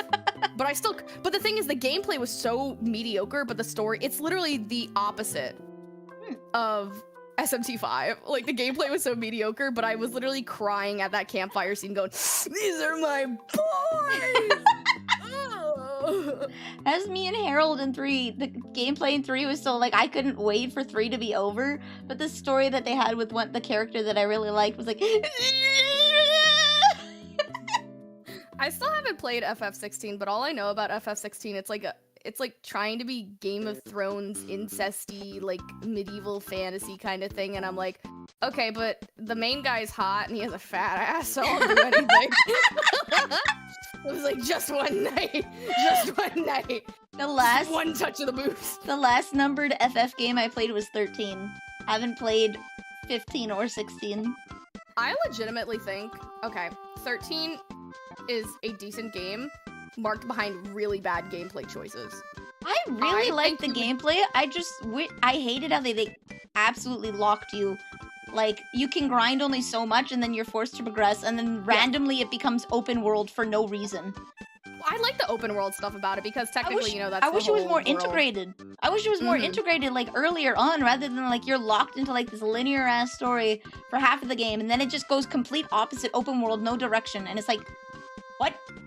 It doesn't tell you where to go. It doesn't tell you how much you need to level up before you can get to the final boss. It's just like, okay, fuck off. I think you would very much like 13 too. I would unironically buy that for you. I have on 13 a too. sale. I think Please. 13 too is the peak part of, like, I get to move around and I'm not locked, but the story isn't as solid as 13. No, it gets so much better later. It gets so much better later. I finished 13 too. I couldn't play 13.3 because I just hated how it played. Oh, 13.3 is actual ass. I outside hated of, like, the 13.3. gameplay. I finished 13.2. I really like the solid story of 13 better. but I think that's just because they chose to tell it in such a linear movie fashion. It was easier to tell a solid story than when you're doing jumpy wumpy time travel-y. I think Caius is one of the best antagonists in He's all of good. Final Fantasy. He's so hot. Good! I literally have a clip of me like smacking my chest like a gorilla saying, I could be better than that little dying lolly. I can be better. I'll fix you. I'll get the clip. I'll get the clip. Get the clip! Get the clip! I was literally smacking my chest and just going, what do I say? Sex! What do I say? I was literally like smacking my fucking chest like a gorilla, dude. Like, let me see if I can find it. No, I love Caius. He's great. Like, the story is good. It's just not told as well as 13, because 13 is basically a movie that has playable cutscenes in between. This was 5 months ago when I was playing Final Fantasy 10-2, and I just got so sidetracked talking about, oh, when we get to 13-2, I'm not gonna be normal. I thought I'd talk about Caius. Can I show this on stream? Yeah, you can. Okay, here we go, guys. Here we go. I'm very normal, guys. I'm a very normal office woman. Oh, there you are in Discord. Hello. I'll turn that off. There we go. Here we are. Hesception. Picture of Caius. It's under F. Yeah, my man! I just start like moaning. You right, though! Sex! Yes, careless whisper that. So fucking hot. Right? They did him right. Caius, He I love good. you so much. Caius, Good. I'm sliding my number under your door. Caius, you don't. I think I would say like I very much like Noel and Caius. I think they are very good male characters.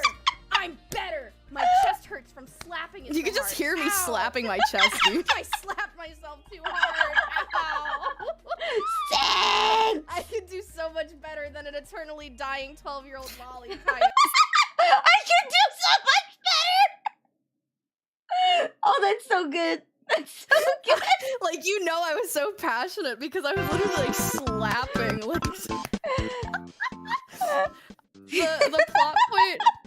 the plot point of 13-2 Dwarven is kind of time cops, but that's mainly like Hope's thing. Hope is like legitimately like a Hope is the a time time cop. Yeah. Yeah, Sarah Hope is like a I'm trying to unfuck what the time cops did. Yup. We're trying to unfuck the time cop, and our partner will die because now he no longer exists because the time is unfucked. He only exists because the time is fucked up. Mm-hmm. Yup. It's a good story. It's just because 13 is essentially a movie with playable cutscenes, it tells a better story by virtue of you're watching a movie and then pressing X in between.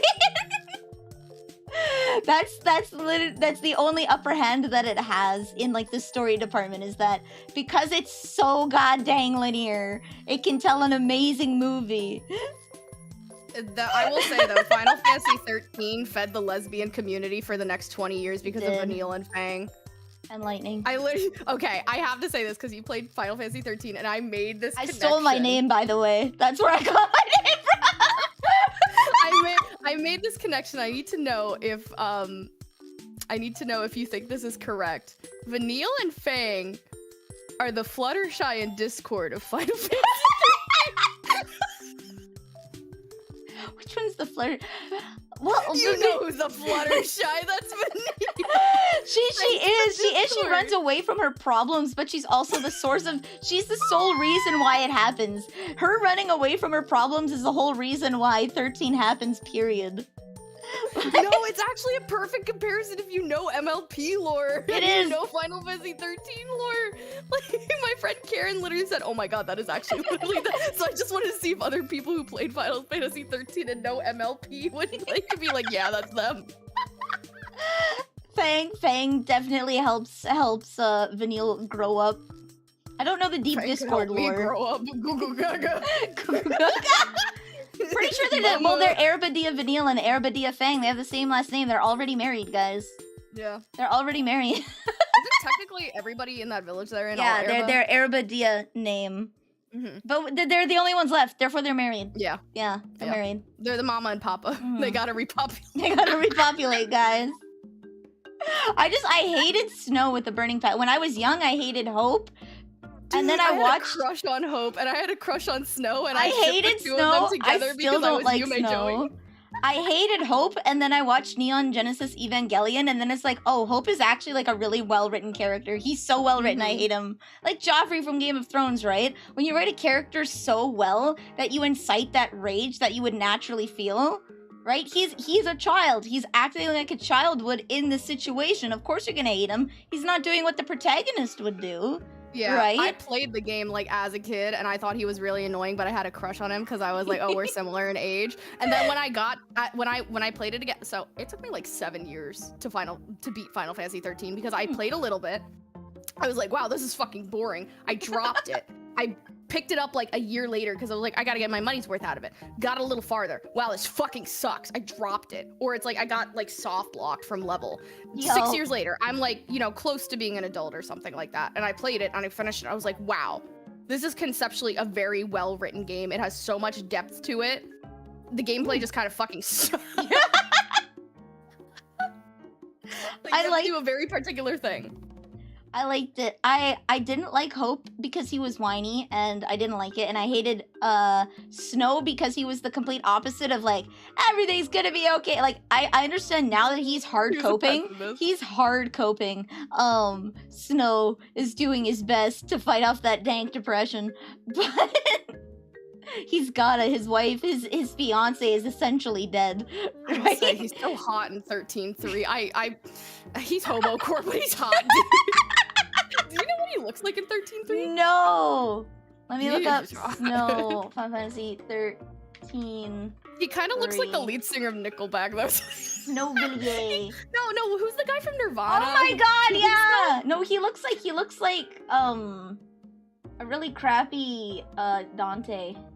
He looks like a mix of the lead singer of Nickelback with the lead singer of Nirvana Yeah. who lost himself. And like this really hot hobo kind of guy. Lamau! He's just it's such an upgrade from 13.2 because in like 13.2 he doesn't look that good because he has the stupid little like The jacket. goatee Yeah. side part kind of thing. Like look at it looks so ugly. And then he grew up a lot in 13.3. Yeah. 13.3 is just way too out there for me. I did not get into it. I couldn't get into it because Lightning looked fucking ugly. They just...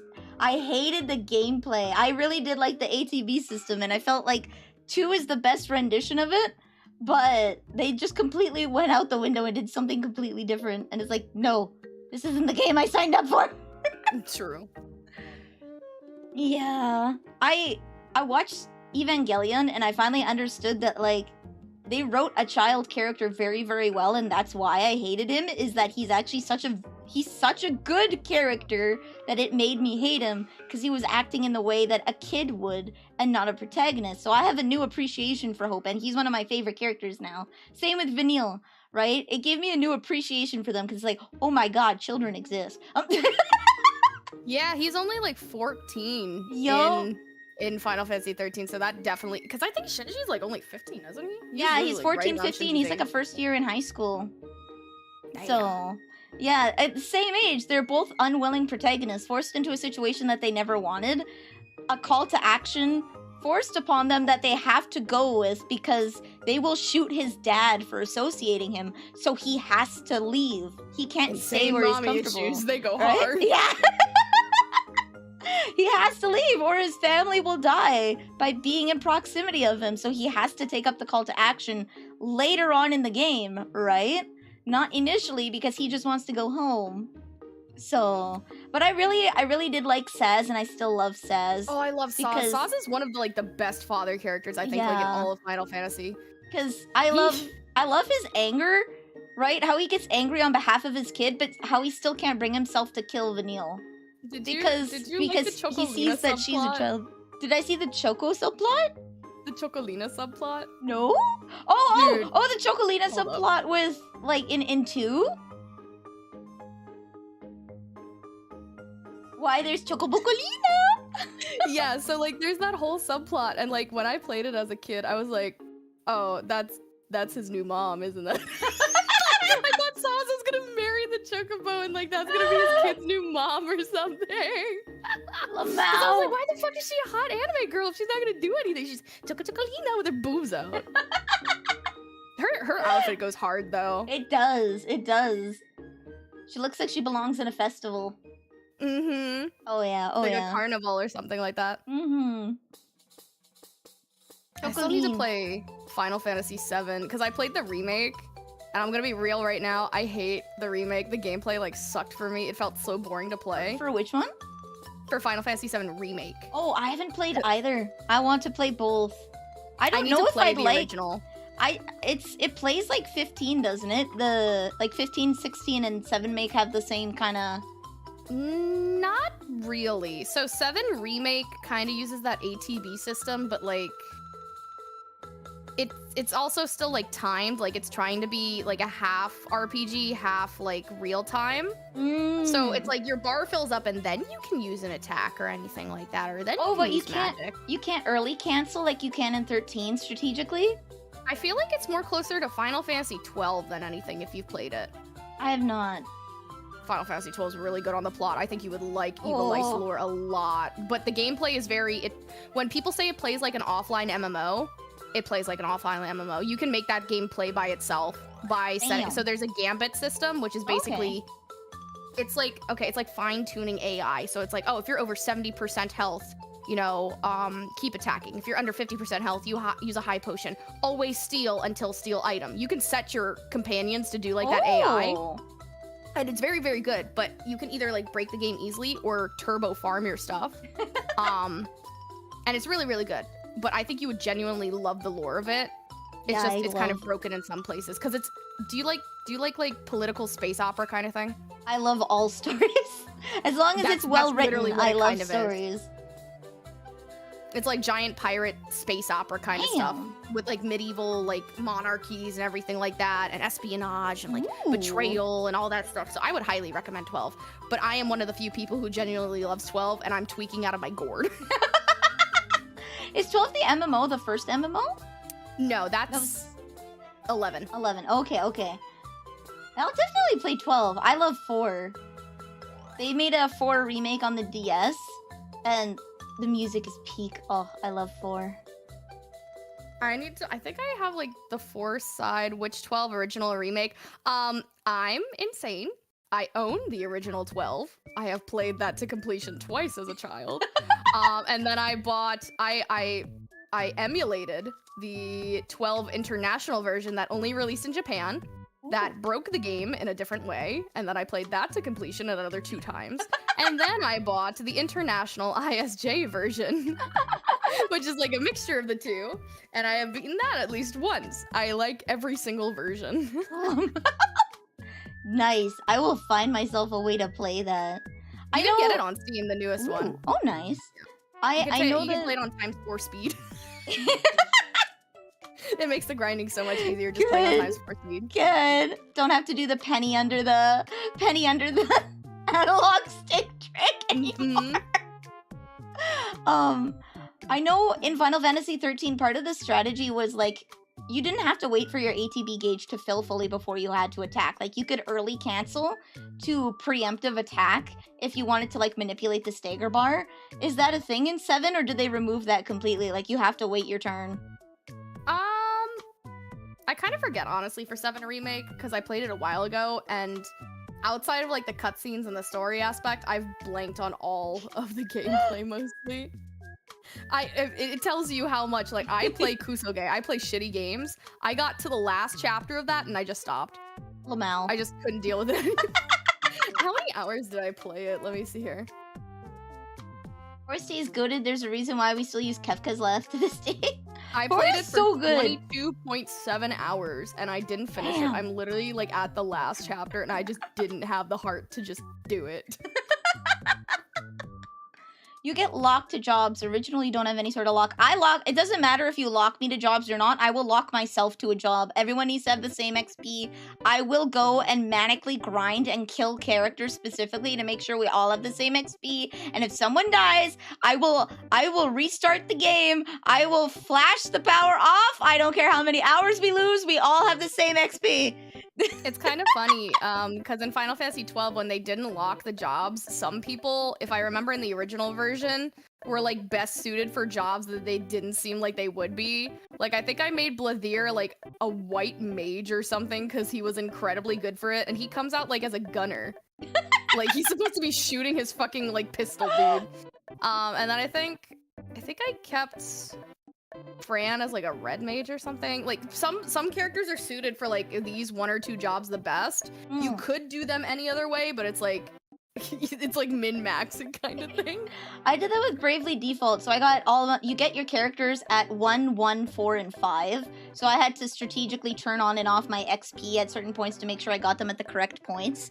And once I got them, there's a character that's a sword master that I actually immediately turn into a black mage so that she can learn stuff and get perks for being a sword master later, because she can be a sword spellcaster with good counters and stuff that allows her to deal elemental damage on physical attacks. And you need to make her a black mage early, but she's a paladin. She comes in as a knight. Like Oh my god.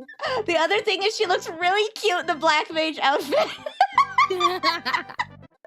And you get perks when you level them up in their jobs. You can get abilities and whatnot, so you level them up in abilities that they don't need to get these specific perks. So like dual wielding and then black mage for like the enhanced casting. So she has the pool of spells that she can do her elemental damage on, and she was one of those.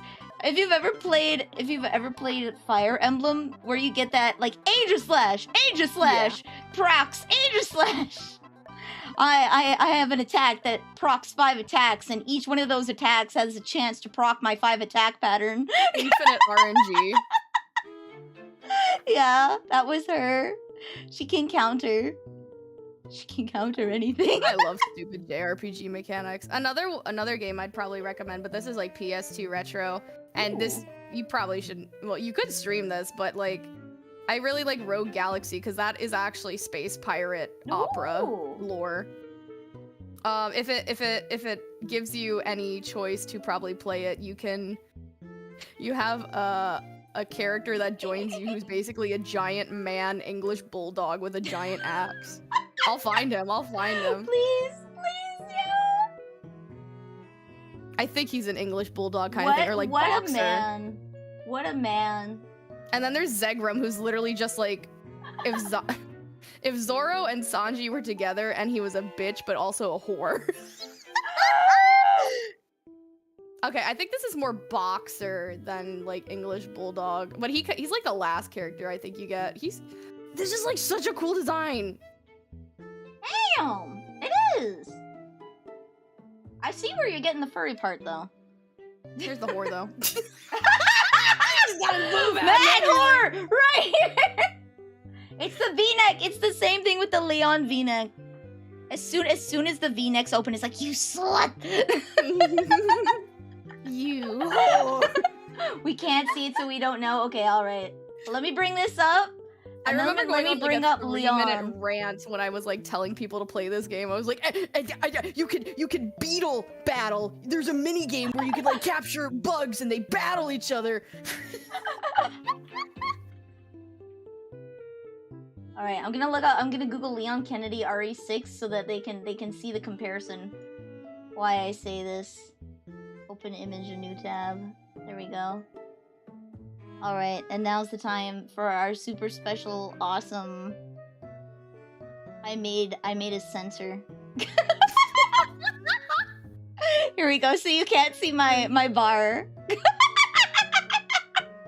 No peeking. Aw, that's cute. A pop man slut right here. Look at that pop Yeah, collar. the Look little at that. V-neck Look down. at that. Look His at pop that. collar to be cool. Right there. Absolute trash right here. Look at that. He's It's looking at such a you. deep V line though is the funny thing.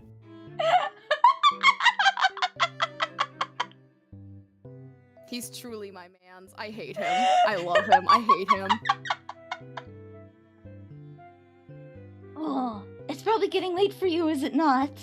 Yeah, it's about 10:15. Not too late, but my grandma's telling me to go do chores. Oh, okay. She like popped in here. I was like, I'll do it in a bit. Go then. we rambled and we screamed and we yelled about our little special interest for 4 hours. I will send you these and tag you on Twitter with this. Here's a chibi of the one outfit. He's so cute. Thank you. It was really fun hanging out. Yeah. And everybody got to, your audience got to see how deranged I am. I'm sorry, guys. It's okay. They deal with me more too. normal than you think. I'm more normal than what I appear. I'm normie passing. I work in a corporate office environment.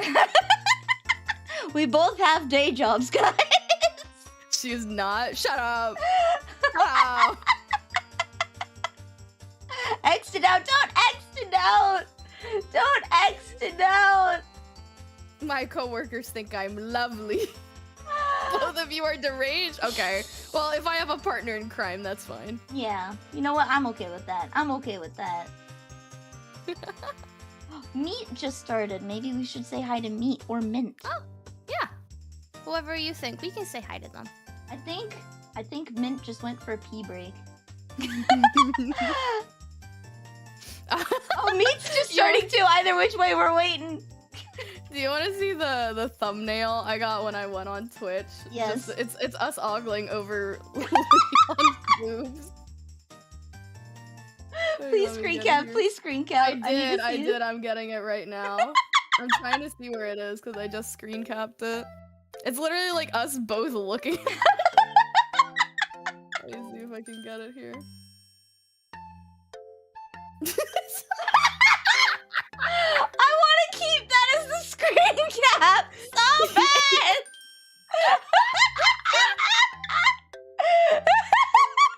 It's just us looking at his boobs. This is us looking at Leon's titties.